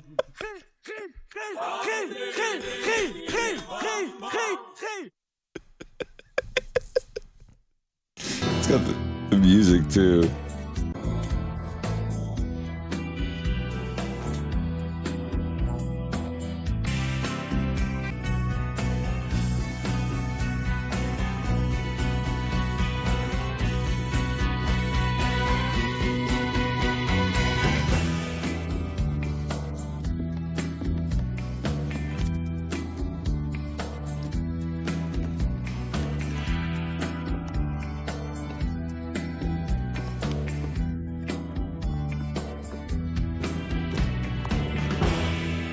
It's a cool instrumental track. Do what? Yeah, is this the isolated music? No, I put it through the thing. That was the website I had up. It's the same thing I put through to get yours. For the something very offensive. Yeah, the thing I sent you that for you can't say that anymore. Like the music's removed from it. I see. Because you remember the music, like the whoa, whoa, starts like coming in halfway through it. Yeah. Yeah, I have a special. I got it. I figured it out. You've already said that like 4 times tonight. I know. It's so you definitely applicable. need to add that to the so fucking applicable. soundboard. Yeah. Interrupt someone when they're explaining something that you already know. How many pages? Yeah. How many pages can you have? 8? Yeah. So it's not counting the bottom row. Oh my god. And that's 8 pages on the launch pad. You can set a switch in FL Studio to move everything, so you could theoretically have infinite number of pages. But yeah, like just hitting those the vertical strip of the right arrow buttons on the right side of the launch pad. Every one of those, when you're in custom mode at the top, the button that says custom. When you're on that mode, all of those, you remember when in the components thing, right? When you go to save, it gives you an option to click buttons 1 through 8 and overwrite. Yeah. Those right arrow buttons on the right side, that column, those are pages 1 through 8, top to bottom. So like while you're going through, if you're playing a sound on one soundboard page, you hit the sound, and then with your right hand, hit the other button of the page that the other one's on, and then they'll instantly change over. You got to fill up the first page first. I know. All right. Oh, I want that one. I sent it to you. You did? Oh, Yes. I'm sorry. You remember it was that first day you left, and I just sent you like 30 wave files. I mean, I gotta sift through them. Well, which one is it? What's it's it just called Bad to the Bone. I think I sent it to you. I'm pretty sure. Cocking, barbecue bacon burger. Shut the fuck up. I don't know. I don't see it. No, in DMs. In my DMs, if you copy message link. Bleep. There, click that link that I just gave. It'll take you back to the top. I think I said it to you. Wait, that's gun cocking. Yeah, but it's around there. Fox, Slippy, Peppy, Falco, Daddy Chill. We're just innocent men. There should be a Bad to the Bone somewhere. Many months later. Yeah, it's down at the bottom. There's Bad Boys and Bad to the Bone. Ah. What you want, what you That's want, good. what you gonna do? Yeah, that's going in. And then now, if there was any in my collection that I thought that you might want, that you would understand the reference or whatever, I put them all in there. Many months later. But I We're just think I'm gonna normal hop men. off right around now. Get some shut eye. Right on. And I'll be I should back, probably tomorrow. do the same. Don't forget to save your updated FL Studio file as well. You got it.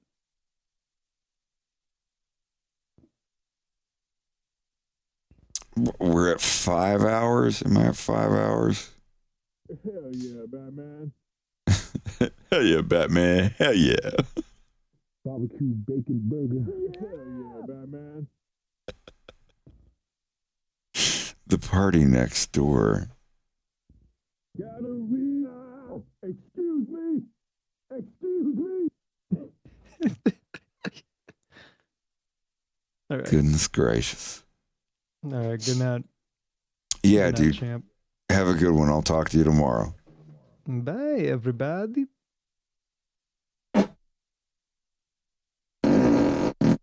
Well, why am I not showing up? What? It's not.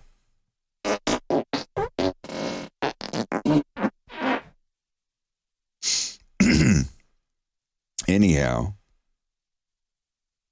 I don't think anybody is gonna join me for the rest of the night.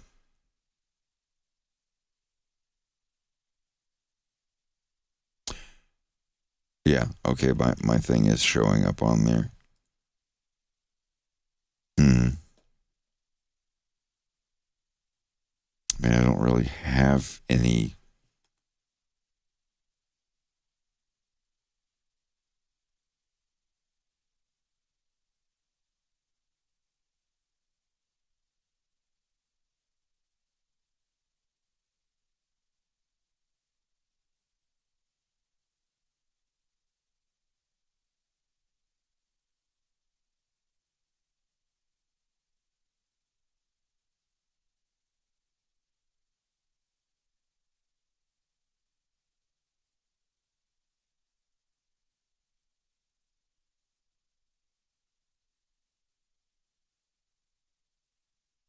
Jesus is in control, dude.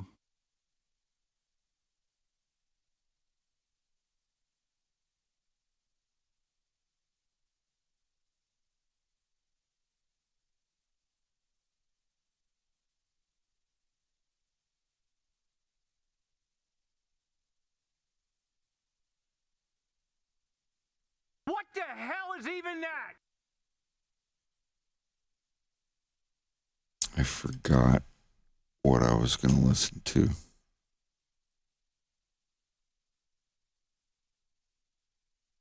We're all good. Sorry. I'm here. I just figuring this out. Been doing a lot of audio troubleshooting today for Jack and Greg, and as well as myself. We've had a couple of tricky things happen.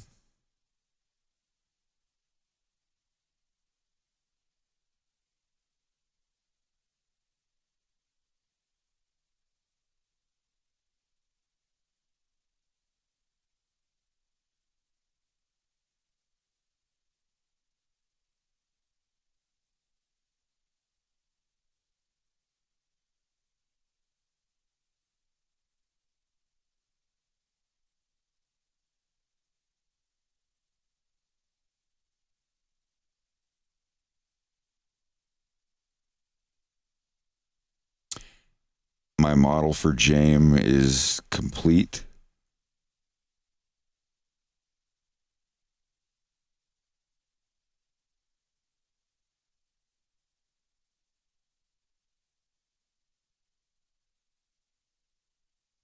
Oh, I'm so excited. I can't wait to have a new face rig for sure.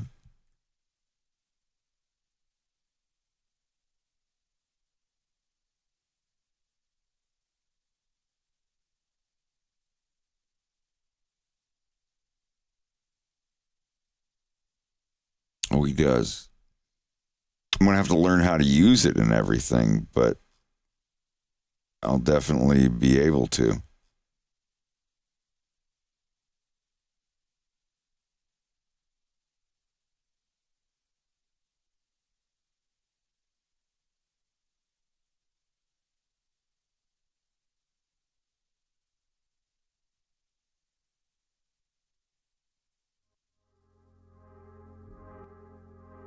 Oh, hell yeah. Stoic Roman ambience.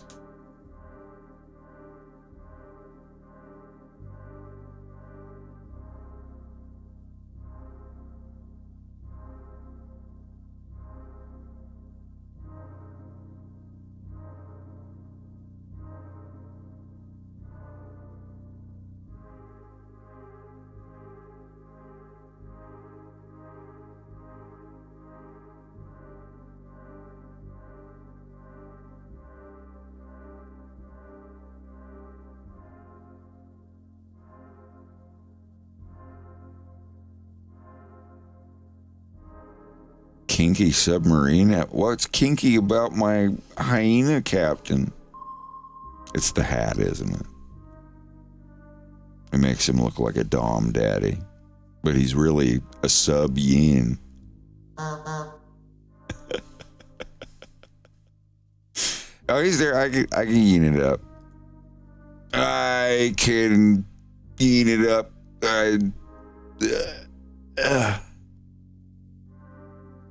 It's not hard. Not yet. Have you ever seen one of these? Oh, let me. Look. Why was it wet?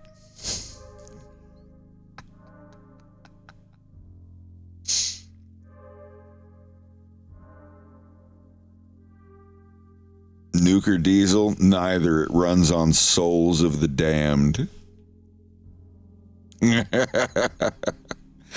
I need to get another alcoholic beverage. I'll be right back. I'm sipping the light stuff tonight, but I am still having a good time.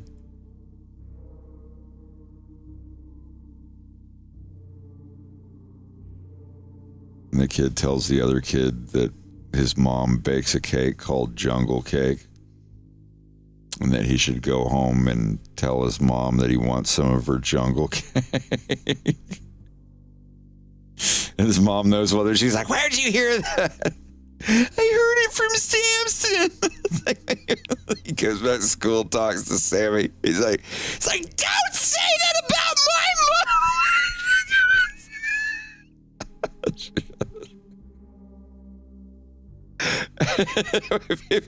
If you say someone's mom has jungle cake, that means she has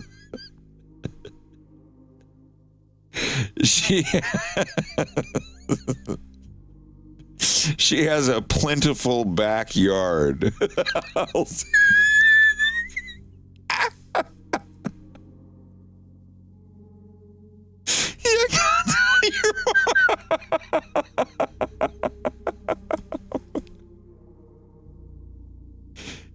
Sorry, there's a strain of weed here called jungle cake.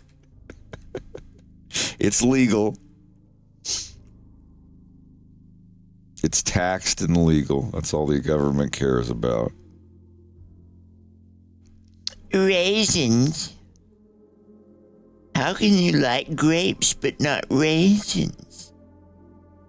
Oranges and raisins? Ew, raisins. No. I want to go get that drink. I will BRB.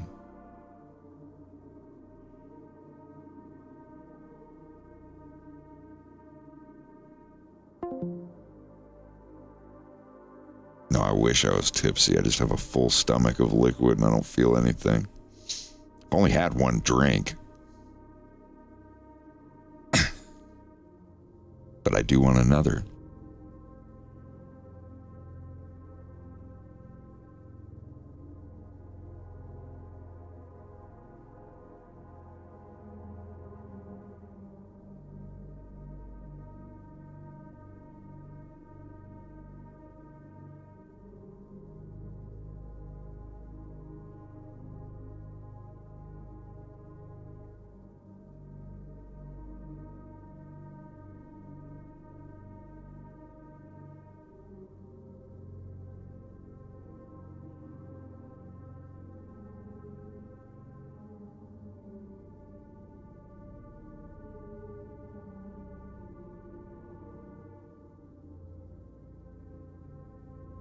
Where's everybody from, man?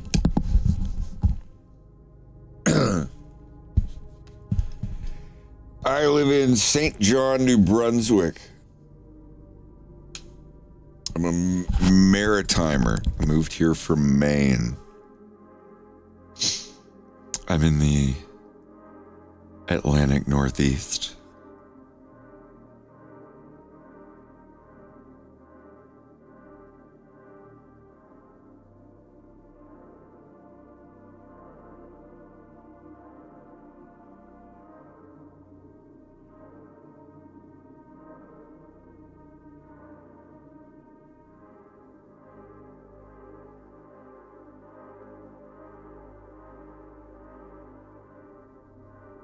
Hello. Hey, Slava, how's it going? It's alright. I cannot fall asleep, so I better stay here. That's fine. I'm staying up a little bit.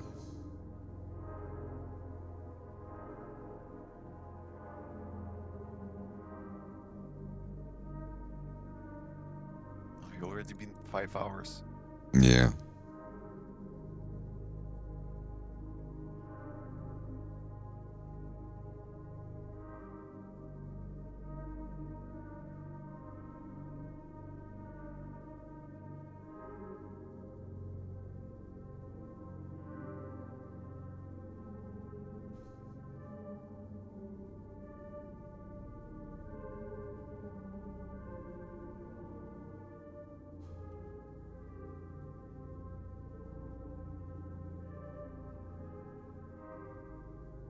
I'm going to blow out the rest of my stream and just play Ennio Morricone CD1.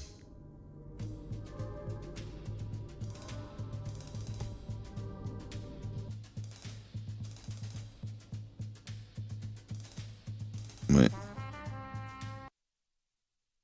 It did not load them in the order.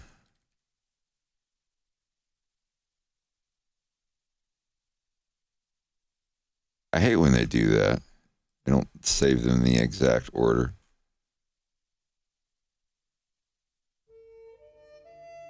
No.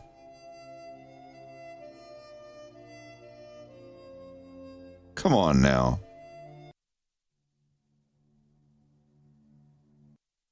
It's on shuffle, isn't it? Oh, God, I'm so dumb. There. My bad.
Yeah, when people are like, oh, I'm sorry, you're going to that city. There's a lot of meth heads and whatever heads there, and blah, blah sucks. I'm hearing that about every city now. Right now, the entire world's just kind of in a situation.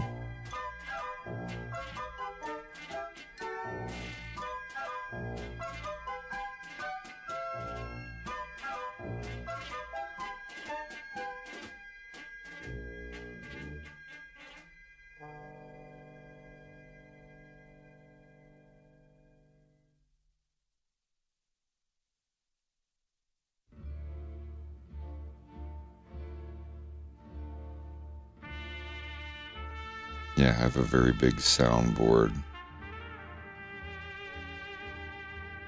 I even have the undo from Kid Picks. Oh no!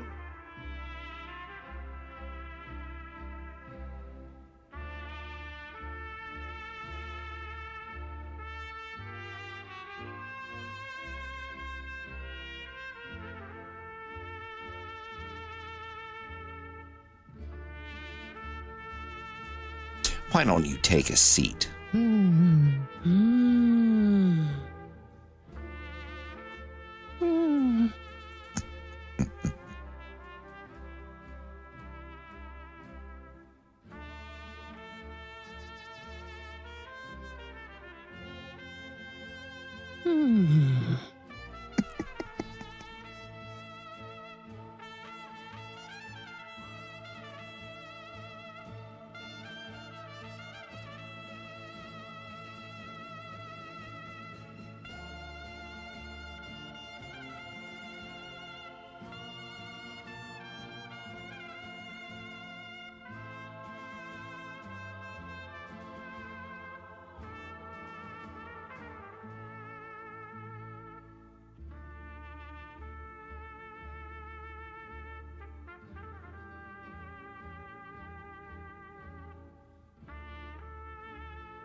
You're talking about the wine, not the cigarette?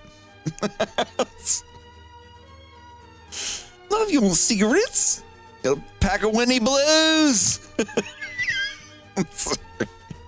And a pack of Winnie Blues and a brewskin. You need a what? I need a brewskin. I know Sauv Blanc is a wine. I'm guessing a white wine. A white wine.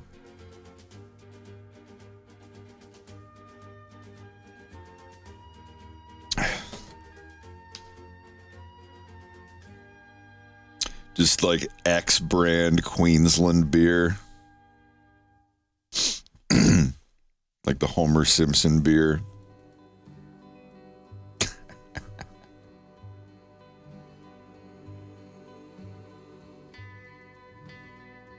Oh, it's literally just called 4X. Dos X, cuatro X. Stay thirsty, mates.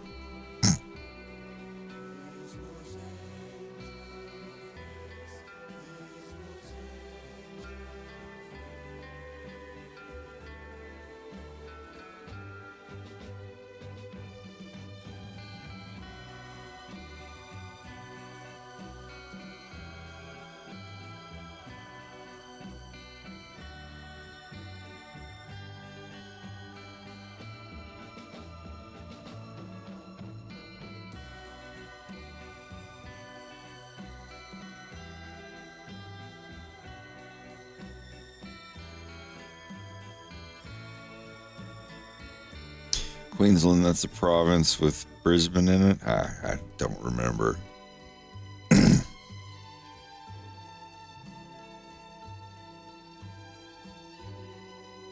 I would like to visit Australia and New Zealand at some point.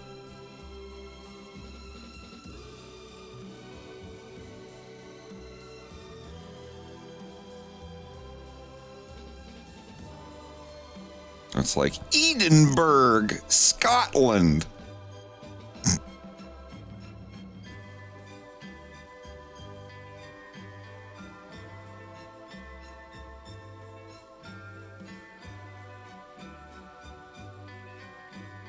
Melbourne, Brisbane, Edinburgh. I'm sure there's plenty more cities I'll mispronounce when I get there.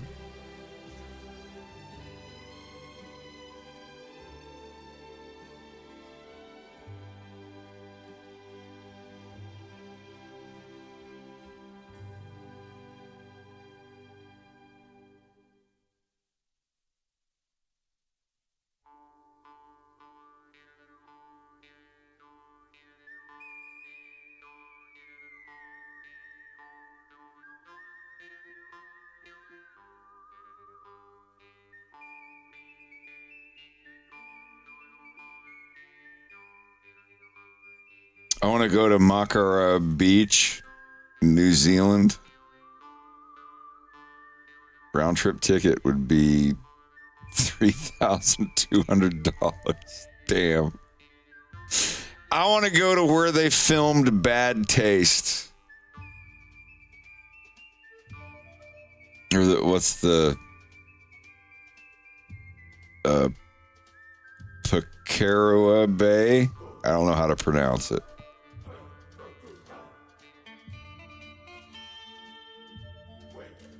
But yeah, like the little place, the fictional town of Kaihora Village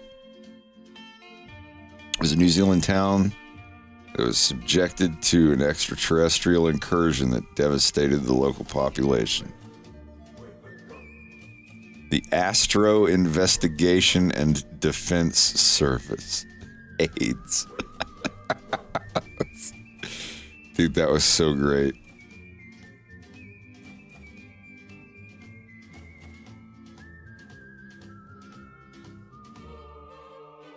Talk around.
kiss at last the beloved crown of my land that I left one day with my heart full of pain. I have looked in the faces of my old friends, but not they look at me as my old friend. And now what happens, you must tell me. You must remember who I am. Sorry, I want to start this song over. This is such a good song. The movie is kind of goofy. It's a good movie, but it's kind of like slapstick and a little silly. But guy that was kicked out of society, and then he comes back, and when his city's taken over by people or whatever, and he gunslinger takes the city back. The Return of Ringo.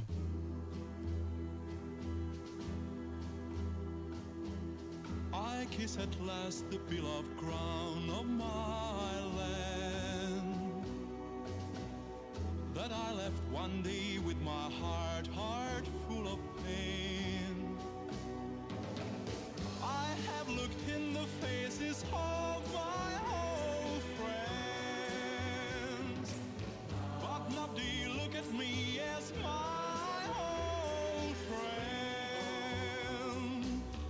And now what happens, you must tell me.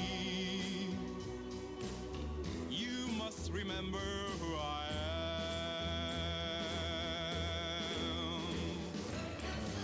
If you see a man with downcast eyes and ragged clothes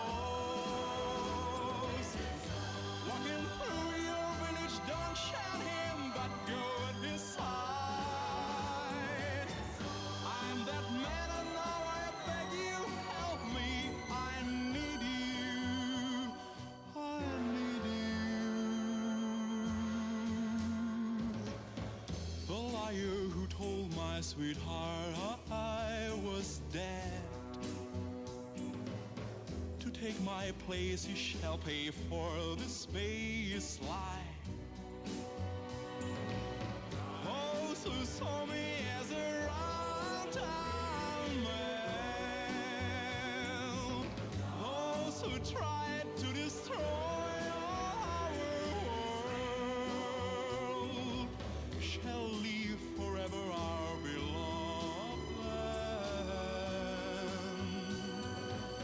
Because we are fearless men, because we are fearless men,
Oh, here.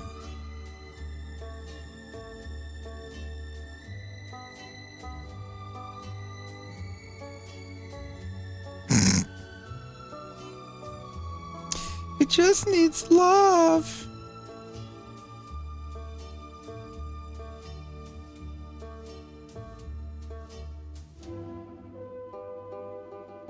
Head pats. Oh, yiffy scritchels and nuzzies.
I can almost do that thing with my hand. Could I?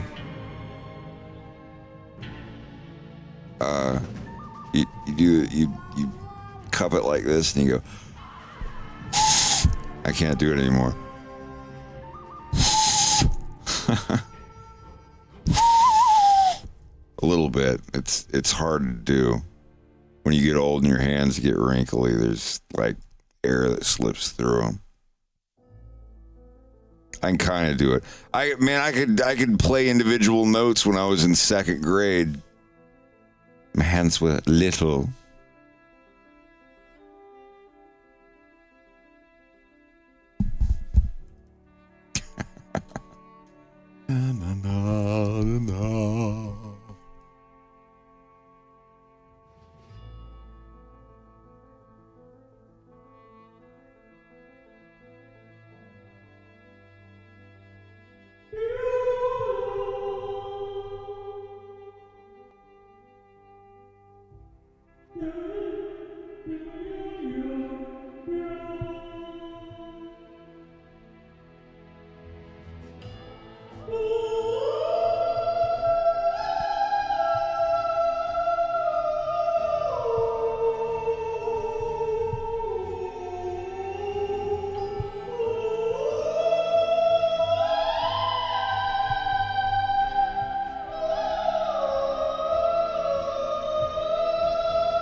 Hello.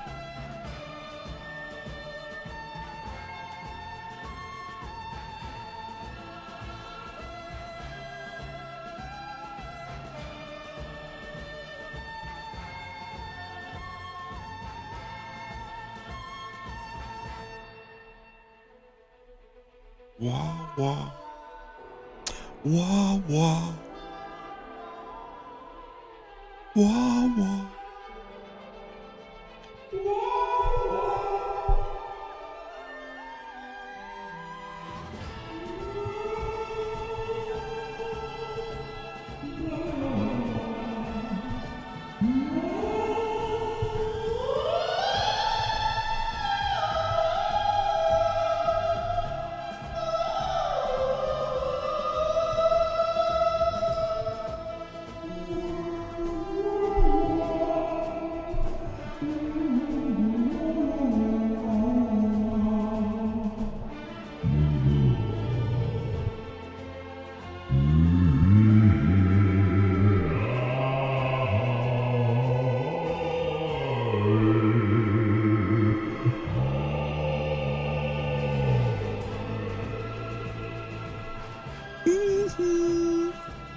Sorry, it's good music. It's meant to be goofier. No, I can't sing. I can hum a note, but actual singing is bleh.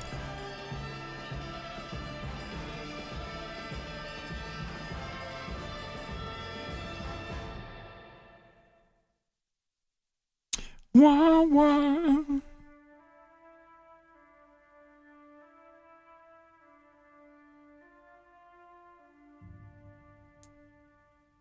Links will not show up in the chat. You'd have to put them in the post links here on the Discord, etc.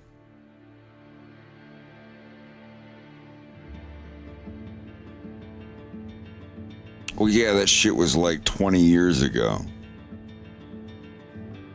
What was that 20? No, it was 2005. So almost 20 years ago.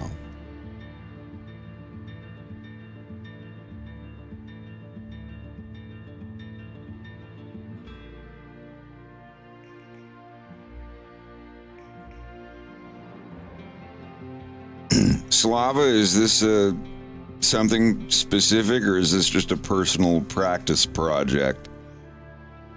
It's for portfolio, essentially. Right on. Like, I've been making another project with a human, and I just got tired because, like, over like 2 months, I was doing the same shit, and I was so tired that I just like couldn't find the strain to continue.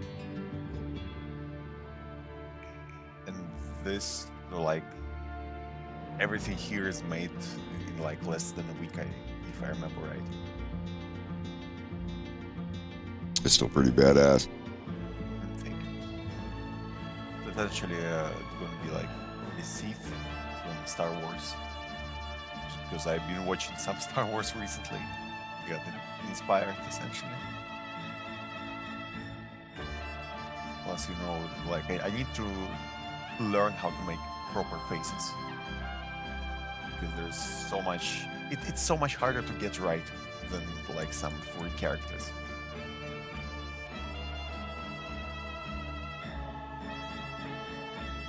Because like if we're making a mistake in a face, like it's so easily recognizable than like making some snout, which can look thousands different ways.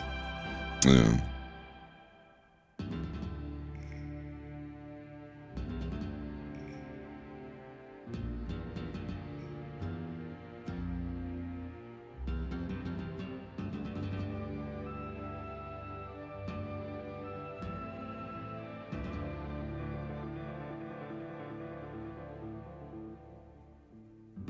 Oh yeah, just grab your balls like Michael Jackson and you'll sing as high as you want. Yeah, that worked because I was like 9. It was like Dumbo's magic feather. I didn't need to do it. The high voice was in me all along. When you're 41 and I don't know.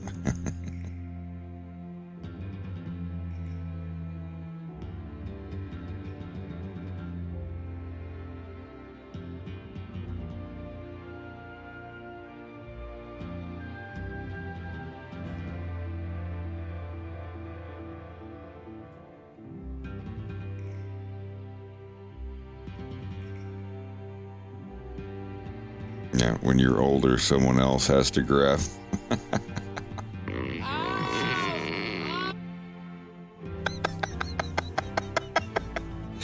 Don't tug on my balls.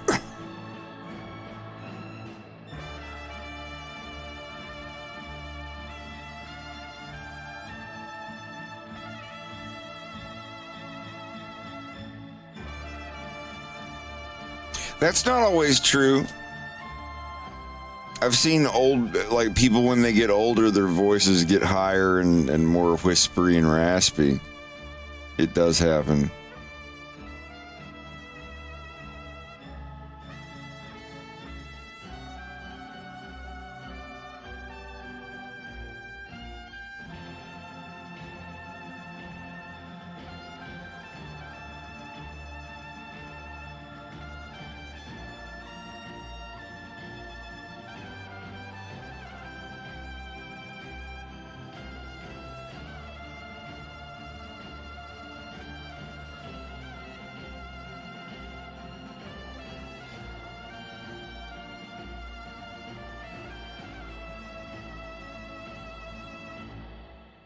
Ding, ding, ding.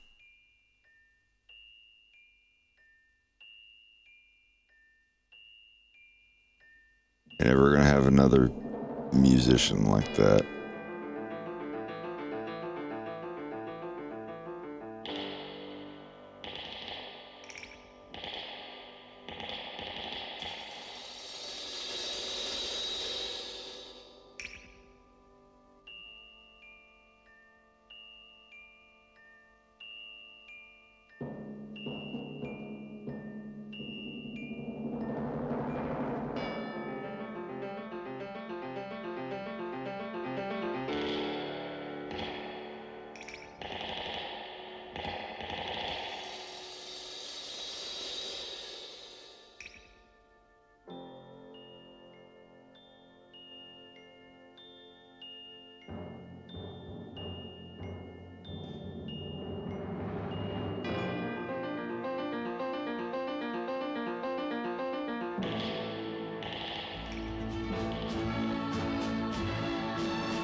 Where's that jazz flute at?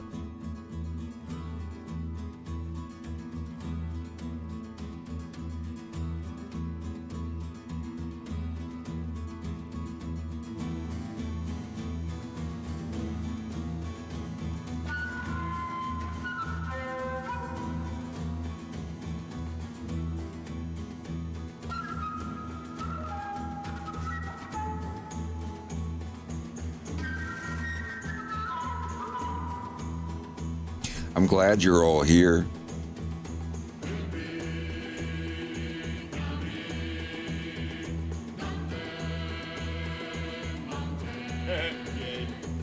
Yeah, it may sound a little gay. Who cares?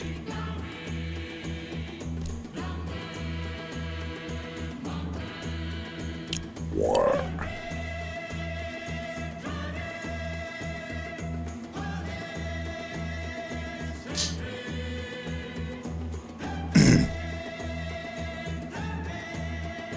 Young women who voice little girls in animes, when they get older and their voice deepens a little bit more, they just start voicing little boys in animes. Kids in animes are almost always voiced by women.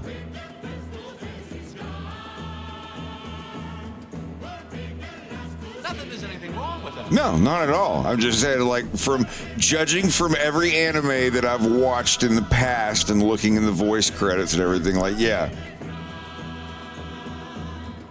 Little girls are voiced by young voice actresses, and little boys in animes are voiced by older voice actresses.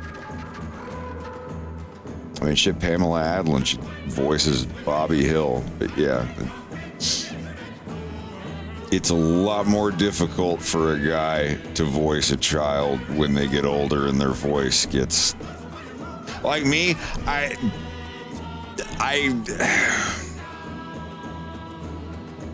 not looking forward to voicing young Fox in episode 3. I can get... Like, I'll just have to be like, yeah, it's canon that his voice sounds scratchy like that. I can do it. What was my voice like as a child? I don't have the file anymore.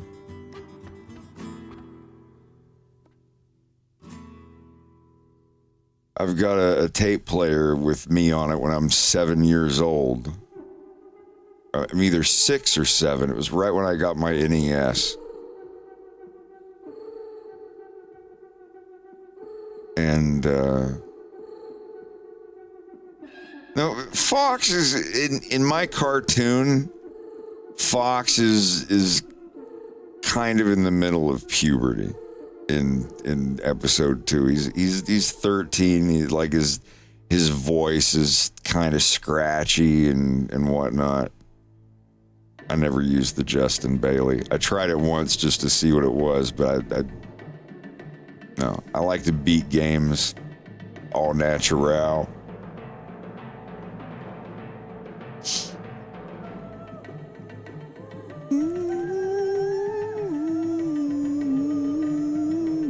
My man.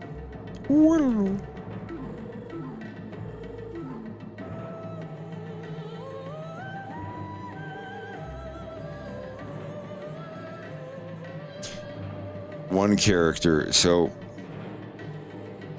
in the violence, James, his whole aesthetic is gonna be like very dimly lit synthwave stuff. Like whenever there's scenes during his arc and his biome of the story, the music is going to be like that. Frank, the wolf guy, and his story, like the detective guy, it's going to be very 70s Italian movie giallo, if you're familiar with the genre, like detective movie 70s orchestrated music. Doesn't sound far from this, but like this is spaghetti western music. Like, I mean, like let me find the album.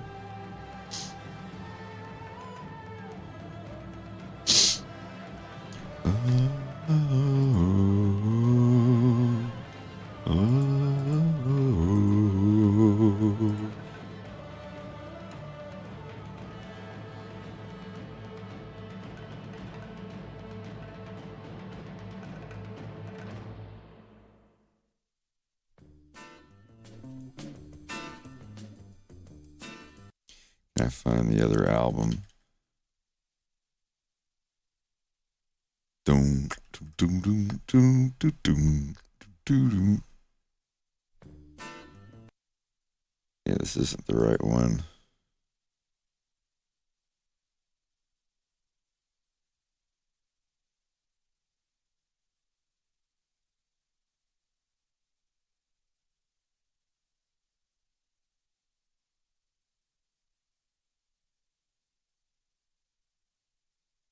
I swear there was another version of this album that was in a different order. Oh well. That's fine.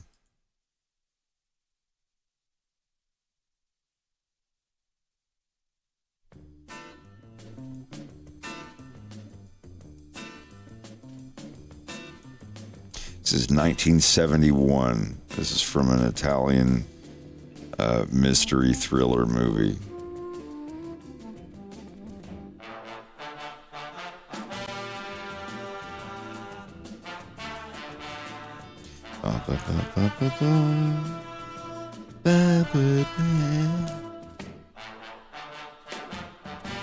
If you want to know the genre of movie I'm talking about, I can show you the posters to give you the vibe.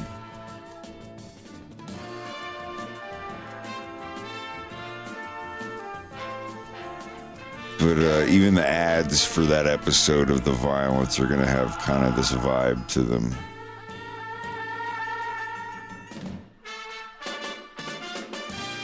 It's hard to explain.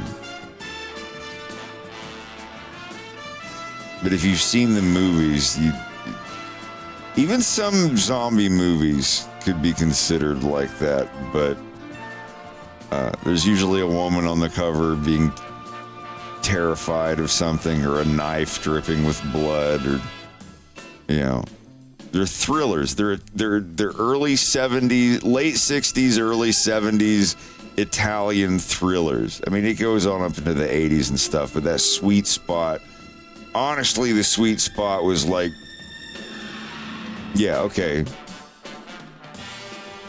Roscoe Mercer, you know what I'm talking about.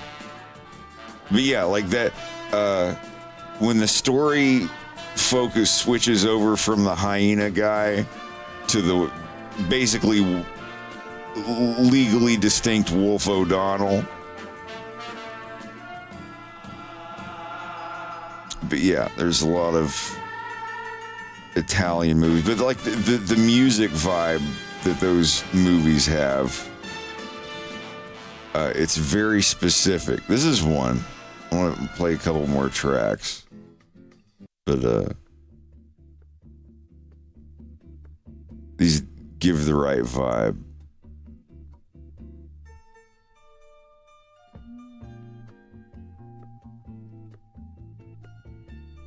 These absolutely give the correct vibe. And it's going to be like that, but with furries. Sorry. I don't know how else to put it. Like, it's a genre that I don't think hardly anyone, like even me, even people my age, I know like maybe 3 or 4 people who have any idea what that kind of genre of movie is. And I don't care, like, oh, it's obscure, you've never heard of it. Like, I don't give a fuck about that shit. It's some of the movies I saw when I was younger, from when I was a teenager to up to like 30, like those movies and their soundtracks. Like Goblin will be a heavy influence for the music, if you're familiar. Goblin did the music for Dawn of the Dead and a bunch of other Argento movies. Argento. Badalamenti.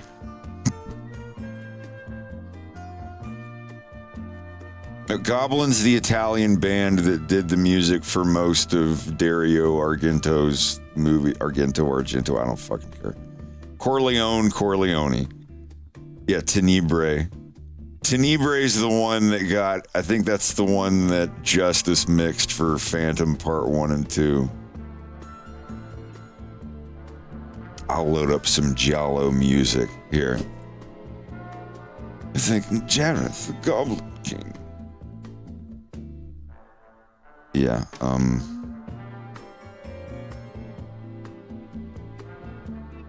let me load up some. This is Giallo Moods Volume 1. This will give you the idea.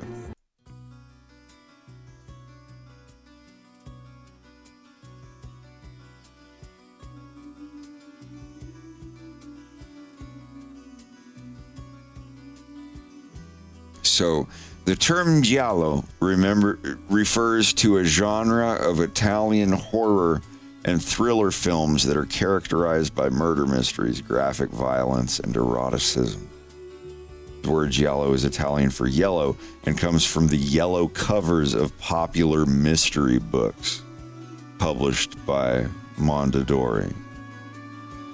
Mondadori is... Giallo films were popular from the late 60s to the early 1980s and were a precursor to the American slasher film genre. Some examples of Giallo films include The Girl Who Knew Too Much and Don't Torture a Duckling. I got a whiz. I'll be right back.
Remember, love stronger.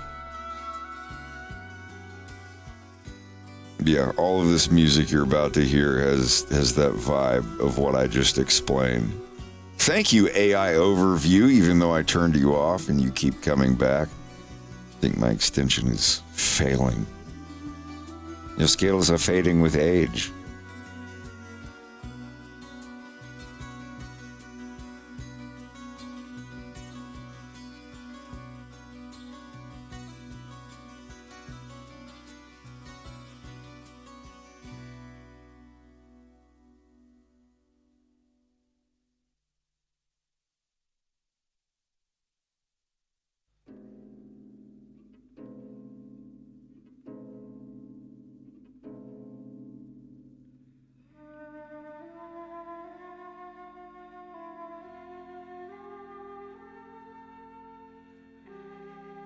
I even made a Giallo style poster for Zoroastrella.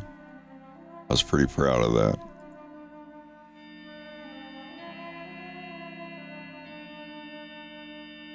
Kind of. Without doing painterly.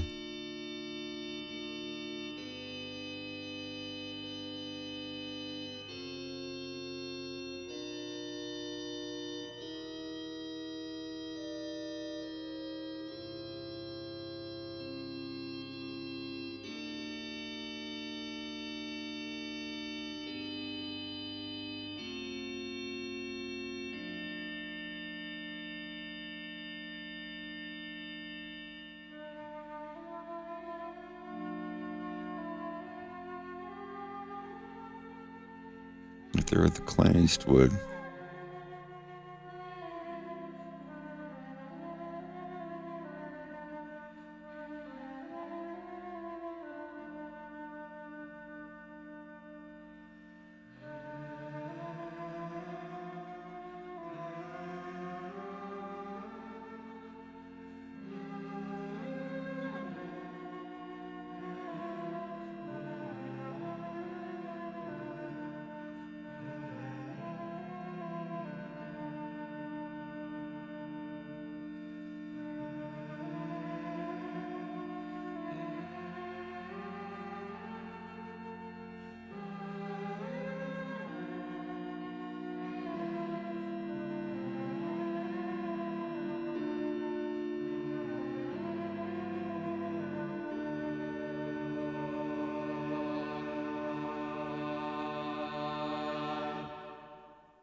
Why do we run in circles, not knowing which way to go? Why do we doubt the future when we belong to each other?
That's all I got that I can put on.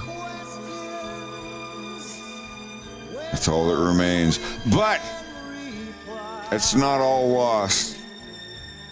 A lot of those characters and people will be folded into the violence, as well as drug war. I can't even look at drug war anymore. I'm just like, the vibe was there, but my art style had not matured yet. It looked too weird. I love my art style now. It's back when I was afraid to make the characters look more like animals.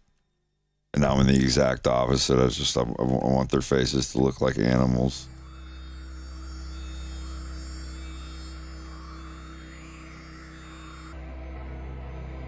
Nothing.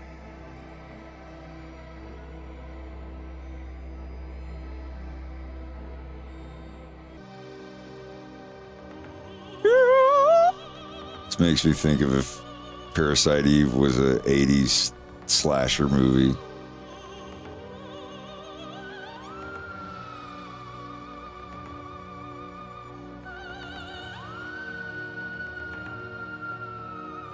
I can't wait to get back to these characters. These characters that I literally have not drawn for 11 years. 10 years, 11 years.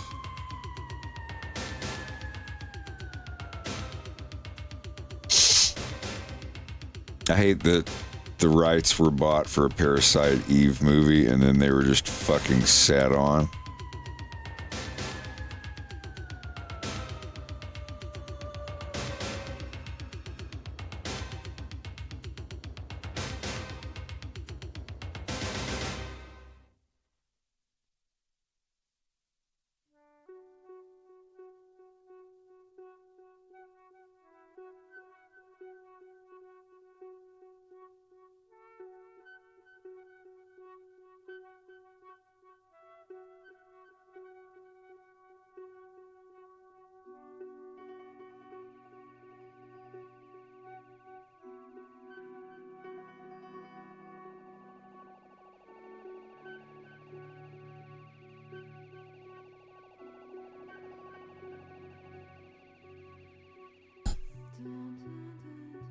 All right, Fisher, have a good one, bud. We'll see you.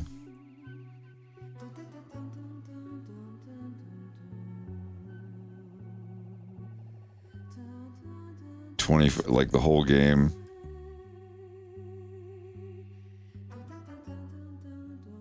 Both discs, 24. Damn, it's wild.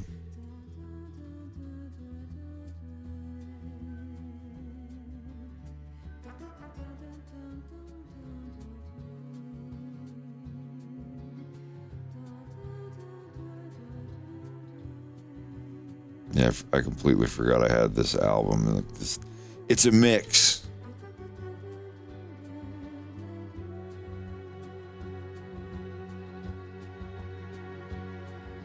It's only on the Internet Archive.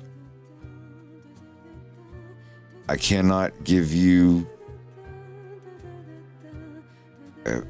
Maybe it's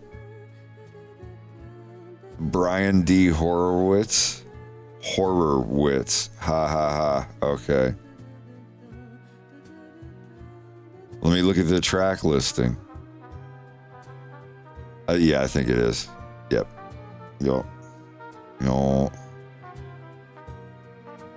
Yeah, because there's 3 volumes and there's 3 CDs. Yep.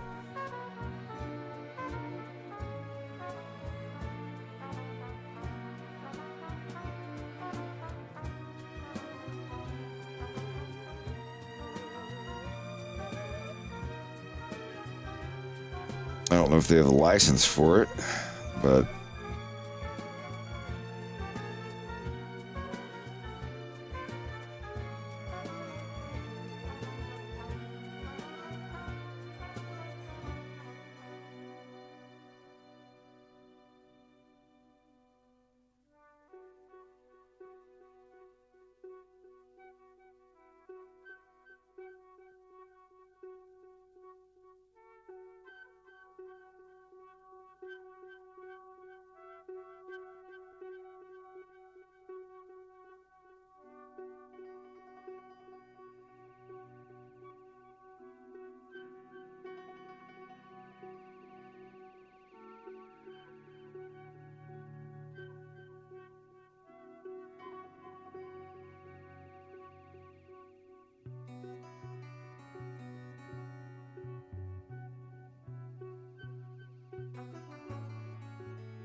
Cali represent.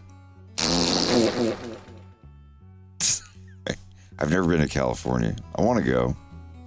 I don't know if I want to go to Los Angeles, but I definitely want to go to California. I'm not one of those people when I hear California, I'm like, ew, Los Angeles, but for the whole state. No. It's like California sun is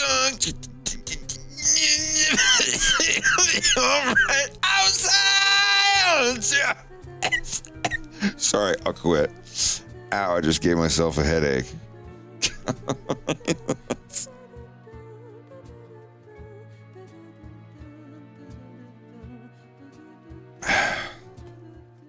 was on the fade thing, wasn't it? So everybody, have you seen my mountains?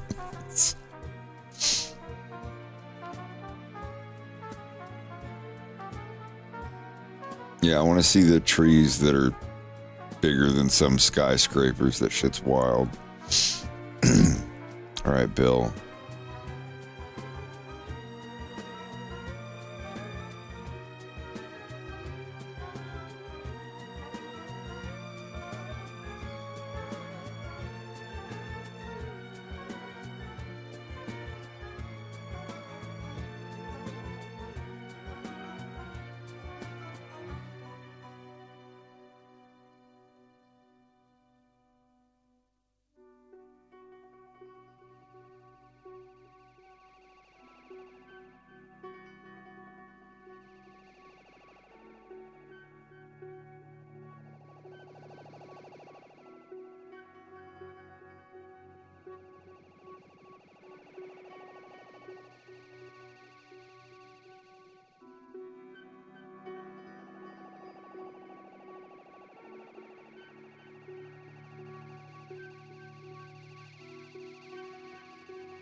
I start this one over. The intro to this song, just the instrumental. Man, listen to this.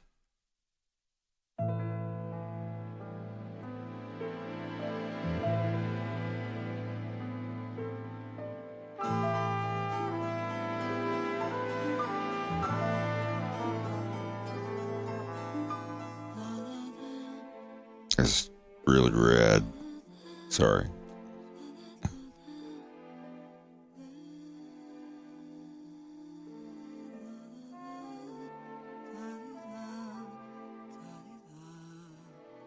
I think this is very, very close to like the style of music I want for the wolf character story.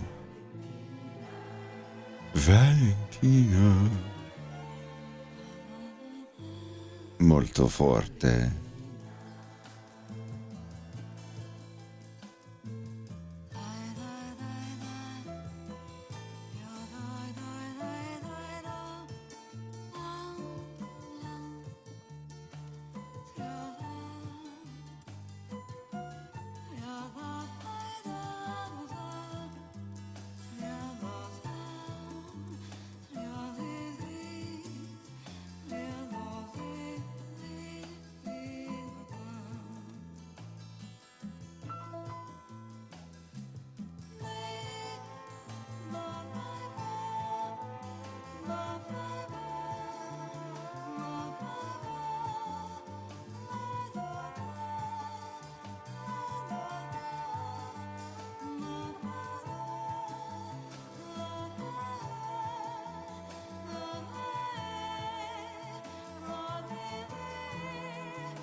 Oh, hey.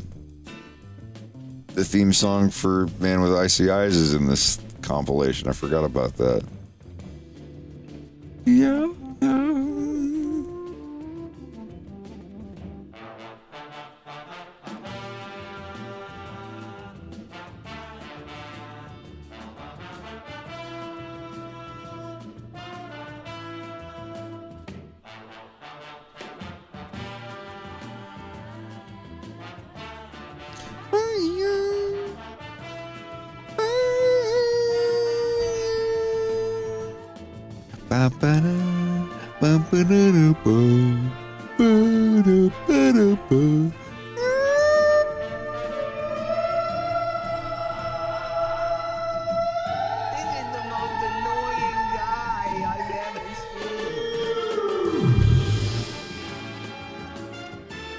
Yeah.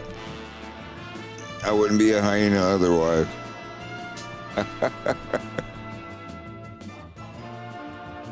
Chug.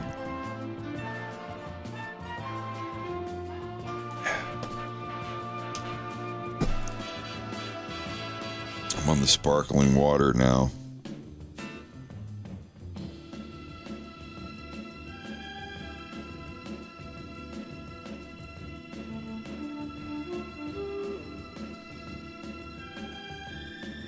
Let's make these a little varied a little bit. When his stuff is completely done. Rito finished everything tonight, I think, but I'm still going to talk to him later when I get a decent look at the full. I mean, I'm not even using the upgraded one yet.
Hell yes. Theme from Deep Red or Profondo Rosso.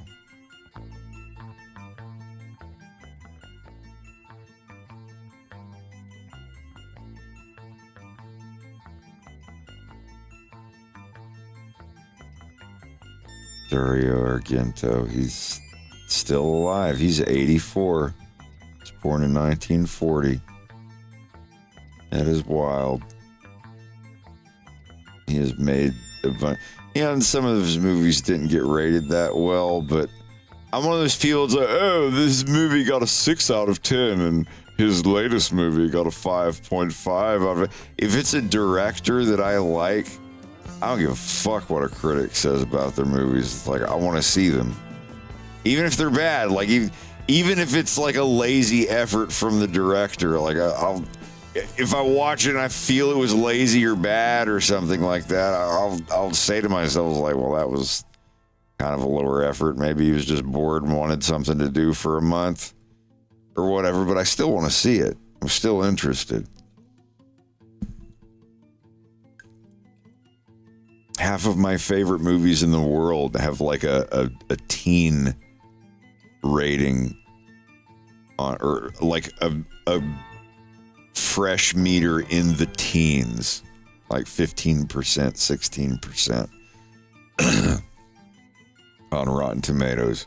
And not just critics, fans too. I'm like, oh, what? That movie was awesome. Yeah, Life Aquatic. You would think it was Fantastic Mr. Fox because that's my favorite book of all time. I think it is. It's either Fantastic Mr. Fox or A Wrinkle in Time.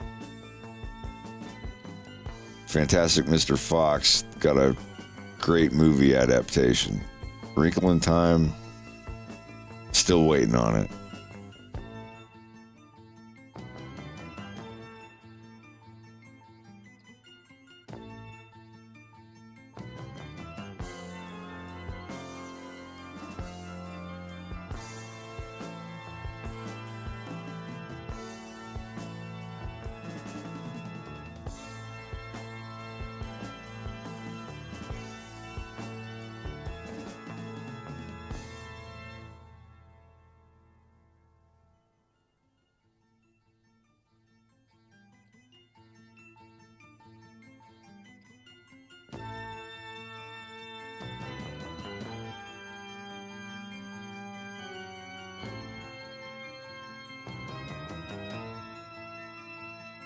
Don't tell Rito I said this, but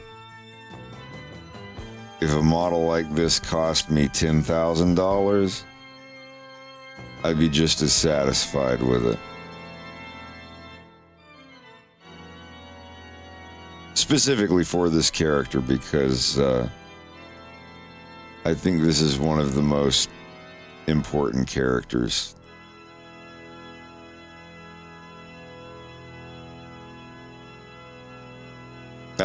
Now keep in mind, this is not me. This is not supposed to be me. This is not a hyena version of me. There is going to be a character in the violence way later in the series that is supposed to be me. Se guarderai negli occhi miei, se leggerai dentro di me, allora certo capirai tutto il male che hai fatto a me.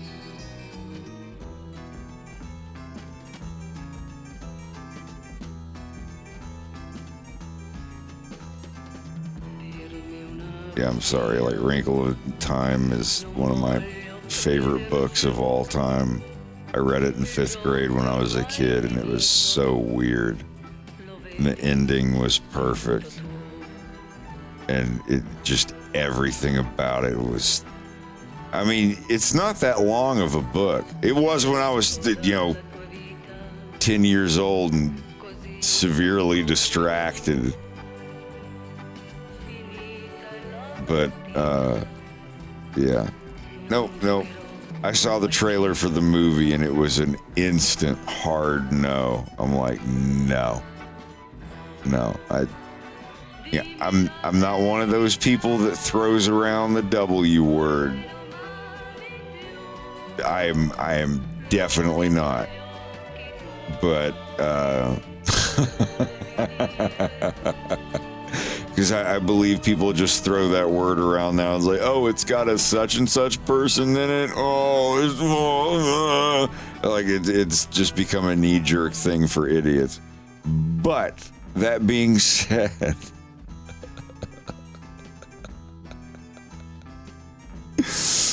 I saw the trailer for that movie and I was like, oh, this is not what I was expecting at all. And that had nothing to do with anything like that. It was just, when I feel bad about prejudging things like that, after the fact, years later, I look and ask myself, how many people do you know that ever mentioned the movie? How many people do you know that saw the movie after mentioning the movie? And if it's zero, then it's like, okay,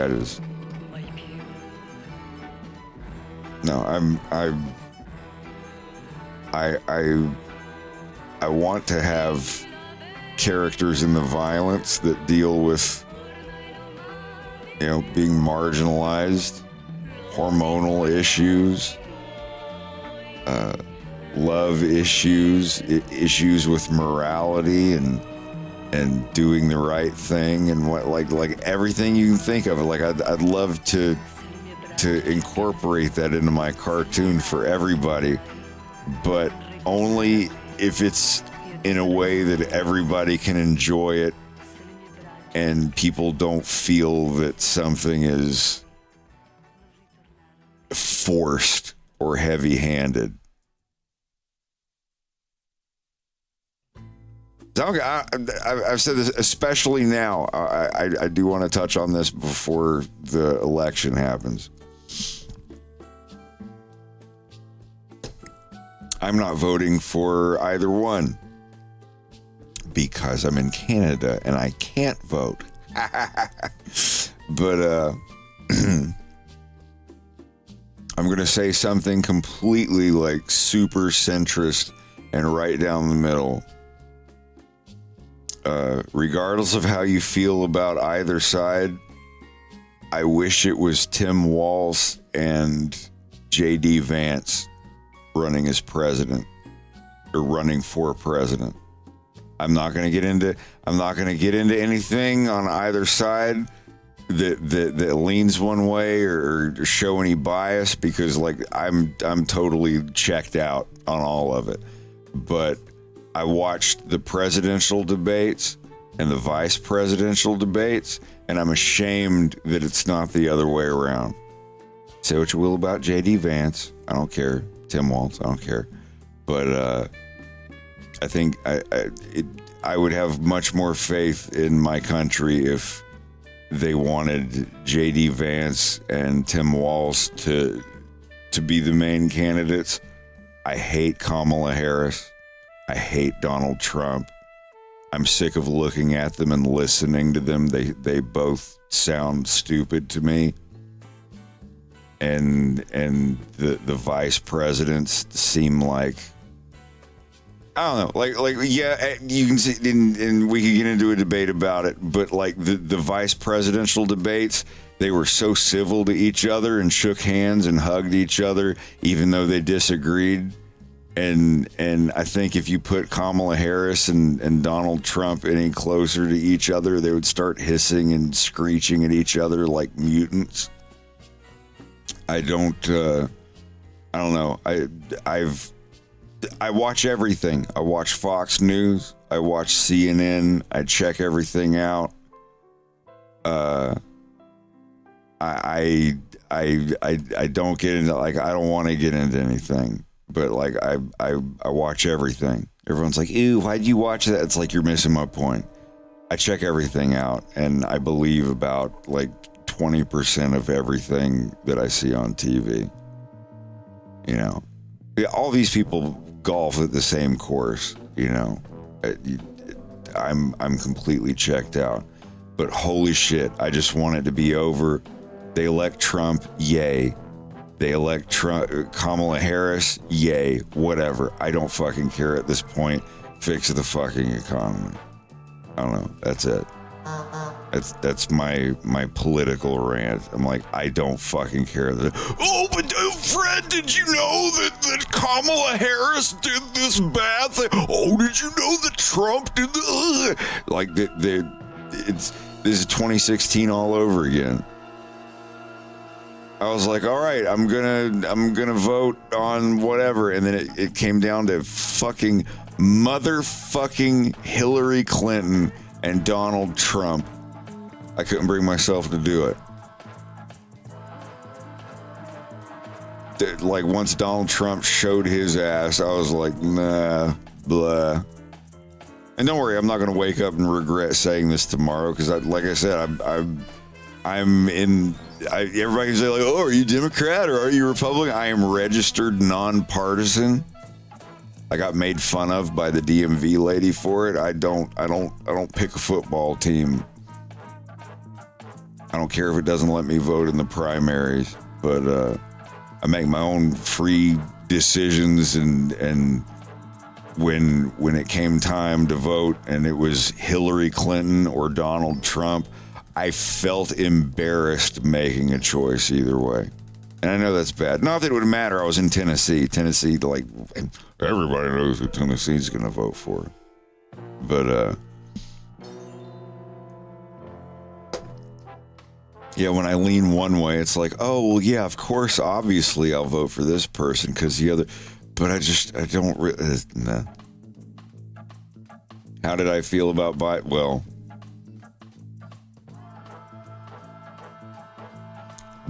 like, I've said for years, I've commented for years on Joe Biden, the dementia thing, because my stepfather, like, the closest thing to an actual father I ever had from age 9 up until a few years ago when he died, he had dementia, and it was really bad. It got really bad really quick for him. And Joe Biden was very obviously showing signs like that.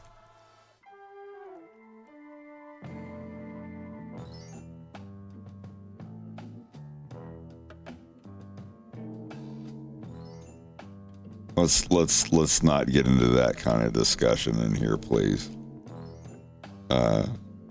Regardless of whether or not I agree with you on certain things. That goes double for anybody that's saying anything that, like, yeah, I don't want to touch that. But I know when he was on the debates or whatever, Trump got up there and lied like 90% of everything he said was like a total fucking lie, and the world still thought he won the debate because Biden was in such bad shape. I remember people saying like, oh, it's just a stutter, Fred. It's just a stutter, and he's not. I was like, no, that motherfucker's cheese is slipping. My father or my stepdad died from this shit. It 100% is. And I was mad. Like I root for both sides to bring a good candidate to the table, and every 4 years they bring a fucking numpty, and I just get so goddamn disappointed.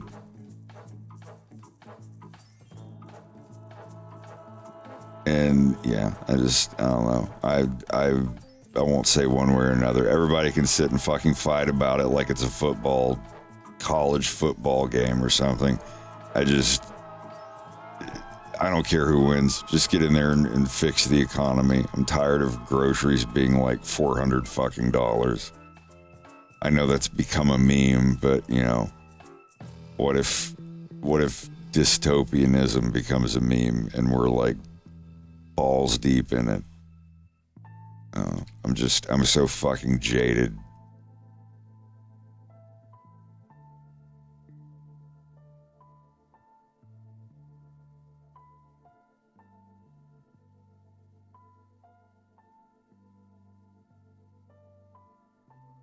I don't hate Biden. I don't think anything bad about Biden. It's just every time that he would pop on there and all that stuff, I'm like, Jesus, dude, let that dude go chill. And everyone's like, oh, he's fine, he's running, blah, blah, blah.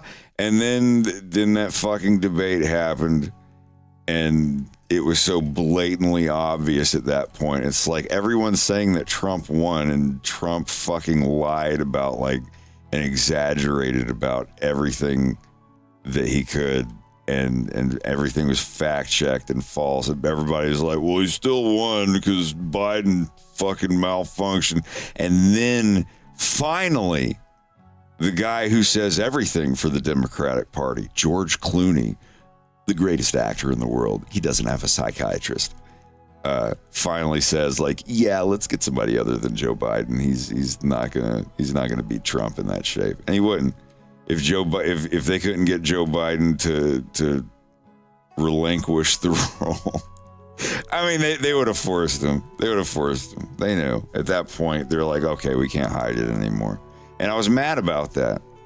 I was rooting for the Democratic Party to be like, yeah, let's somehow convince this guy that he's not, that, you know, we all know he's slipping, but now they denied it for however long, and then I just feel it was too late, and then they're like, oh, well, let's just do Kamala Harris, I guess. Yeah, Slava's modeling dark Biden, dark Brandon. Yeah, I meme on. That's the thing with me. I know there's some people in here who are really far left leaning and some people who are right leaning and super based or whatever. I don't fucking care. If anyone on either side starts like getting mean to people or you start being shitty, you're out of here. I don't fucking care. I don't fucking care what anybody believes politically. Don't act like little babies. People are like, don't make fun of Trump. Ugh. And then they'll make fun of Biden all day. And the other people are like, Biden's great. Fuck Donald Trump. And the second that you make a meme about Biden, they get all butthurt. It's literally both sides. It's like two rows of children on a bus that are segregated by their political beliefs, and the driver's got to keep them in order. It's so dumb. I'm not saying I don't expect any of y'all to be like that. I know we've got some Democrats in here and some Republicans. I don't fucking care. Don't act like children. But whoever you vote for, make your own fucking decisions. Use critical thinking above all else. And I don't care who you vote for. Fuck. whoever they get in there, just fix the fucking economy. I'm tired of $17 cheeseburgers at McDonald's. That shit's ridiculous. $17 Canadian, but still, like going in there and getting like a great big hamburger from McDonald's and it's like 12 to 13 bucks. Like, what? That's what I'm mad about. Like 9/11 fucked up the country a little bit. And I don't mean this in like measuring death and tragedy, but the whole like COVID thing right when 2020 hit, Jesus, Harold Christ. I think that affected the world, like the way we even interact with other human beings, way worse than 9/11 did.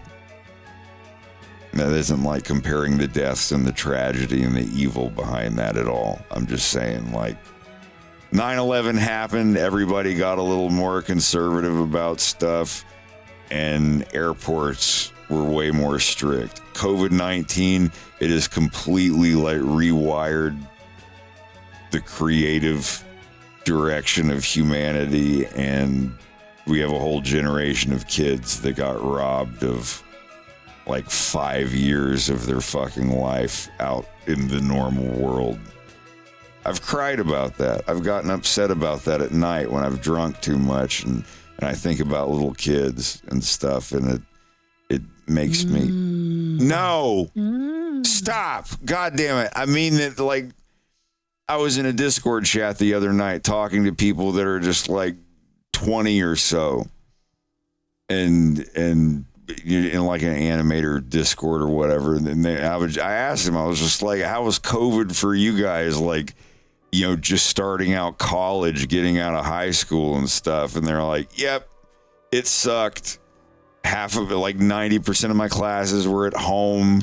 Half of my time was just spent in front of a computer and you know, yeah. And then they started that whole pro-vaccine, anti-vaccine, pro-mask, anti-mask, whatever shit.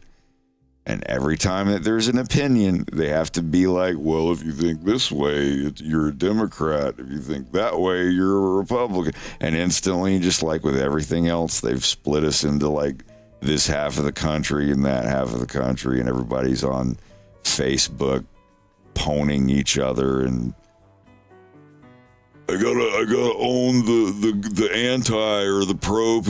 Yeah, I'm just so disconnected. Finally finding old friends of yours from years ago, and you're like, oh my God, my friends from 2011. And like the first thing you ask each other is just like, hey, like, what do you think about all this wild shit that's going on? It's like, hey, I haven't talked to you since like 2013, and it's 2022 or 2023. Yeah, shit is wild.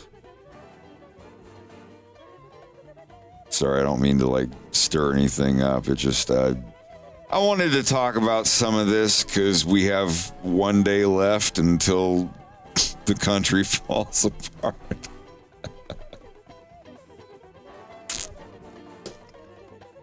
That's the thing. I don't care. There was a dude going around in our gym today while we were, Sid, Greg, and I were doing leg day.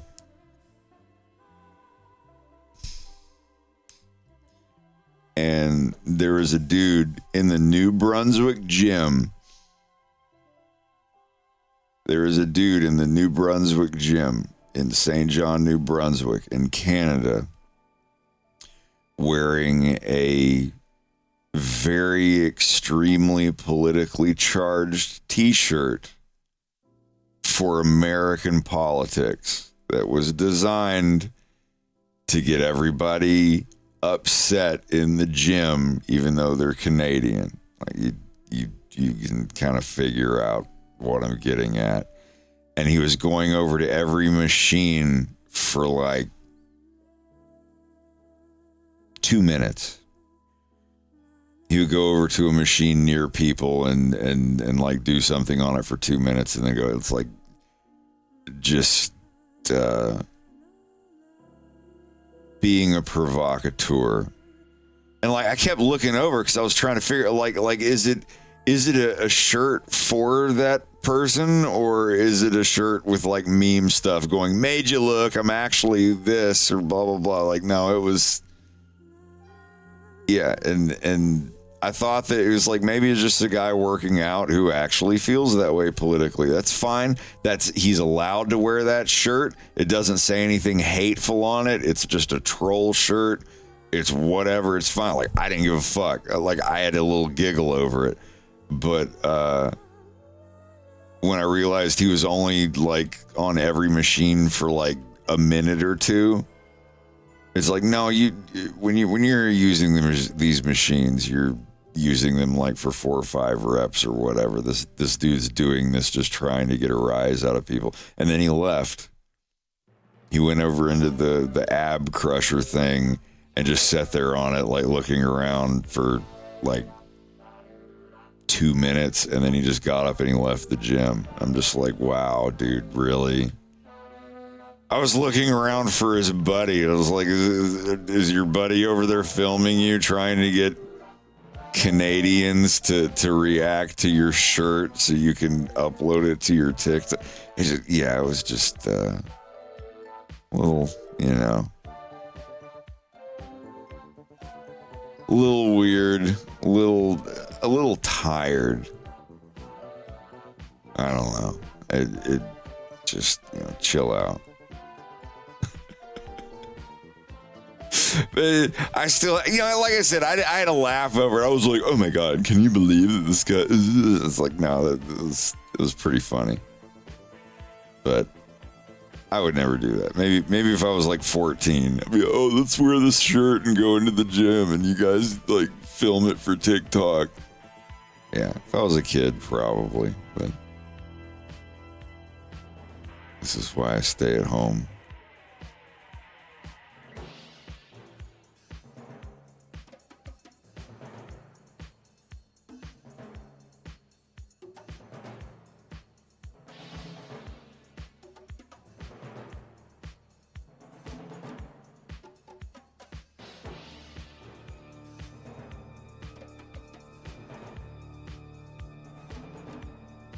Yeah, love your friends, even if they're weird and disagreeable.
Slava, that's looking really good. Are you redoing the mouth? Yeah. I think I'm redoing them off. Like I cannot understand what's wrong.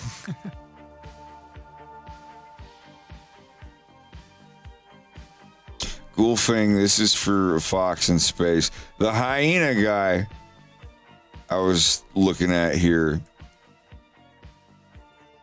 This character is for the violence, 100%. This is the mainish character.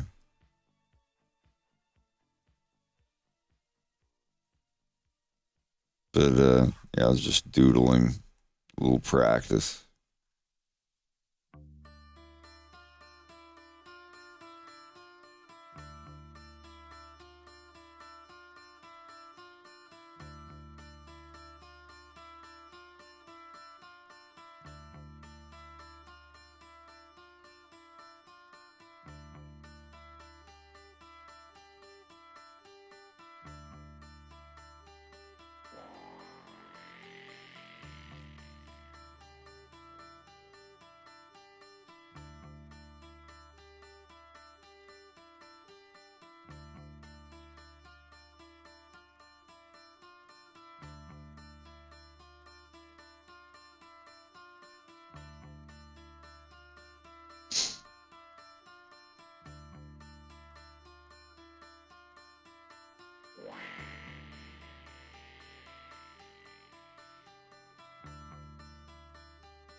How does Blender compare in the sculpting department to ZBrush? It doesn't. You can sculpt in Blender. I believe my model of James was sculpted in Blender, which is great. It shows what you can do in Blender. But if you're doing like ridiculously detailed stuff, like really detailed stuff like Slava does, you gotta do that in ZBrush. You're modeling a cork, on a microscopic level with pores and things in it. Like, yeah, you don't want to do that in Blender. You're modeling a human. If it's a gun or something that's machined or whatever, like, fine. But if it's organic, like vines or a tree or, Goro from Mortal Kombat, you really just want to use ZBrush for that. It can handle a lot more polygons than you export it as a lower res polygon thing. I don't know, FBX, OBJ or whatever. And then you import that into Blender, but God forbid you hit tab and go into edit mode on it. Ugh.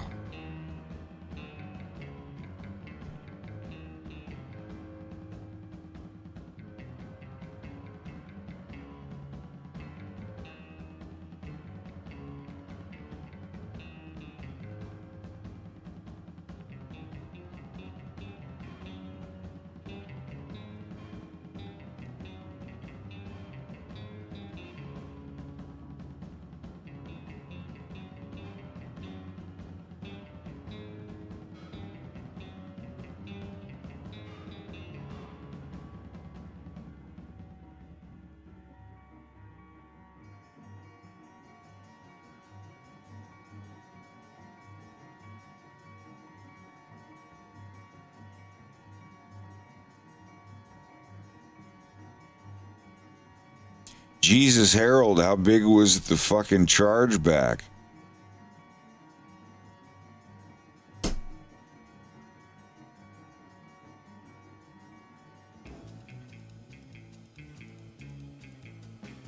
I've always been a big fan of the Mega 64 crew. They actually reached out to me to hang out with them like 20 years ago. And I was so like involved with other stuff, I just didn't even respond, and I feel bad for that. At least I hope it was them. There were a lot of MySpace imposters back then. You know, they're great. They probably would know me as Frederick Fox from my E-Bombs videos. I don't even know if they've seen a Fox in Space.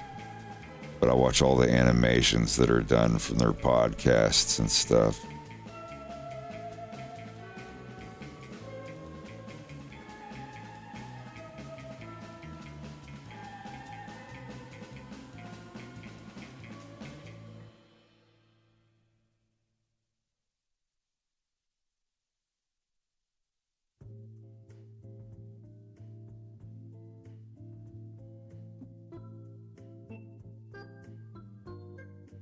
My drink is empty. How late you gonna be up, Slava? Maybe half an hour, maybe a little more. Sounds good.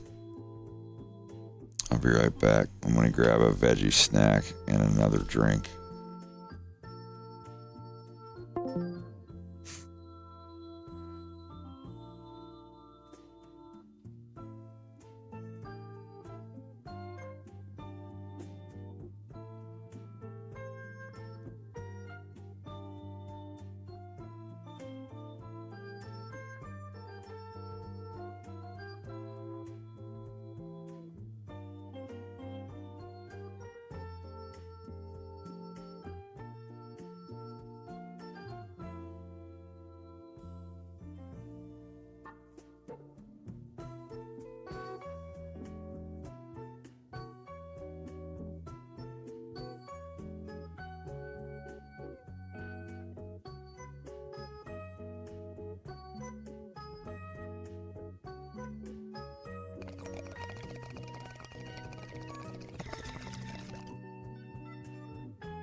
Alrighty. Stuffed myself on fucking cauliflower. Yay. Как сказать по-русски cauliflower? Cola like drinking cola. Ты знаешь овощ брокколи? Broccoli, yes. Это как брокколи, но это белое.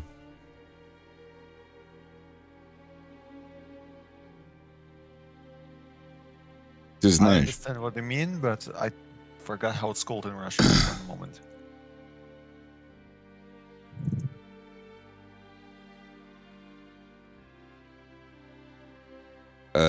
Цветная капуста. Yeah, it's exactly color, no, like cauliflower. Yeah, cauliflower. Yeah. Yeah, but as you can guess, in Russian it's called like flower cabbage. Uh, Oh my god, I remember the taste of this shit. Never liked it. no, I like broccoli. I don't like cauliflower as much. Cauliflower is good to use for like bread substitutes and pizza crust substitutes. Like it's great for that. But just eating it by itself, it has no flavor to it. I don't like it.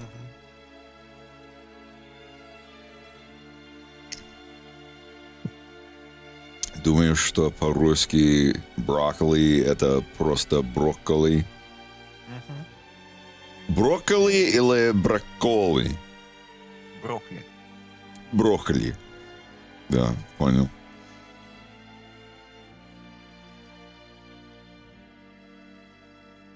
I really love this German Shepherd guy. I feel less bad about it because my husband is voicing him. Oh.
I'm not cutting out carbs completely. I'm just making a conscious effort to lessen them. It's usually I'm just like, I eat this, I eat that, whatever. And I try to eat until I'm 80% full. I take smaller portions. If you constantly eat until you're full, you will get bigger. Because you're stretching a little. A lot of people can't do that. You get that hunger urge right on the back of your tongue. You're like right at the start of your throat and your tongue, and you get that like, no, I'm still hungry. I want it. Yeah, you gotta toughen up and get super based and laugh at it and be like, huh, you're hungry. I just ate a full meal and you're still hungry. Well, you're gonna wait that 20 minutes until you're not feeling hungry anymore. It's true. You eat something and you're like, oh, I'm still kind of hungry. Go do something else. Forget about it. And you'll forget about being hungry. No one should ever go hungry, but you really shouldn't eat until you're stuffed either. Disclaimer, I'm not a health specialist. This doesn't work for everyone. But yeah, I think the fattest, the biggest I've ever gotten was 212 pounds. That was with my clothes on, so it was probably more like 208 or something. But give him to me. That's, I looked exactly like I do now, but I had a front thing hanging down. No. No, I had a little bit of a gut. I couldn't see my belt buckle. That's what I always do. If I look down and I can't see my belt buckle, if I'm getting a little bit of a pooch sticking out, then I not a full fast, but I eat half as much food until it goes away.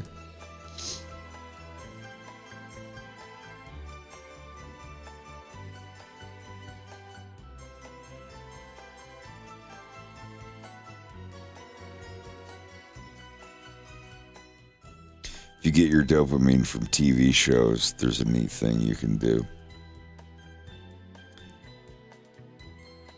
A new show that you like, make up a healthy snack and eat that healthy snack like every time that you watch a new episode, or like if it's you're starting the day or starting your evening, like, oh, it's time to binge 3 episodes of whatever, have your supper to that, but make your supper something like really healthy. Be like, oh, it's time to watch my thing. It's better if it's like every other day. And I don't know, I used to do that for what was it? I think it was Sons of Anarchy. For Dexter, it was a bologna sandwich with ketchup and mayonnaise. For regular show, it was a turkey bacon BLT. I think it was Sons of Anarchy that it was just straight up veggies and stuff. And I remember, I don't remember how much weight I shed, but I remember like trimming my gut down a little bit because most of the snacks I ate while I was binging that show in 2012 was just like vegetables and stuff. I think that's when it was.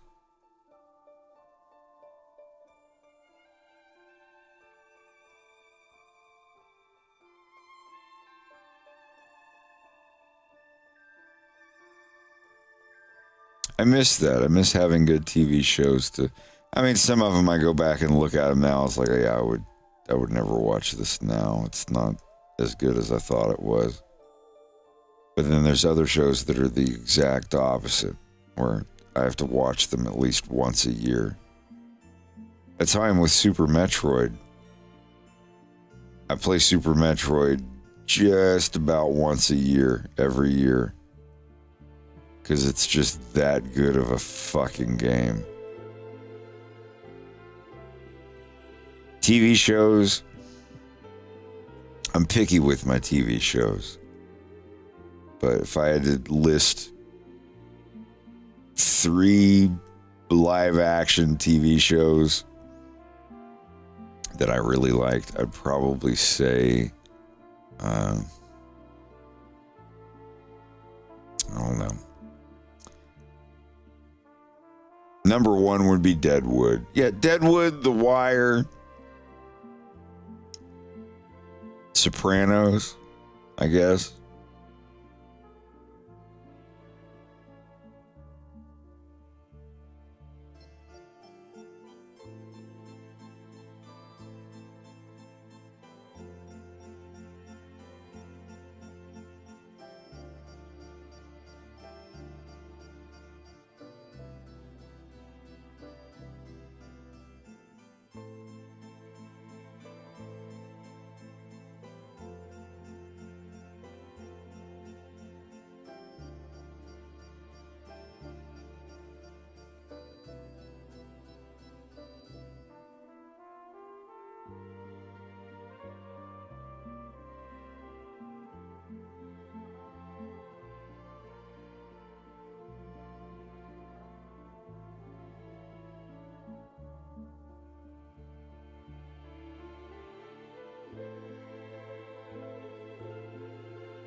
Oh yeah, this is also from Deep Red. Profondo Rosso.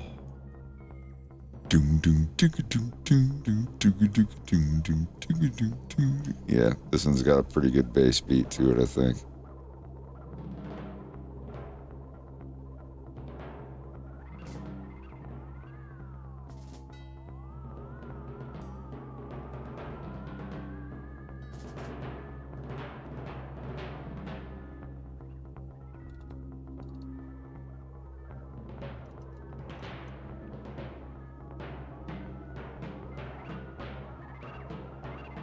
Yeah, this just makes me think of working in IT when I was 30.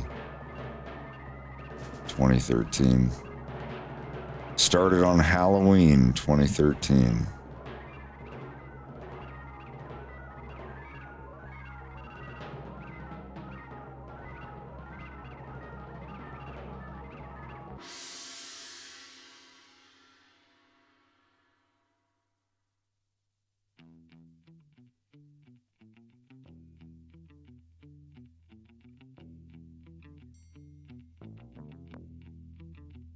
I guess that's more a guitar than a bass.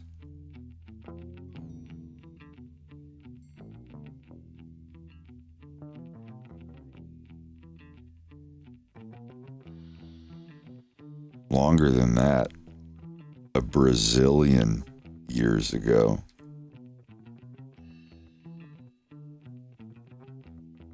I love Brazilians. That's how much money I have.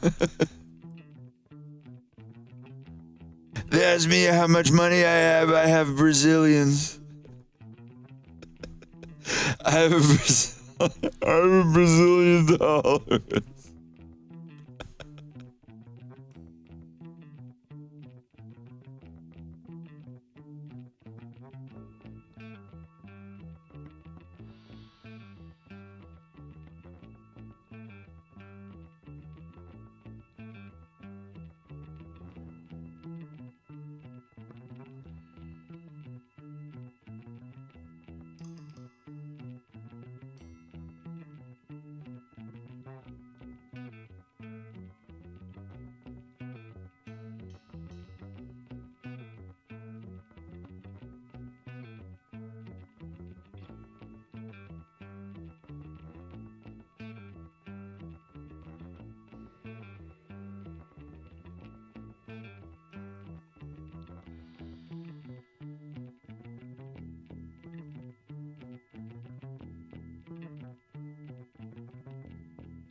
Oh, Christ. It's almost 4 in the morning.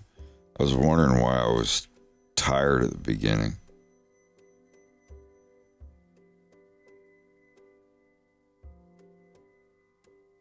Well.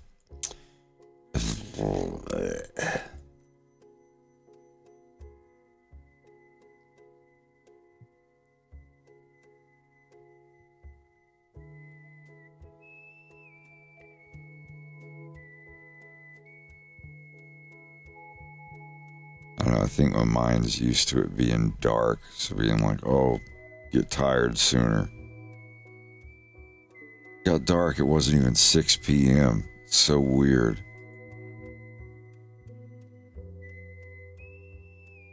But yeah, I'm getting a little sleepy. I'm an hour and 41 minutes past my bedtime. I shouldn't have stayed up so damn late.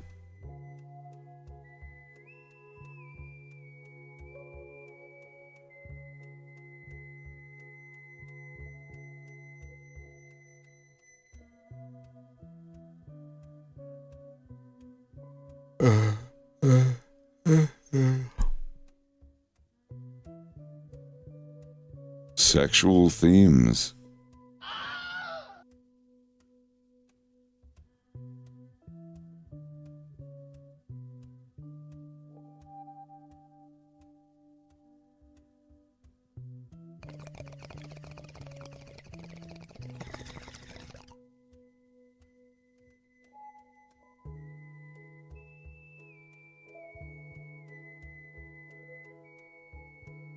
Oh, I found the right thing.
Oh, I know that one.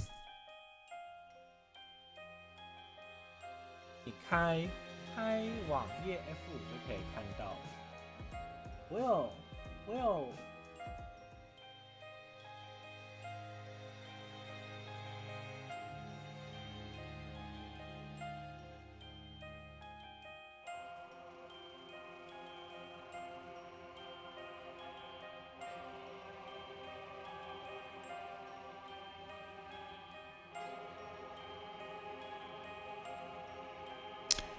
Well, I'm going to go ahead and hop off. No raid. Nobody's on. It's 4 in the fucking morning. But anyway, y'all have a good one. And I'll talk to you tomorrow. I'll be on here tomorrow for day 5. We'll keep it going. Y'all have a good night.